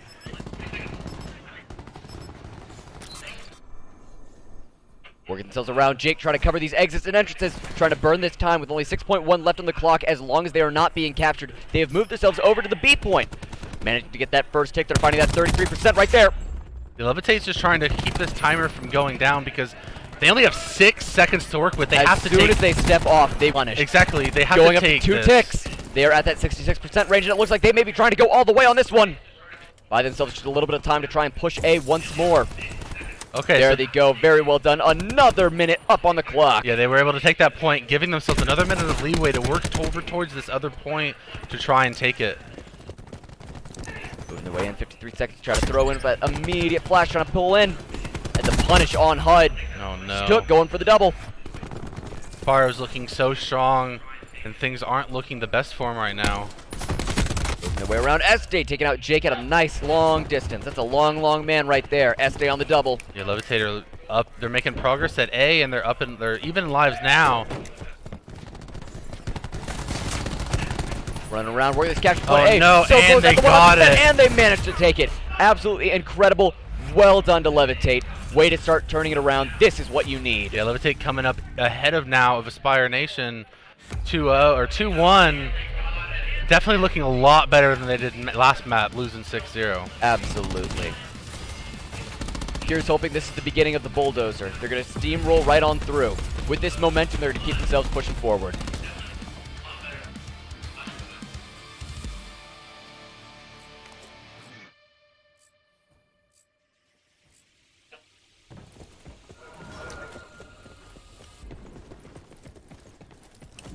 Looking ourselves around, Birdie and the rest of his team deciding to go as a single force this time, hoping to hit as hard as possible as opposed to kind of splitting up.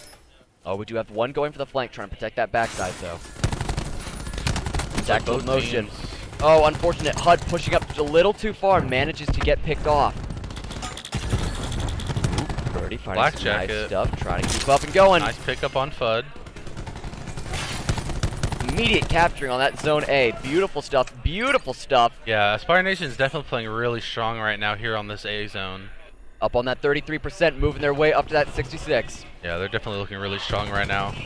And I feel like it's to the point where Levitate has to just say, because they did split off, it looks like Levitate has to just say, we just have to give them that point at this time. Absolutely. Capture Zone A already decimated. Moving on to Capture Zone B. If you're Aspire Nation, this is starting to look good. You've reached that halfway mark, and you are sitting still pretty, having lost only 3 lives, capturing the first point.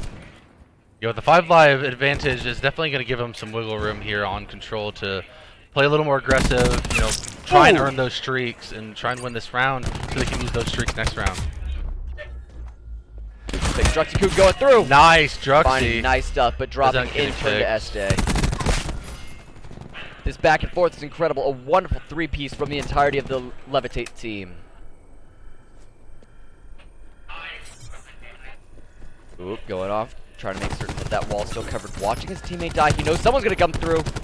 But bites before he needs to do anything. Stook trying to make it through. However, has that lightning strike now. Yeah, Birdie was waiting for him. They were able to get that first tick at least, so they do have that much progress saved for them on that B point. Yeah, something that will hold even if they are pushed off of that point. It's something they can return to. Being ever so careful, watching through these sliding doors. Watch yourself on the right. Notice the enemy going through, and he gets absolutely jebaited by a grab slam. It's a little interesting use of a grab slam by FUD there. He only got the 1 kill. I feel like he used it as a panic button there just because he didn't really know what was going on. He didn't know how many people were turning that corner. I mean, it's not a bad play. It's just definitely it felt like a panic move. Yes, it was more of a I've got to save my own skin, less of a hey, I got a fun idea. Yeah, Birdie getting picked up by FUD there on the B point. Druxy just barely surviving it. FUD they are really down to strong 6 right now. lives. Levitate down to 6 lives exclusively. Ooh. Oh my goodness, HUD almost killed himself out of the zone right there. Cutting it down to the wire. Prodigy calling in the lightning strike. Finding up 2.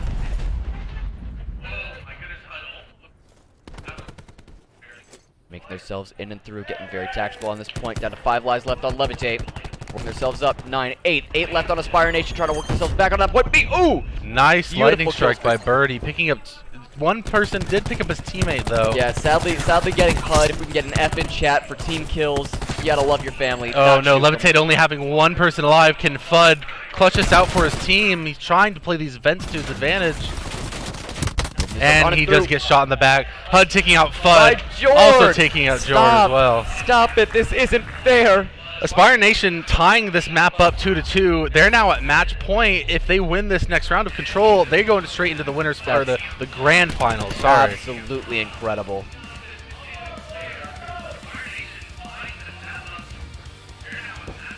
A good round, well played by everyone. However, Aspire Nation just making certain that they stay top dog. See, that's where I would have thrown in a big Chungus reference. Oh, goodness. But I didn't. Chat, save me. We were saying earlier that HUD was looking a little lackluster compared to how he was playing in Search and Destroy, sitting at 20 and 21. 1 kill negative, but definitely making a lot of progress to what he was before, sitting at 1 and 3. It's always painful to witness. Birdie's still looking really strong, though.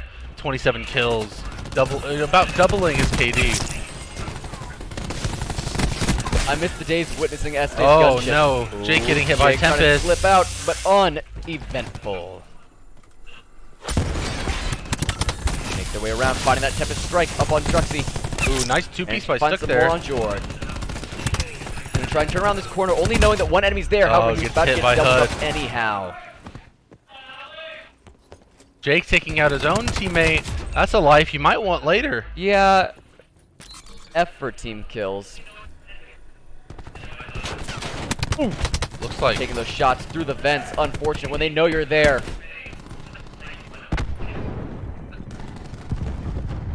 Walking their way through, Adox being ever so careful, watching out in that mid. He knows there are enemies waiting for him, and capturing this zone A is not easy. Yeah, kicking this zone A is going to give them a little bit more time to work with for B and make things a little harder for Aspire Nation because they're 4 lives down. Absolutely. We know that zone B is usually more fun to take. It's that open area. You can use a lot of your score streaks there. He gets hit by a Hellstorm. Get hit by a Hellstorm right out of the grappling hook. Just not fun. Oop. Cutting it close on that combat zone exit. Yeah. Calling in that lightning strike. Will it manage to find its enemy? No, it does not. Be ever so careful.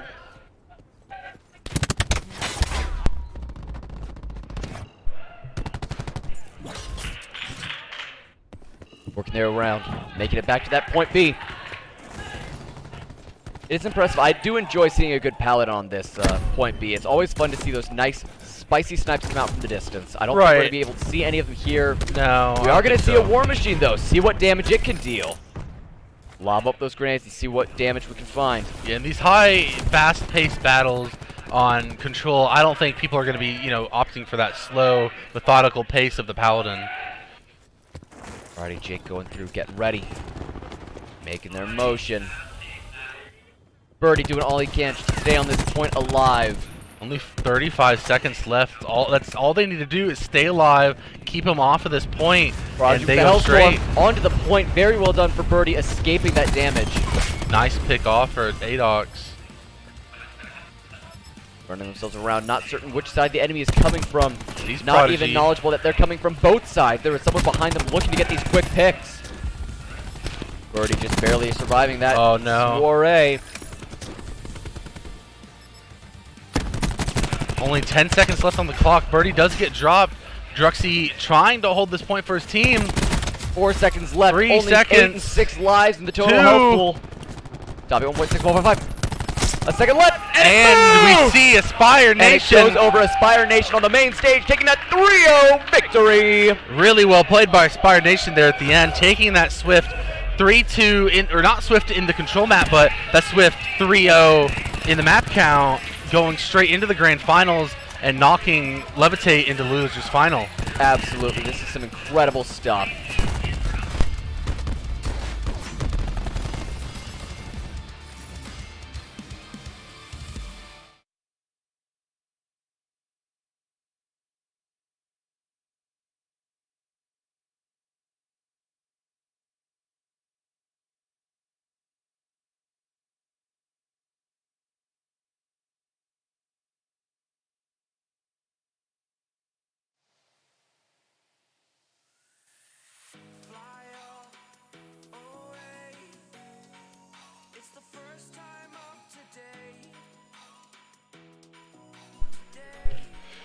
Alrighty, I have HUD here with me. How you feeling, man, after that win? Good. I mean, we just won 3-0. We haven't 3-0. lost a map. That was way too close, though. That was really close. I mean, we saw it was coming. I was like, there's only 10 seconds left. It was 3, and then they got on for like half a second, and then you guys were able to catch out those last few seconds, keep them off the zone to catch that W. You guys have to be feeling great about yourself. Yeah. I mean, I think we picked the wrong maps, honestly. You think you picked the wrong maps? Why is that? Hacienda. Hacienda. I can don't understand like that. map. I can understand that. I'm personally a fan of the map, It was though I really play a lot close. more pubs than competitive. But in the competitive scene, Hacienda does seem to be one of the maps that people don't really care for. Oh, it's not that. It's just Drux has been. I mean, he played really well in it either way, but he's been playing really well, like 55 on frequency with the song, and on that map he has to run a Maddox, and it changes the pacing. You have to play slower. Right. No, I can understand that. Search and Destroy, though, 6-0. That's the first time we've seen that on stream is the 6-0 in S&D. Yeah. And you were popping off in Search and Destroy. You were only dropped like 1 or 2 deaths. How are you feeling yourself going into Control, coming off a map, playing so well? The same. I mean, in S&D, since we got here, I've used a completely different gun. I used the Saga in Respawn and then ICR in S&D because S&D's a slower game mode. Right, exactly. And you guys were just looking so strong, and you guys have looked so well on all the maps we've seen you play on stream. And I'm sure, obviously, you're now secured your spot in the grand finals. So obviously, you've been playing well off stream as well. And have you guys dropped a single map at all the tournament? No. Or so it's been 3-0 the whole tournament for you. Yeah, we played 3 series, I think. I think we're 9-0 map count. That's nothing to turn an eye to. It's looking really good for you guys. How are you guys feeling going into the grand finals? Do you guys want to see a different team come up from losers, or do you want that rematch with Levitate? No, I mean, I feel like they're probably the best team. You feel like Levitate? They're in winners finals for a reason. Exactly. And we just beat them in the best of 5, so I don't know if they'll beat us in 2. Right. Well, I hope for the best going into grand finals. You know, it gives you guys a little bit of time to relax and talk about some things going into it while you're waiting for that. But you guys probably feeling pretty confident, not really scared of anyone going into that grand finals, are you? Yeah. All right. Well, I wish you the best going into that, and I hope to see you guys come out on top. I've been rooting for you guys since the beginning, personally. You know, we've seen a little bit for Levitate and stuff, but you guys just proved right there you guys are the better team at the moment. Yeah. I mean, they played us close though. I mean, right. I'm the S&D.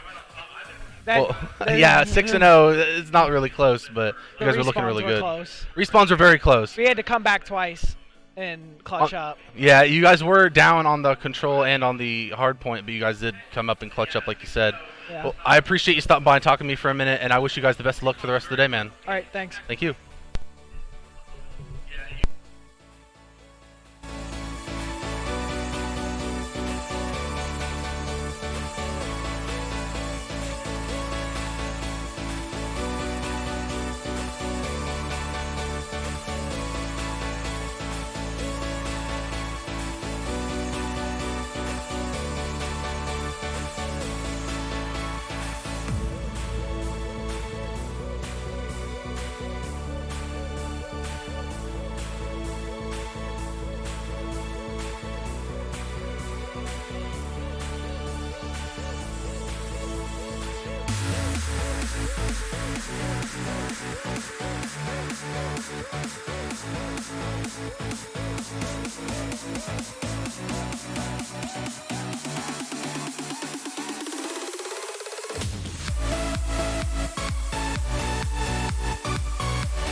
Gave you too much, now I'm swallowed.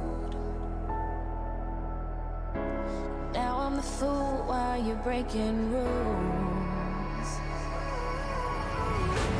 Dangerous path that I follow. Oh, go on, just do what you do. And it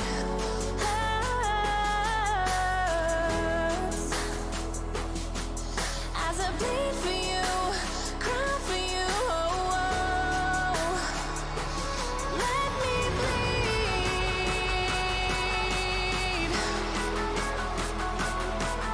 As I bleed for you, cry for you, oh, oh. Let me bleed.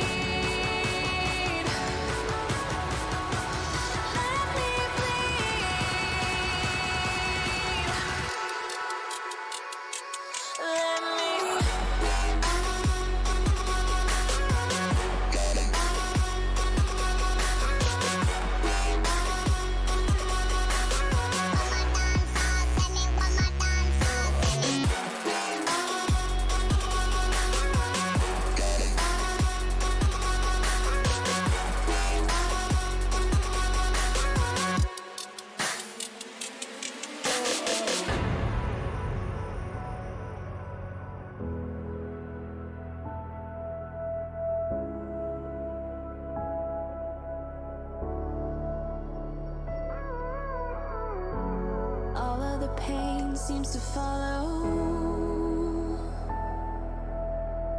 like a shadow dark and cold to the touch. Am I insane not to let go? Oh, go on, just do what you do. And it hurts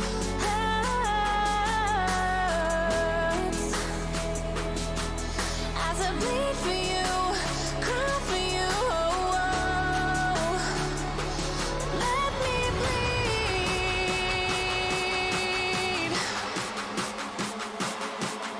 as I bleed for you, cry for you. Let me bleed.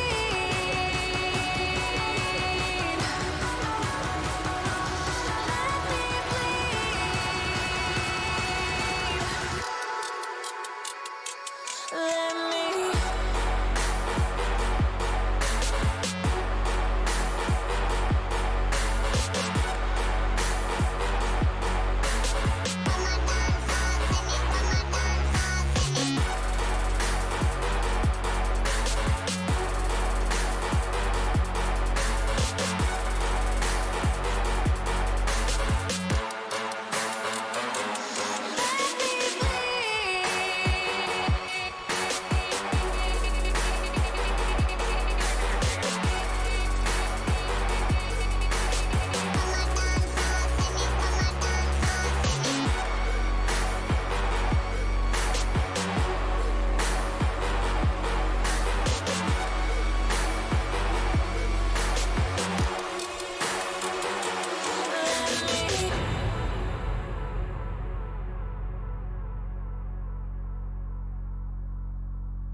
Wasting time on my own. All the places that we go. All this pain builds within. Footsteps fade, what could have been? Finally, I feel more free. The end of you and me.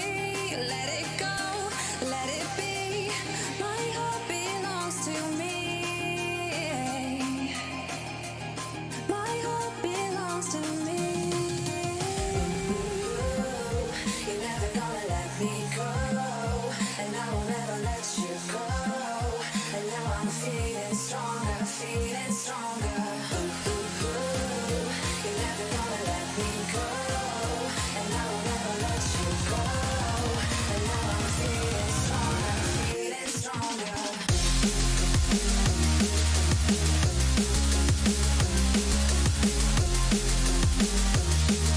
Feeling stronger, feeling stronger.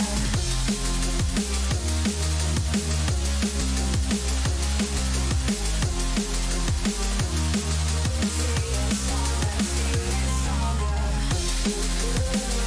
You're never gonna let me go, and I will never let you go. And now I'm feeling stronger, feeling stronger. You're never gonna let me go, and I will never let you go. And now I'm feeling stronger, feeling stronger.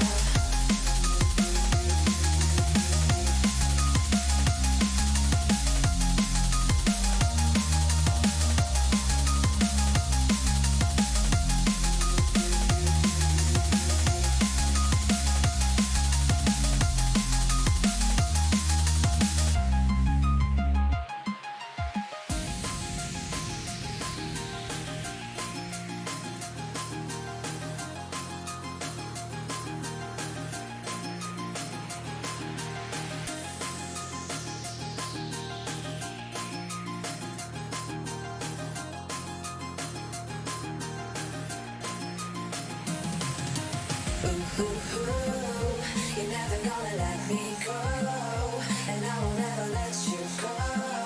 And now I'm feeling stronger, feeling stronger. You're never gonna let me go,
Can you tell me where you want to be in time?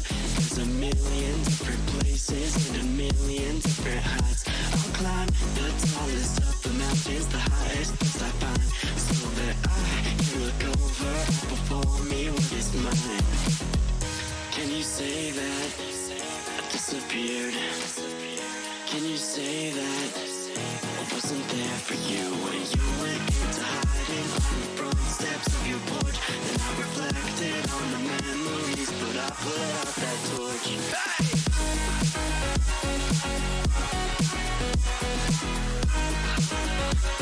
But I put out that torch.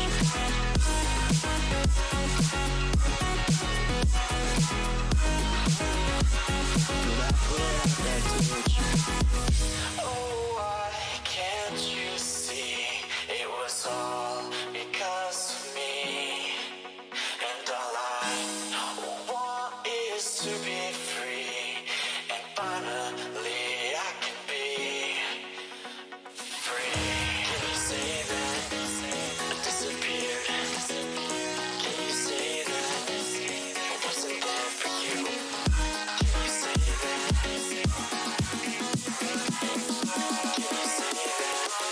That's what I'm looking for.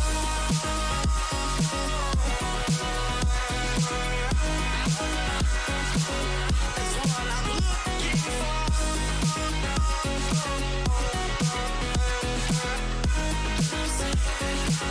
That's what I'm looking for.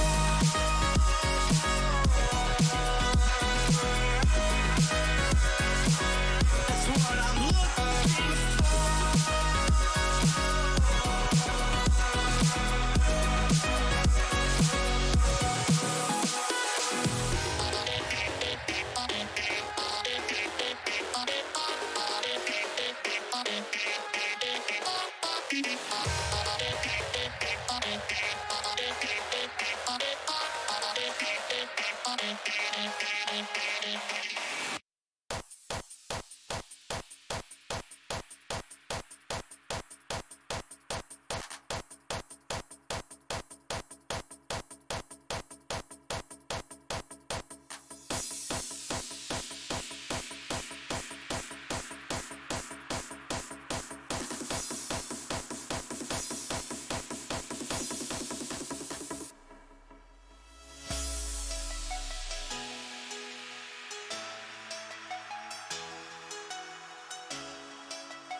Alrighty, this time around we're moving up through the losers, what I believe to be semi. This time around we're going to be doing Simplicity versus High Command Gaming. This time around, as for their first point, it looks like they have chosen... Oh, I can't see the veto right now. We're going to be going Hardpoint Seaside for our first map. So remember, people to look out for this time. People that we know have been doing well this entire time. We're going to be looking for EV8, some dank plays from EV8 as well as Paxi.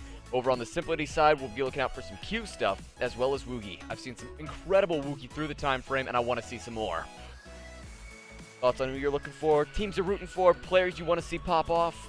From the two teams that we've seen today, it's really hard to choose. Simplicity and High Command have both been playing really, really well.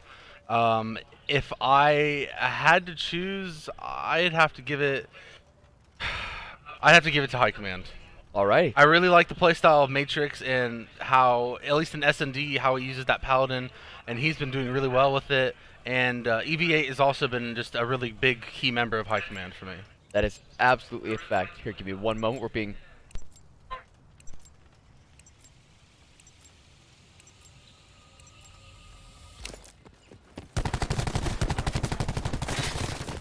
We're actually going to be taking a quick pause if you don't mind. It seems the class creation had a bit of a snafu as we went around. And so we're going to be going back around, allotting 30 seconds to the team to recreate their class in order to get off and running to the proper races again.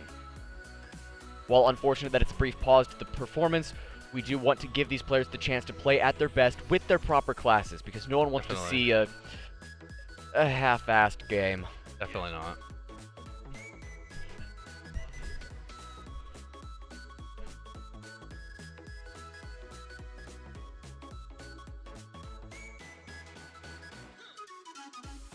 Snafu is a bit of a snaggle, a kerfluffle, or perhaps a cattywampus attempt at victory. Quote me on that.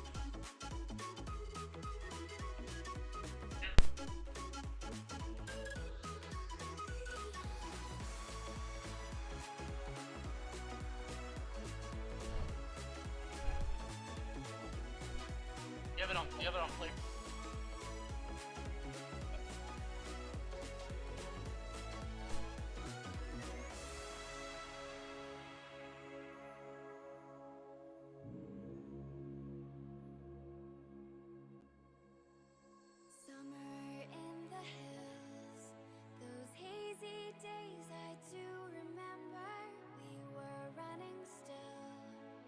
The whole world at our feet, watching seasons change.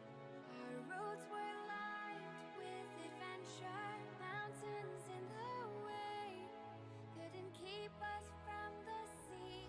Here we stand up in arms. Alrighty, confirming up that all the rule sets are set.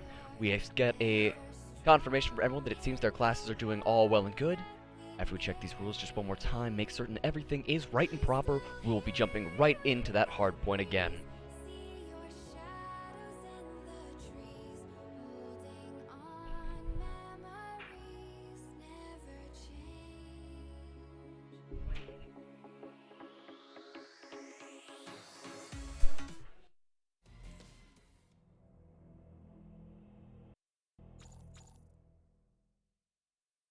And here we go, off again to this waiting period. A bit of an issue for every team as they recognize their nerves getting to them. I mean, you saw even just last time, it was a bit of a panic when even something as simple as a class was up in arms. Right, a class can be a little bit different though, because I mean, if you don't have the right attachments that you want on your gun, or you know, you have 1 or 2 points that you could have used towards something, that can make a big difference. Oh no, yeah, I absolutely understand. The class is definitely something we needed to leave and fix. However, it's something as easy as raising your hand and being like, hey, we need to stop for a brief second, our classes aren't working. As opposed to the bit more of a panic that we got, because you can tell nerves are at their highest right now. Yeah, it's nothing to be really panicking over, because I mean, we did get an AOK from the teams, but apparently one of them wasn't ready and they just didn't know. Which is alright, we got things handled and figured out, so we're going to get into this hard point with High Command versus Simplicity in the losers semifinals. Alrighty, it looks like every team is going to be going right in for that 5v5 bar fight, right on that immediate hard point. Both teams recognizing immediately how incredible both of them are. Tensions are rising immediately, voices are breaking out through the crowd. They both recognize the other's skill. Simplicity looking really strong, taking this hard point, 10 points, climbing.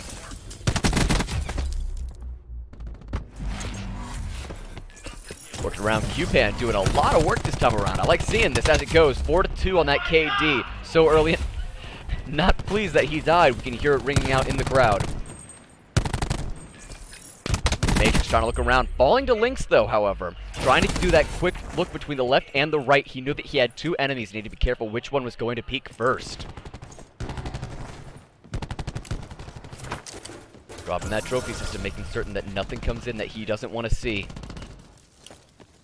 We're going to see this time around, it looks like Waves maybe going around that outside, trying to get the flank from the backside. He's going to try and play as aggressive as he can and make certain that he moves over to that hard point, taking out one, going to try on Tex, but does not manage to find it. Gets picked off by Tex's buddy before it connects.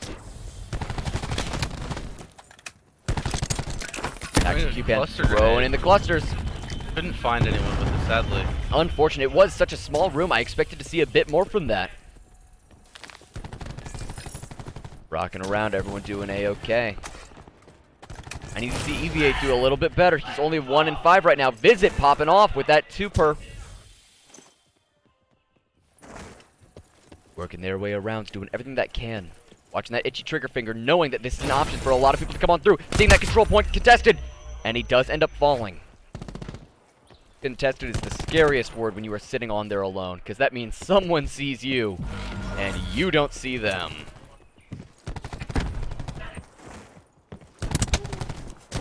Find Q-Pan over here in the bar area, picking up Lynx. Q-Pan able to get Visit there on this fountain hard point.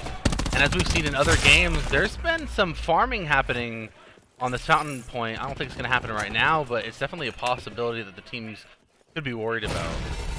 I don't know if it was a map or just a testament to how good Este was back on Levitate, but I want to see another gunship. I want to see someone pop off so hard they get that full 11 kill streak, and we get to see that gunship actually in action for once. Right, it does. I mean, if it wasn't for hardpoint, it definitely would have been a little harder for him to get, because it does take about 15 to 16 kills alone just to get that gunship. But using hardpoint, you know, points to your advantage, getting those points for staying on top of it, can definitely help you towards those score streaks.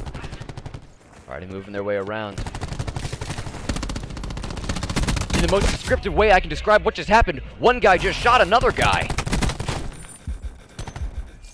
Yeah. Ooh, coming up from the back, getting hit from behind, not being able to see this. It's a wonderful play from around the side.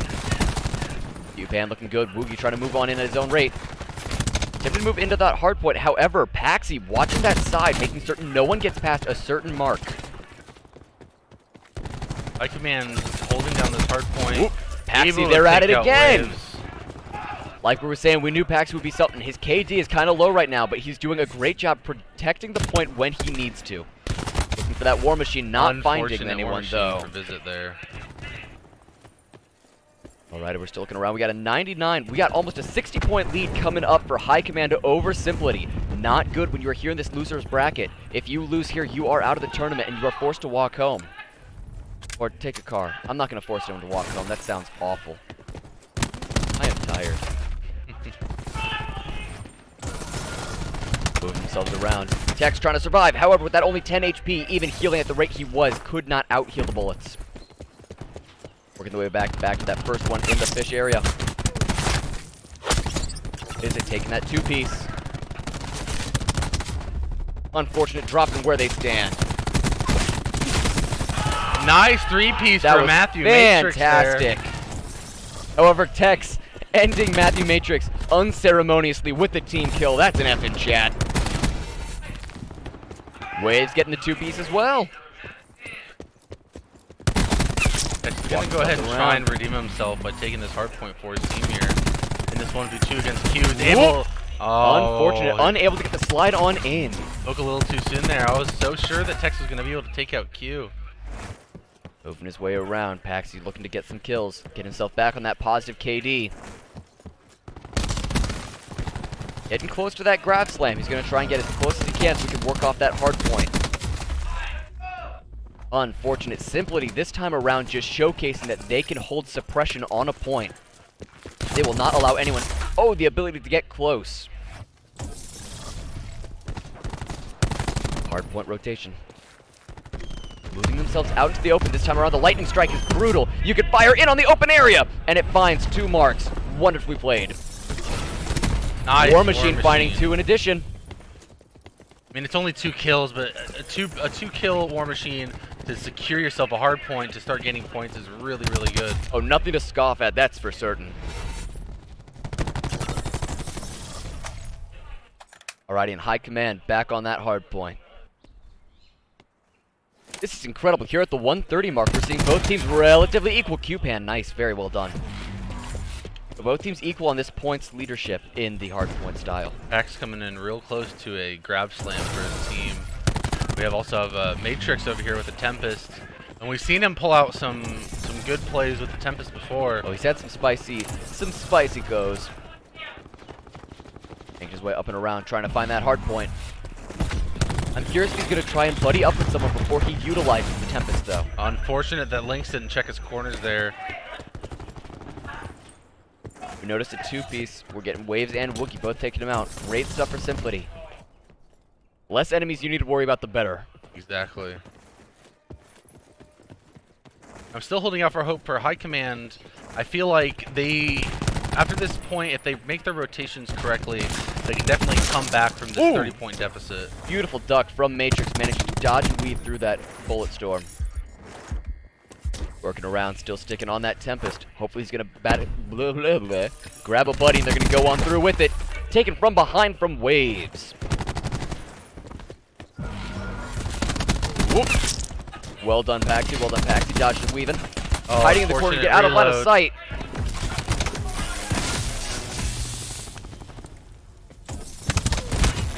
Whoop!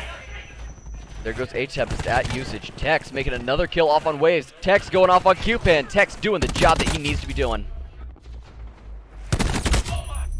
Working in on that hard point. We got that 184 to 142. A 40-point difference. While not a ton here towards that later section of the game, can mean life or death.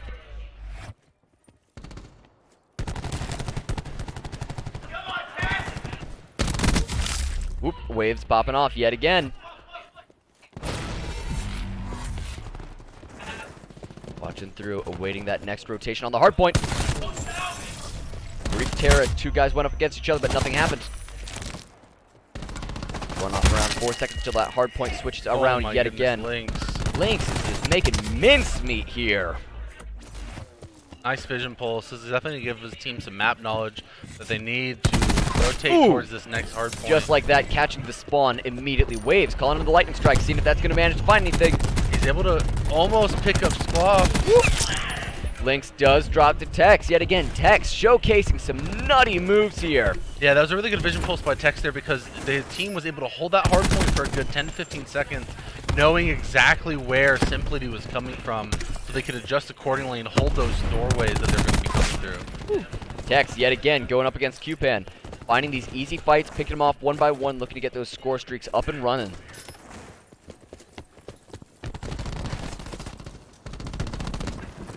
$14 seconds left on the current hard point. People are going to start looking around it, moving around to the next rotation. Oh! Unfortunate. Beautiful takeout by Skloff and Lynx.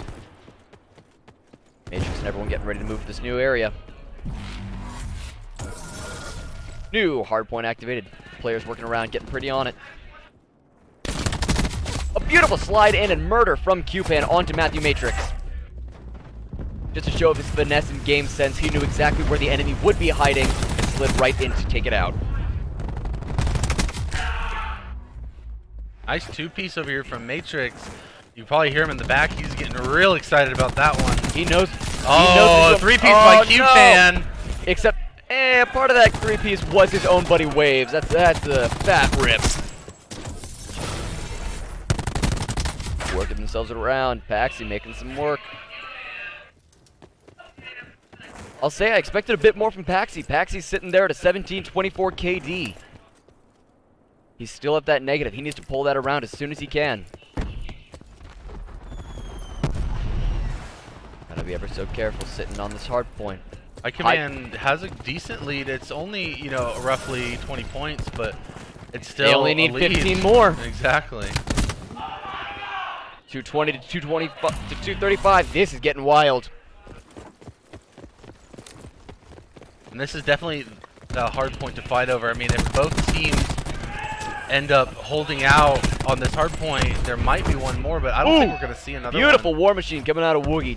Any time that you can gain on this point, utilizing your specialist well is what you need. Grab Nice slam, grab slam finding isn't one. able to get any more than that, though. Moving themselves along. Working through the winery. 248, 249, and Simply is going to take this first round. Well done to them.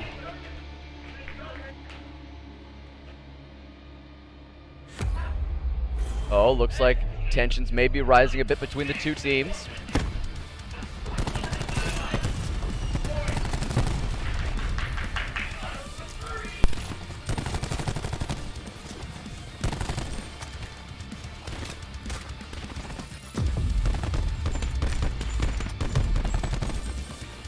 Looks like our next map is going to be Arsenal for some search and destroy.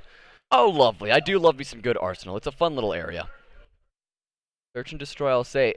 I know we keep saying it, it's a given to anyone in the COD community. However, anyone not, search and destroy is much more of a tactical attempt at the game. Both teams have a limited health pool. Each person has 1 life and 1 life only before they are out of that specific round. So they need to play with their other 4 teammates and work themselves to get and capture these control points.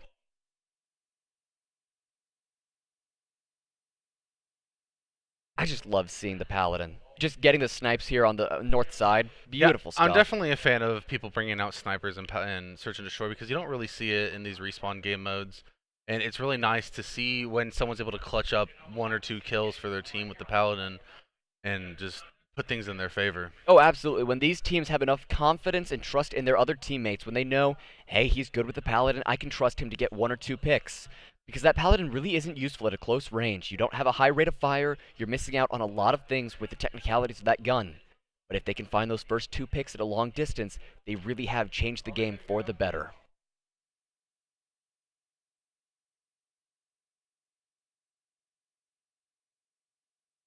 Both teams giving the A-OK. Looks like we're going to jump. Oh, halt. Very briefly, never mind. We got the, in the very last second, whoa, whoa, whoa, whoa, whoa, don't do that. You know the one. You know what it means.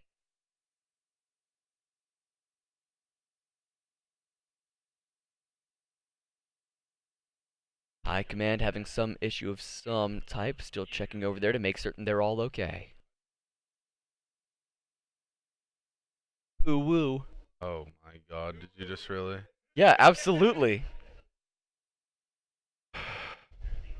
Can I get a different caster? I don't want to deal with you this. baited me into it. That's not on me. Yeah, I think chat wants the stream dude to come cast instead.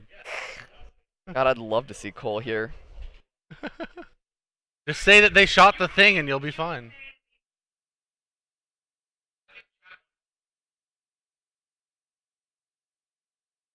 Still waiting on High Command to give us the A-OK for whatever's coming next.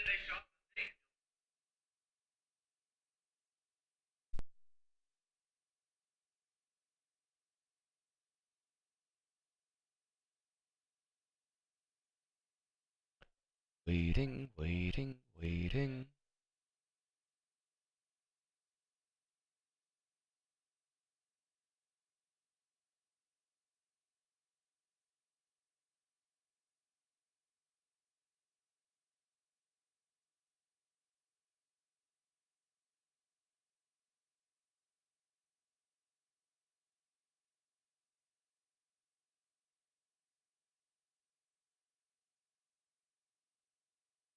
Not quite sure what's going on over there, but definitely seems to be a problem for them because it is taking a little bit of time. Yeah, no, everyone's still in the game, so I'm curious what the actual technical difficulty comes out to be.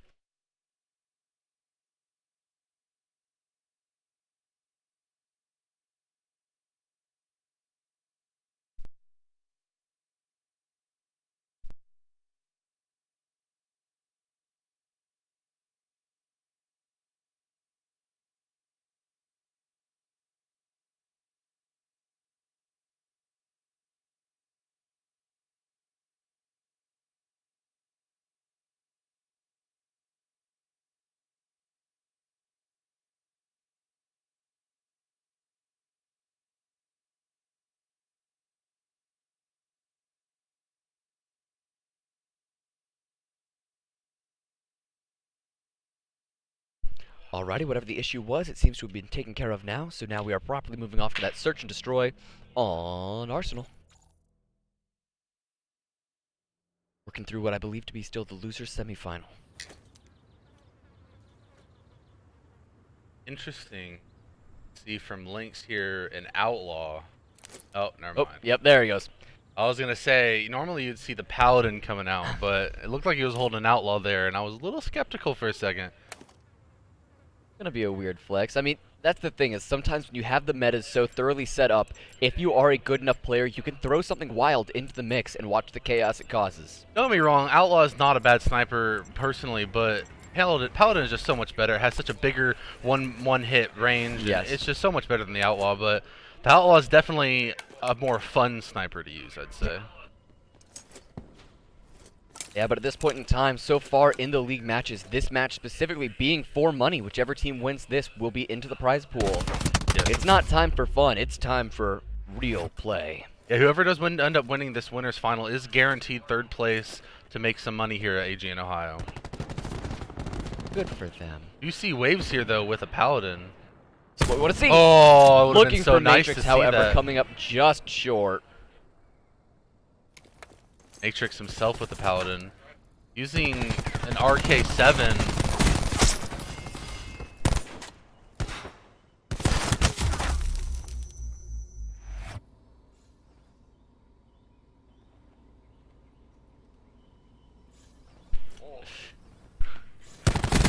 Alrighty, getting ready, seeing some pretty stuff. Visits in a 1v2 situation here. Yeah. Against Waves and Q. With only 23 seconds to go. Gotta kill him within the next Watch couple yourself. seconds, and he didn't check his corners. A common camping spot for any given player, getting in that back right corner there. It's a great spot to be. No one ever checks around that they really should. That bomb provides cover from all sides, and no one expects to see it from back there.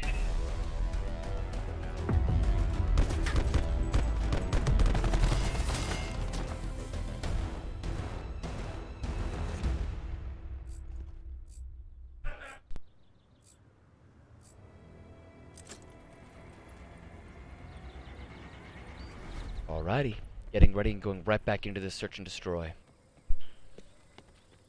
This time around, High Command looking to defend these 2 points. Waves picking up on that paladin, looking to find some cheeky snipes here right at the beginning.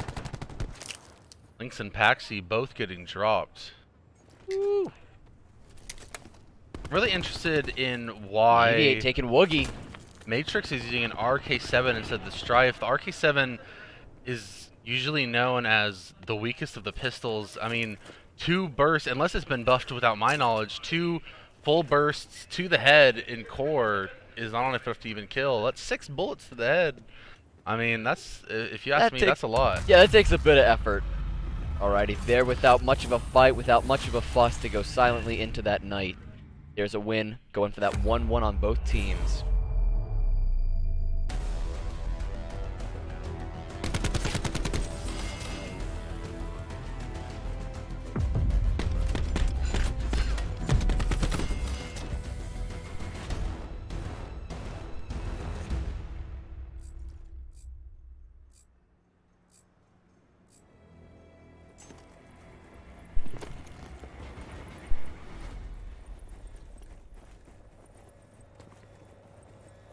Just so you guys know that your beloved producer behind the scenes at AGN Gaming is awful at throwing items into trash cans from across the room. Give him an F in chat for that epic failure. Paxi and Woogie both dropping from the teams, making this a 4v4. Matrix looks like he decided to not go with the Paladin anymore and switch back to the Maddox is what he was using in Respawn. Really interested and a little sad, to be honest. I enjoy snipers, but thankfully we have Waves here. Loft, Waves looking around, but almost just dropping. missing. We're at a 2v4 right now. Unfortunate place to be in if you are Waves and Q-Pan.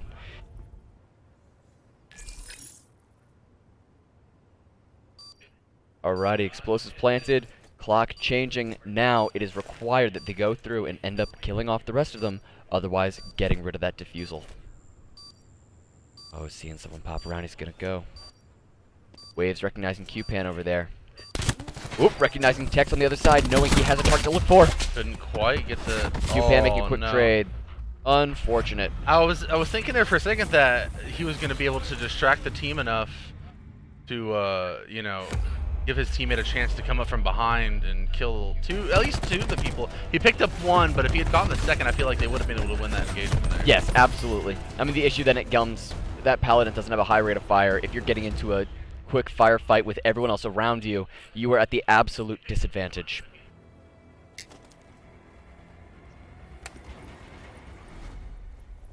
Q-Pan running through with this SOG. Tried and true, old reliable.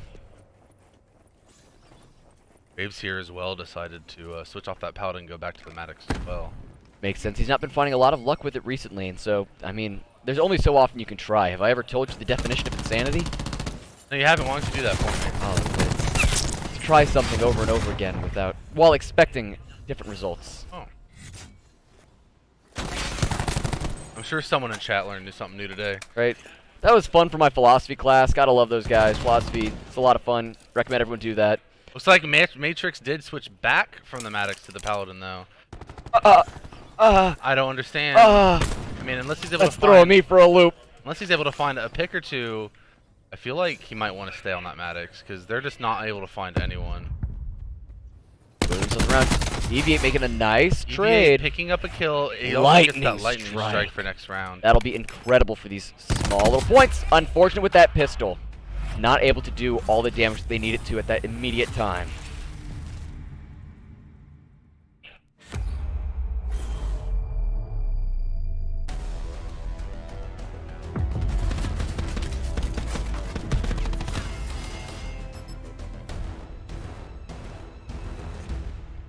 So strange as we get into these in-between points. Tensions are high enough at this time with money actively on the line in this match. Teams are staying awfully silent during these off moments. Looks like Waves decided to stick to the Maddox, but Matrix deciding maybe the better play for him is to stay on this Paladin and try and get a pick. Never mind, looks like he swapped his classes at the last second for us. He did have that Paladin out, but he decided to swap back to that Maddox. Oop, looking around, people recognizing the locations now of the enemies. Looking on through, Tex planting the explosive. That early explosive plant, as we've been talking, it's a great immediate option. Ooh, nice frag grenade coming from Tex, though. Fantastic. Whoop! Looking around, however, getting picked off by Matrix. Unfortunate. 1v4 here for Waves. Whoop, Waves picking off one. 1v3. This is how numbers work. He just needs to pick them off one at a time, and he can work it around. Ooh, at that only 15 seconds left, I don't know if he trusts himself to manage this. And it looks like he's just going to go ahead and take things into his own hands here. He's going to go take a good old nap. Kissing the back of that car. Back of the van.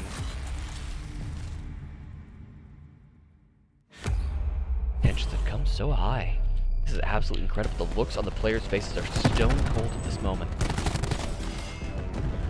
Yeah, they're all definitely really focused on this S&D map. I mean, it's been going back and forth the last couple of rounds.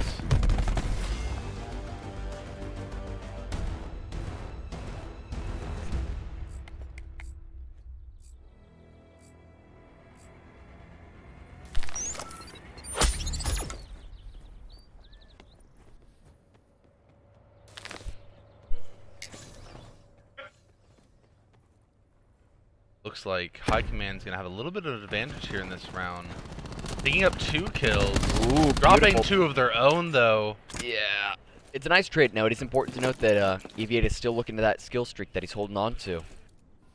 He definitely does have that lightning strike still to his advantage, but I'm kind of surprised he didn't let it loose as soon as he knew all 5 were moving towards that point. If nothing else, I mean, I guess just knowing that he has it is enough to spook out the enemy team to avoid grouping up into one position. I feel like he doesn't want to use too many resources in one round, though, because he did use that health boost from his crash, but if he were to use that as well as this lightning strike and just take out everyone with a lightning strike, then that's just a wasted health boost at that point. Yeah, understandable. Ooh, ever so careful playing around this centerpiece ever so slightly. A beautiful two-piece from Visit. Nice two-piece coming from Visit. Absolutely incredible. We do love those. A great turnaround. Setting them up for yet another round.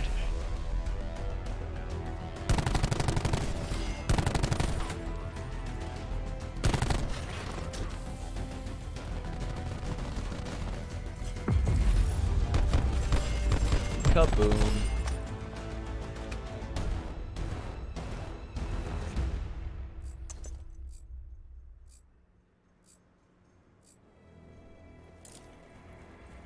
And off they go, ready and willing. Still sitting on that beautiful kill streak. Got the Thunderstrike for whenever it's necessary. Like all teams, at least present, sticking together. Wave's getting really close to this Tempest here. That could definitely be something All of high command. Bar 1 is moving straight on to that point B. Dropping Visit again with a 2-piece from the end of last round to the beginning of this, doing wonders for his team. Oop, Tex planning that explosive again, changing that kill timer. Getting some team shots onto Paxi here. Taking shelter behind the bomb.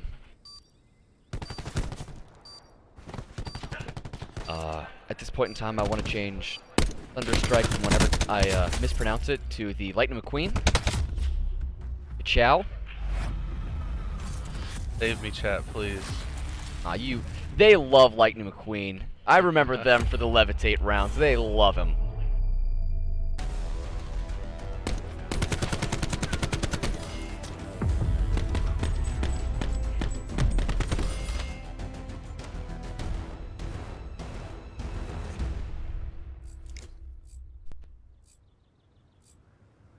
Alrighty, high command here, sitting pretty high above Simplity.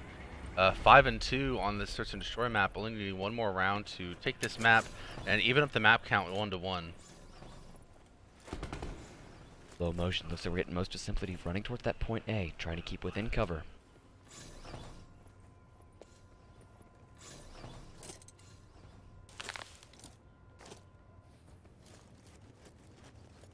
I feel if Simplity want to win this round, they're going to need to feed a kill or two to Woogie if they can to try and give him this war machine so we can go ahead and use that next round. Tricky this time around because anytime you want to feed those kills, you're taking a chance. Oh, we're looking at that Tempest almost immediately deciding to get that preemptive strike on it. Gonna see if you can find anything to commend. Did pick up 2 kills with the lightning there's strike. That lightning strike we were expecting. Tempest taking 1 down. Tempest taking 2 down. Oh, the lightning chain, however, unfortunate. Visit cleaning up yet again. Hack Max is such a good perk. It helps you so much against concussion grenades and Tempest. I mean, you saw it pop up there when he shot them. Those 2 at the back were able to get up almost right away. And he ended up hitting the third person, and it just was too long, and he ended up getting hit from behind.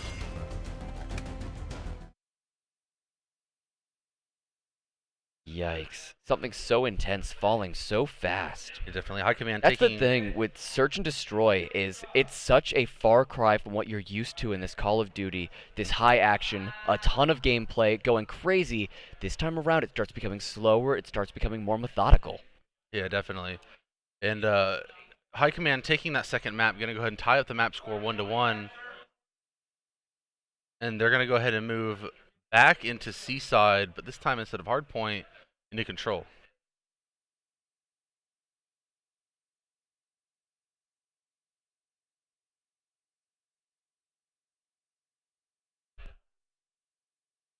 Alright, I gotta get the AOK from all the teams. Like High Command needs just a second. They're still waiting for their final player to come back around. Get those high fives all around.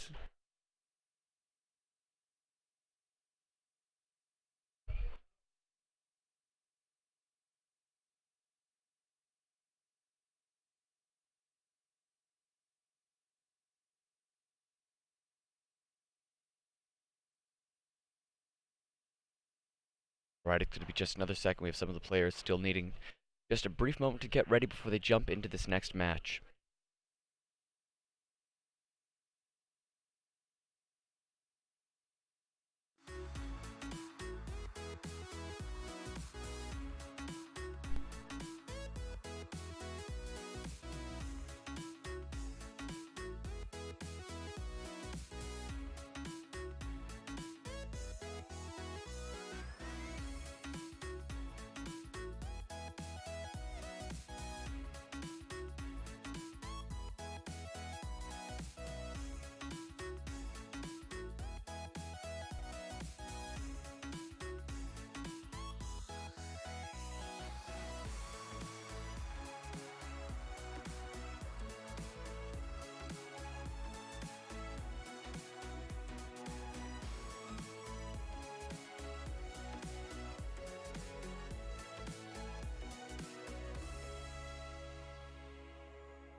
So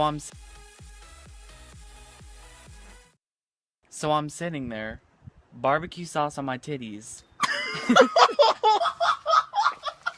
So I'm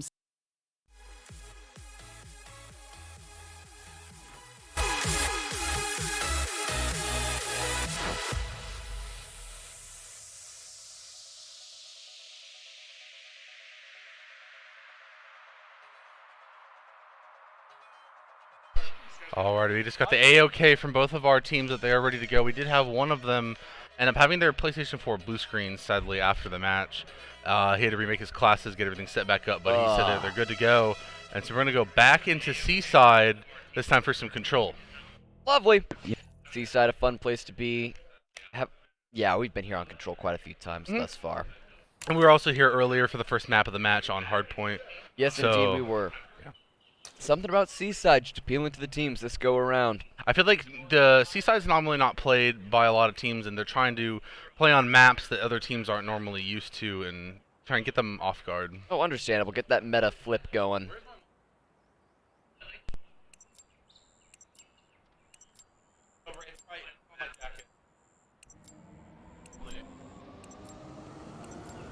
Alrighty, just finishing up now this waiting period. Both teams eager to go, immediately running out of gate, looking for the initial victory.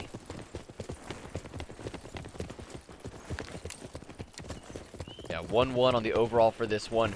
All of them trying to go up and get that money victory. That is what this round is for. It will put them into the running for third place, which will be a slot available for money. Good stuff coming out. EV8 Matrix both doing quick work. Dropping the kill count. Already lost 6 lives over on the Simplicity side. Unfortunate. EV8's definitely looking really strong right now. He's sitting 3-0, and as I say that, gets picked up from behind. Yeah, again, commentator's curse, absolute beast. It's a real thing. Point A, though, already gone. Looking to cap that point B. Make this a quick round. Moving in, not getting any traction on it yet. Axie looking around, knowing he knows someone is around that corner. He's just got to confirm it and wait for his time to strike. Woogie, though, taking him out before that's even an option. Watching both teams slowly funnel over to that point B side. EV8 getting a beautiful pick. Same for Matrix, both headshots off on him. Waves doing the pull around, though. Nice cluster grenade by Woogie, picking up a kill there in that bar area. Oop, going on down, entering into the winery and fish diner. Whoop, looking out. Just barely escaping with HP. Off to go in and confirm that kill. Whoop. Paxi not having, he will not allow his team to be attacked from that nice side. by Paxi there. They're going to try and stack up on this point. Try and capture it as quick as they can, and at least take 1 or 2 tiers off of it. There we go. Yep, there's the first tier. First tick done. Getting in. So close on that second. Is someone going to try and come and contest this? They no. get the second they managed tier. to get that 66%. They have to contest it at this point. They have to push it and try and contest it. Beautiful stuff from Matrix, making certain no one touches this point. And that's going to be the first round. Immediate first victory for High Command. This is the kind of stuff we like to see. Flawless execution. They knew what they wanted. If you could hear them over the mics, because they are being a bit on the rowdy side. They know what they want, and they can rally together to get it. Yeah, definitely. They've been very vocal of how they're feeling about their plays.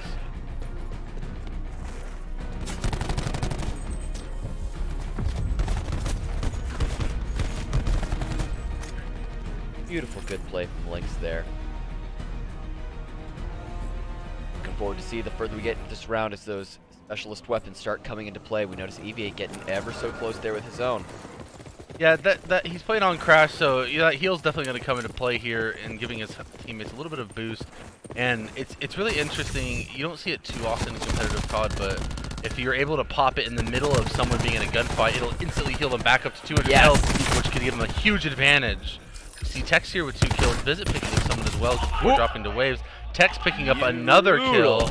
You can hear him in the background. He's definitely feeling really well right now about how he's playing. He knows he's popping off. Knowing that enemy's right there, managed to find it on Q-Can, getting that one more kill to get the Hellstorm. Nice double getting by the Hex. Hellstorm in addition. Tech's definitely feeling really good about himself right now. There he is, just going in with no mercy. Tex is being an absolute monster this go around. Yeah, he definitely started off, you know, a bit mediocre at the beginning of last round, but this round he definitely popped off, got those kills he needed to get those score streaks, and it looks like he's not the only one on high command that's going to be sitting on 2 score streaks here. Matrix as well. He's definitely got his own lightning brutal. strike, yeah, and his own hellstorm. 27 seconds left, moving to that 25. Got to be on that capture point, otherwise make those kills. But both teams sitting at a high enough life pool that it doesn't make sense to go after them. It would make more sense to go after those control points as soon as possible. 20 seconds left on the timer. Let's see what murder Tex can make. I mean, Simplicity only has 10 seconds, and they need to get to the next point. Simply to try no and stop longer this. owning any respawns. They have reached their final quantity. Q-Pan out of this round. 1 second. And that's going to be it. Yep. Attempt at the contest, however, being alone, trickling in by his lonesome, will not be enough to take that. Simplicity was in a really hard position there because they only had 5 lives, and they had 2 zones they still had to capture with only 10 seconds on the clock. Like, that's some real work they would have had to put in there. They would have had to play perfect and flawlessly and know exactly where everyone's coming from and where to shoot. Yes, that's when you have to take a page out of High Command's book. They did wonderful that first round there, rushing that immediate point and capping it as fast as possible, giving them more time to kind of relax, get their bearings, and focus solely on that next point. Alrighty, and they're off into the race for the next go. Looks like EV is going to go ahead and pop that real early to give them his team an advantage in this first firefight that they're about to get in here on B flag. Absolutely understandable, because again, like they were talking about, if you can get that first one, if you can get that first victory on this point, pull it as fast as possible. Nice 2-piece by A Paxi. great Paxi, Mr. Slam 5 Jam health from himself. Tex. 5 health in a dream. Whoop. Around, pick him off to the side. Q-Pan drop into Tex. Hold it. Tex is being an absolute monster. Recognizing he's outnumbered, tries to escape as fast as possible. Picking off waves in addition to everyone else. Healing up, ready to get back into the fray. The team is just capping this point so quickly. Matrix does end up calling in that lightning strike to try and make certain they are guaranteed this point. Matrix, Matrix and Tex are doing ridiculous work right now for high command. Absolutely. We're looking at all the things that they have going for themselves. It's absolutely absurd. I mean, Matrix has got his, Tempest ready to go. Tex almost has his Vision Pulse to give his team some knowledge that they need. They both are. Matrix is sitting on a Hellstorm. Tex is sitting on a Lightning Strike and a Hellstorm. I mean, they have so many score streaks and abilities that are about to be usable for them here in this round. And if they are able to use them correctly and efficiently, they're going to be able to just push this round for the victory of the map. Almost absolutely. Unfortunately, Matrix ends up dying by his own Hellstorm, it seems. Unfortunate, but it happens. Tex, though, picking up the slack, 2-piece. taking out Q-Pan and Woogie. A really good Hellstorm by him. 2 kills is nothing to really look away from in here in these competitive scenes. 2 kills can definitely change your life. Alrighty, 15 and 10. We're at a weird spot for these 3-piece health by pools. Lynx, though. Putting in some work, it looks like, against High Command. 5 life difference. High Command in a steady spot right now, knowing where they are. Almost down to no respawns left for Simplicity. Waves is going to go ahead and use this Tempest to try and pick up a nice. couple kills. Picking up on Tex. Got to do everything he can right about now. Still defending that zone with only 6 lives left for themselves. They got to somehow burn a minute or 10 lives. And not hunting with that Tempest is going to be a real difficulty. Waves just praying someone comes through there so we can start fixing that. No more life respawns for Simplicity or Simplicity. Whoop. Lynx Great drops, he's out of the show. Woogie drops, he's out as well. Skloff There goes as well. Skloff. Waves trying to put in some work for his team here. Oh, he's all trying to by make, he's himself. trying to make the run and around, he but it's couldn't not do it. enough. Absolutely brutal. High Command is going to take this map, making it 2 and 1. One more total. map, and they move on to the losers finals, securing themselves at least 3rd place and That's making some money. absolutely incredible. It's weird to see how far we've all come in this tournament, starting off from that, what was it, first 20 teams all at once going through. There's 20 teams when we started yesterday. There's 4 teams right now. After this, there'll only be 3. That's just a scary prospect, seeing the numbers whittle down so quickly over the course of 2 days. Now, 4th map of the set is going to be Hacienda for some more hardpoint. I can't call off the top of my head. We might have seen it at some point, but I mean, we've seen Hacienda, but we haven't seen it for hardpoint. too often. Maybe once or twice, but it's normally picked usually for search and destroy, I feel. I feel a lot of search and destroy for that. I know we've seen a couple hard points. Yeah, we have. It's been, but it feels like we've seen it more there. search and destroy than we have hard point, definitely. Oh, most absolutely, yes. Now we're going to make a quick look at the teams, make certain no one's blue screening this time around. Everyone good, everyone loving life. Let me in. Let me in. Right so far.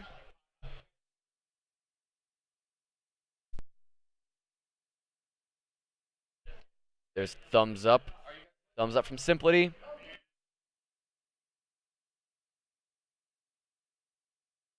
We're having another brief technical difficulty on high command. They're going to be taking just a hot second to go ahead and get everything set up and ready.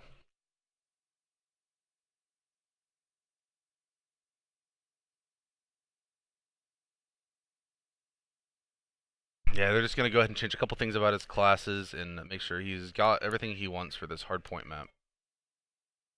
I mean, it's definitely a different map than Seaside. Things are going to play a little bit differently, more close encounters, I believe. So you're going to see probably more Maddoxes and more SOGs than you would in ICR on a Seaside. I just want to see a good fight, because at this point in time, if you are Simplity, you're starting to get a little worried. A little worried. Yeah, High Command. As I said, I really believe High Command with EVA and Matrix can definitely pull this through.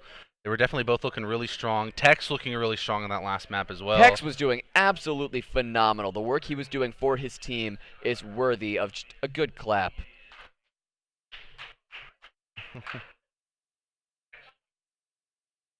Weird flex. Okay. Right as we said that, High Command was clapping for Tex, it sounded like. Yeah. Still waiting, everything just finishing off. Yeah, we're just waiting on the AOK from High Command to make sure that their class setups are good to go. I'll say at this point in time, it feels bad for Simplity. You are ready to go. You have all your machines up and running. It's weird to have to be putting on this ice. You're waiting, having more time to stew in your stress and whatnot as you wait for the other team just to get all of their everything set up again. Well, we only have about 30 to 40 more seconds of waiting here as we're loading into the map for some hard point on Hacienda. Yeet. You just really yeet? Yeah, absolutely. Because at this point in the game, it's getting intense. I worry about him sometimes, chat. Yeah, absolutely. I worry about him. We are at the streaming point of 18 hours. There's a high point in your life where you kind of just lose it. Yeah, yesterday was a long day. We had about 12 to 14 hours of gameplay from our tournament, and then there's another long day. So, you know, not just the staff, but the players as well are getting very worn out. I mean, it's like we said yesterday, it's a test of endurance and stamina. Burnout is an absolute real thing for all people involved. Looks like both teams are focusing onto this hard point in the middle. Looks like we're going to have a 2v1 here on the left side. Beautiful immediate push from Simplity. Trying to find their way, sticking together, covering all the angles.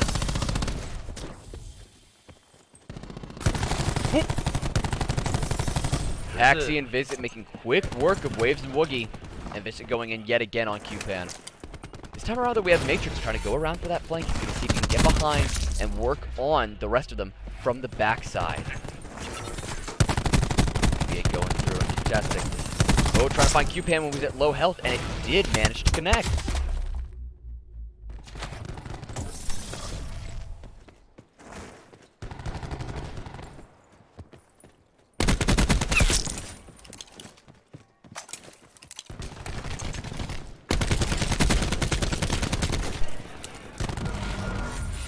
EVA capturing that hard point, both teams so early on.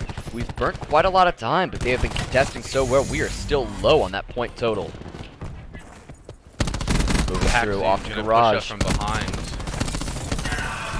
Now they just wipe the whole hard point clean, and so now their High Command is going to be able to hold that down and start taking some points for them. Push forward just a little bit, make certain no one's coming near your location.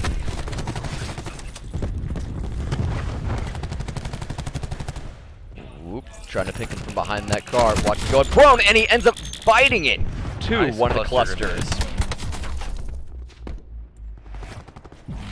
Alrighty.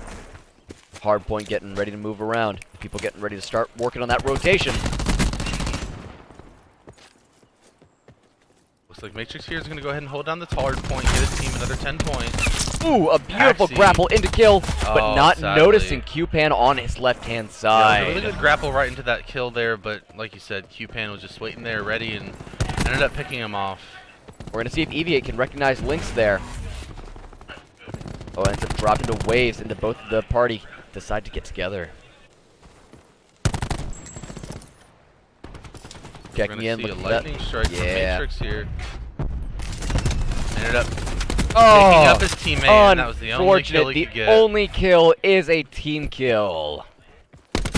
Not somewhere you want to be. Definitely not. And at least it's not Control or Search and Destroy where you have those limited lives. Yes. At least it's Hardpoint. You can keep respawning. It's all right. It's unfortunate, but in the end, it's okay. You're right, it's not the end of the world at that point in time. Right. Alrighty, moving in. That hard point still left with almost 10 seconds. People looking around, getting ready for that hard point swap. Oh, he's got to be so careful. Paxi having something in the back, the left, and the right. Turn. Double up. Woogie taking out Paxi with his buddy over there. Goes on that corner. Woogie just peeking ever so slightly.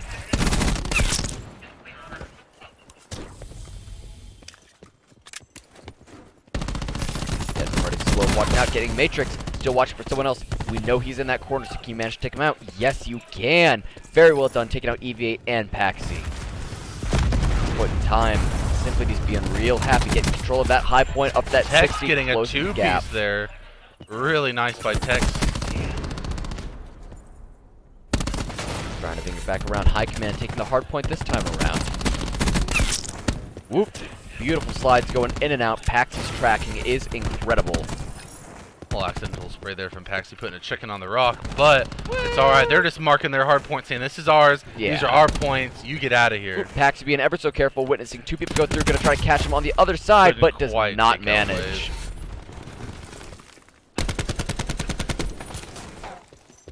Here we go, Lynx going around, not recognizing on his side was EVA. Walking around, here comes, oop! Not enough reaction time on Skloff. Matrix going for that two-piece, getting out waves. Woogie dropping, unfortunate. Now we notice that on EV8 we almost have that tack. We're almost ready to get that extra health boost, and when these team fights start coming up on that hard point, that is such, and I cannot express enough, such a benefit to the team. Yeah, it definitely is. It's something I'd like to take note. I don't really see Crash, at least in the competitive scene. They might at the beginning of rounds, but it doesn't seem like they drop up their ammo packs too often. Like, I understand, you know, it's competitive, you're gonna die, but being able to get those extra points on those kills definitely make a difference for your score streaks. And if you're able to pop off and get, you know, a couple kills in a row, it's gonna, like I said, help you towards getting those score streaks a little quicker than you would normally. Most absolutely. Now we're looking at, we noticed that one of those grab slams is ready. He's ready for the Slam Jam remix. Moving his way around, Tex checking those corners, making certain he's not going to be caught off guard. If you saw right there, he got boosted by EV8 right in the middle of that fight, which healed him to full health. Oh, Slam Jam not finding any individual. Well, he did end up blowing the car up, which killed one of the enemy teammates. Pretty slick. Woogie, oh, unfortunate, ending himself with his own war machine. EV8 working his way around, using this car already exploded as cover. Oh, he knows someone's there. He knows someone's there. Unfortunate time to reload! Oh, but he had to. He had to, though. He only had 3 bullets in his magazine. That's not going to be enough to kill anyone. No. He had to at that point. At that point in time, though, I expected him to move around, try and find a new set of cover, because where he was, he knew he would be out and in the open. Definitely. Alrighty, walking his way back around. Note that High Command is almost on that 100-point lead right now in this hard point set. If High Command manages to get this, they will be going pretty and getting the money from this tournament. Yeah, High Command, they're looking really strong right now. If they're able to keep this up and keep pushing forward, they're going to be able to win this game, move into the losers finals, which will secure them at least 3rd place and some money. Yes. And if they are able to push through this and losers finals, they're going to push themselves into the grand finals at a chance at some 1st place money. Yep, back into that winner's location. Moving his way around. Matrix managing to find the kill with only 10 HP remaining. Sitting pretty, knowing that he's got that Tempest. Curious on whether it's a time to use it. Seeing that 160 on High Command has got to be a little nerve-wracking. this point in time, realizing you are on the losing side, it's important to keep your wits about you. No need to make any rash plays. You got to do this ever so slow. Definitely. And High Command's going to milk this last hard point for a couple points.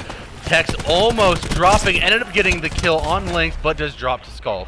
An absolutely incredible play. Use that mantle right there. Drop off the side, back up, and use that as a chance to avoid line of sight. And it looks like Matrix here is going to pop this Tempest. Going to be able to hold down this hard point, maybe by himself while his other teammates push up a little bit.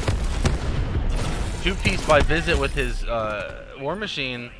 Not too bad. Skloff picking up one on Visit with his grab slam. A nice Tempest finding one up on the corner of that banister. Still looking Taxi, way around nice pick Taxi, on trying Lynx. so hard. Push up on Woogie, ended up getting 2 before Skloff was able to pick him up. Defending this hard point for just a little bit longer. They are at 200 points with only 50 required to get this victory and move on into the assured, at least, 3rd place in the whole tournament. Yeah, Simplicity, you have to think about what's going through the head right now. They're 200 or 150 points almost behind 140 points. Yes. They have such a big hill to climb up at this point. Absolutely. With only 30 points left for High Command, you are absolutely burning time. Ooh. A great tracking from Visit as Lynx goes and slides across the door, jumps on through, still manages to find a death. And EVA almost has another health boost here. I think he's going to try and pop it here in a second and just give his team some extra health. Try and push for this last point. I expected him to use it to attempt to make it to heal himself and have everyone push all at once. I appreciate his fortitude in not utilizing it too soon. Ready, Matrix trying to find people off at the distance. High Command at 225. Simplicity finally finding their way back to that 120 mic. Yeah, Simplicity is definitely looking a little better right now, taking this point. You see that health boost coming over There we from go, EVA. yeah, there's the attack. Lightning Strike being called in. Will it find any marks? No, it's going to come up just shy. We're going to drop that trophy. See what we Piece can by do from there. Q-Pan. Ended up picked up by Matrix, and Lightning Strike now for Lynx. Yep. This might be the starting turn point for Simplicity here to try and come back and win this We have map. a lot of things all set up. Waves sitting pretty just as well. He's got his kill streak set. Whoop. Hellstorm now for him. Hellstorm. Ooh, here we go. Here we go. Beautiful stuff. Beautiful stuff. Skloff escaping with only 11 HP, getting caught on the backside. Oh, we see Waves with the triple. Nice 3-piece there from Waves with this Lightning Strike. EVA getting 2 kills with this Hellstorm. These score streaks just going back and forth as fast as possible. Ooh, both teams going around. High Command earning points now. They're on the 15 up and more, up. 14 or 16 more points until they take this map. Ever so dangerous. We're seeing that hard point. Nice 1 kill for Lynx. Good guarantee on that Tex. High Command coming up on that. Oh, 13, 12, 10. Oh, they're getting close. They're within single digits. Time points worth victory. Going through there, attempting that lightning. Lydia earning some points, trying to close this gap. They have to play Looking just to get that War perfectly. Machine. Woogie wants that War Machine, seeing if he can clutch and turn it around. Looking to be close. There he goes. He manages to pick it up. Oh, gets hit from behind though. Drops before he can immediately pop him out. They can't afford to let High Command take a hard point for any amount of time. They have to earn as many points as they can, and they have to just keep pushing them and pushing them and stalemating these points. Matrix calling in that Hellstorm. Q-Pan getting a double.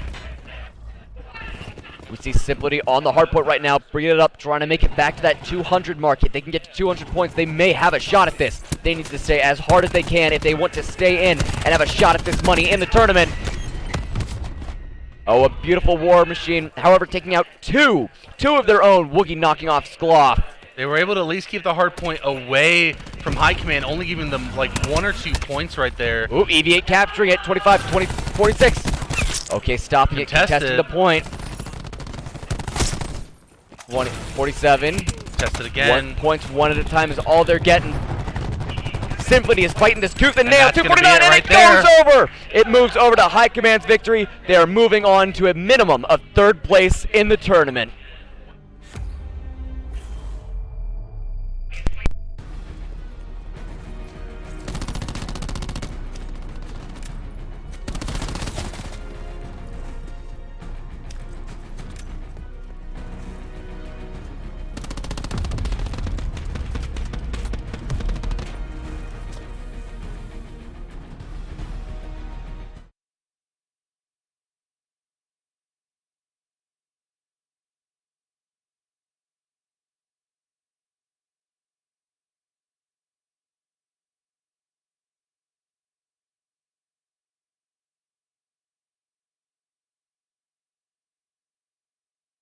We lost Arthur.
No, this is Patrick.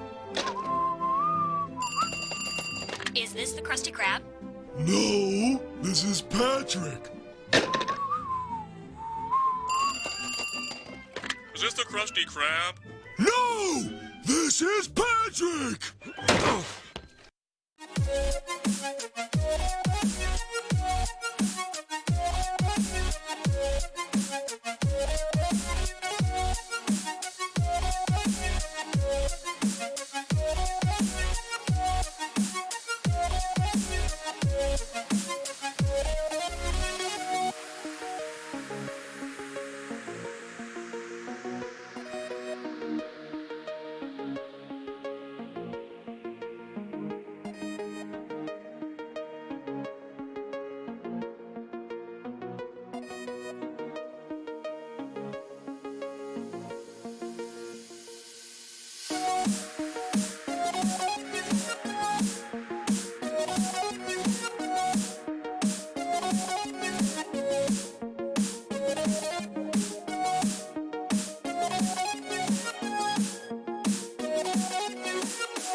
Good evening, ladies and gentlemen. This is Tony, and right here I have Jordan. We're out here at AGN Ohio, and we're happy to say that the winner of AGN Ohio will have an MVP that will be, the prize will be determined based upon donations in stream.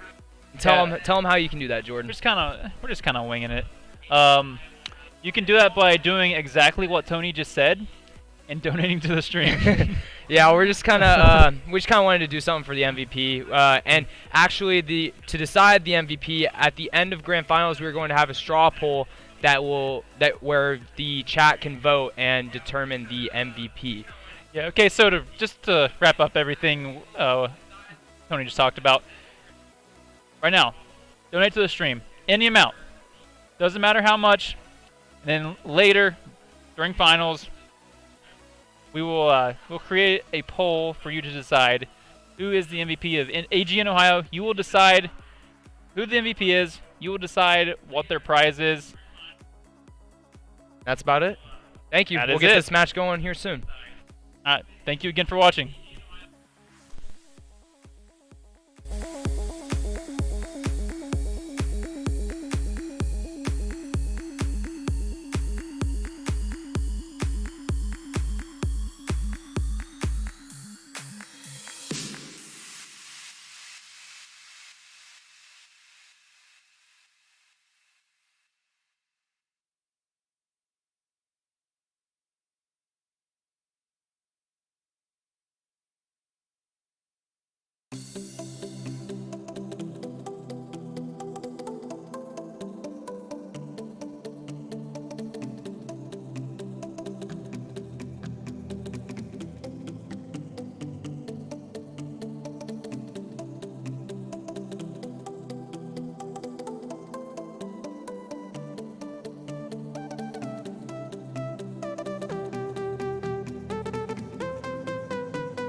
Alrighty, welcome back to this next match. This time around, we're doing the losers finals this go. It's going to be High Command Gaming up against the fan favorites Levitate.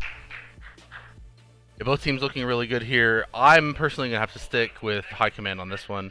They've been looking really strong last match, and they've just been looking really strong all weekend, to be honest. This time, I am putting my foot definitively into the Levitate ring. I want to see them make another chance at that grand final. I want them to come back and clean house.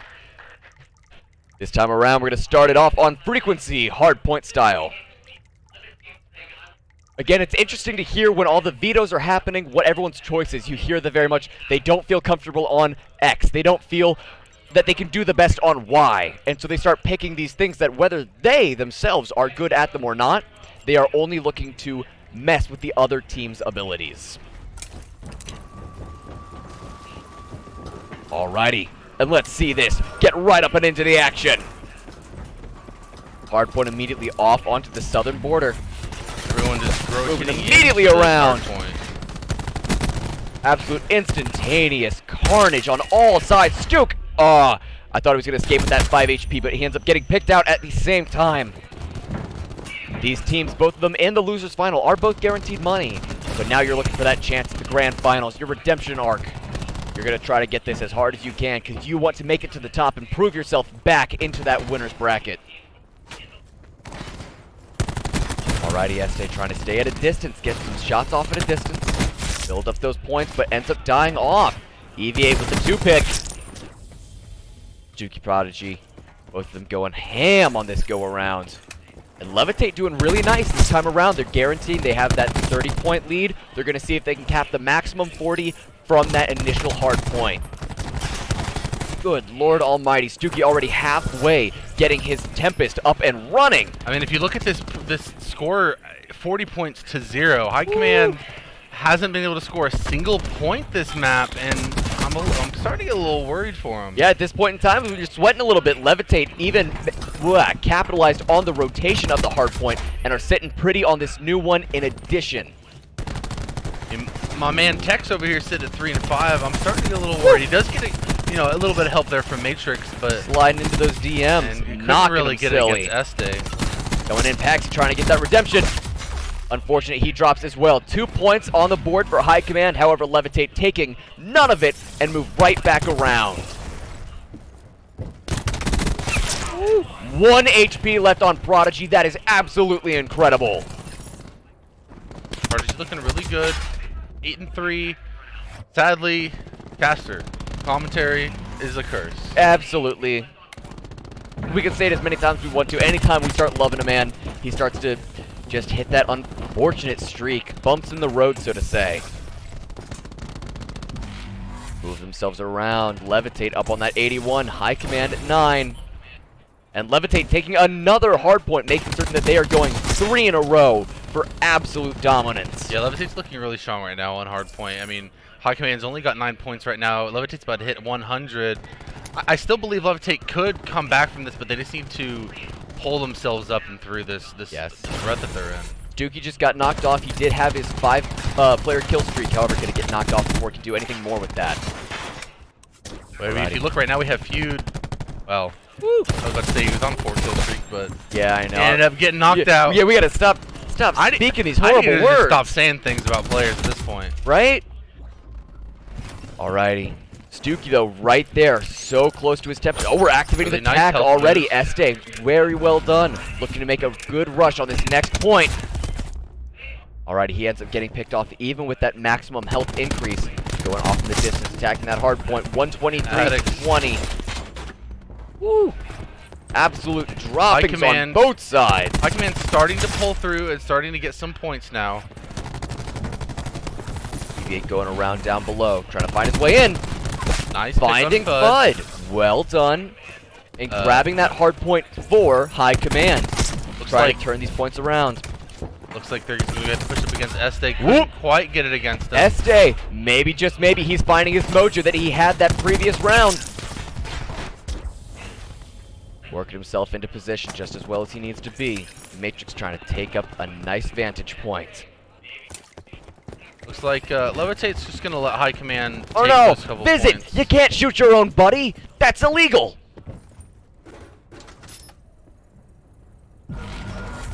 Alrighty, getting ready. Looking down at the southern border, seeing what they can do. Looks like Into the grappling hook, Taxi's try to gonna go push in! really hard. Couldn't get it against Stuckey, though. Fortunately, the element of surprise was not enough to go up against a 3-man team. Makeshift drop in there. Taxi looking to try again at the southern tip. Only finding one, though. Unfortunate. Attacks from this lower side are not seeming to go well. They need to potentially find a new strategy. I think at this point in the map, High Command needs to start talking about how they need to rotate on hardpoint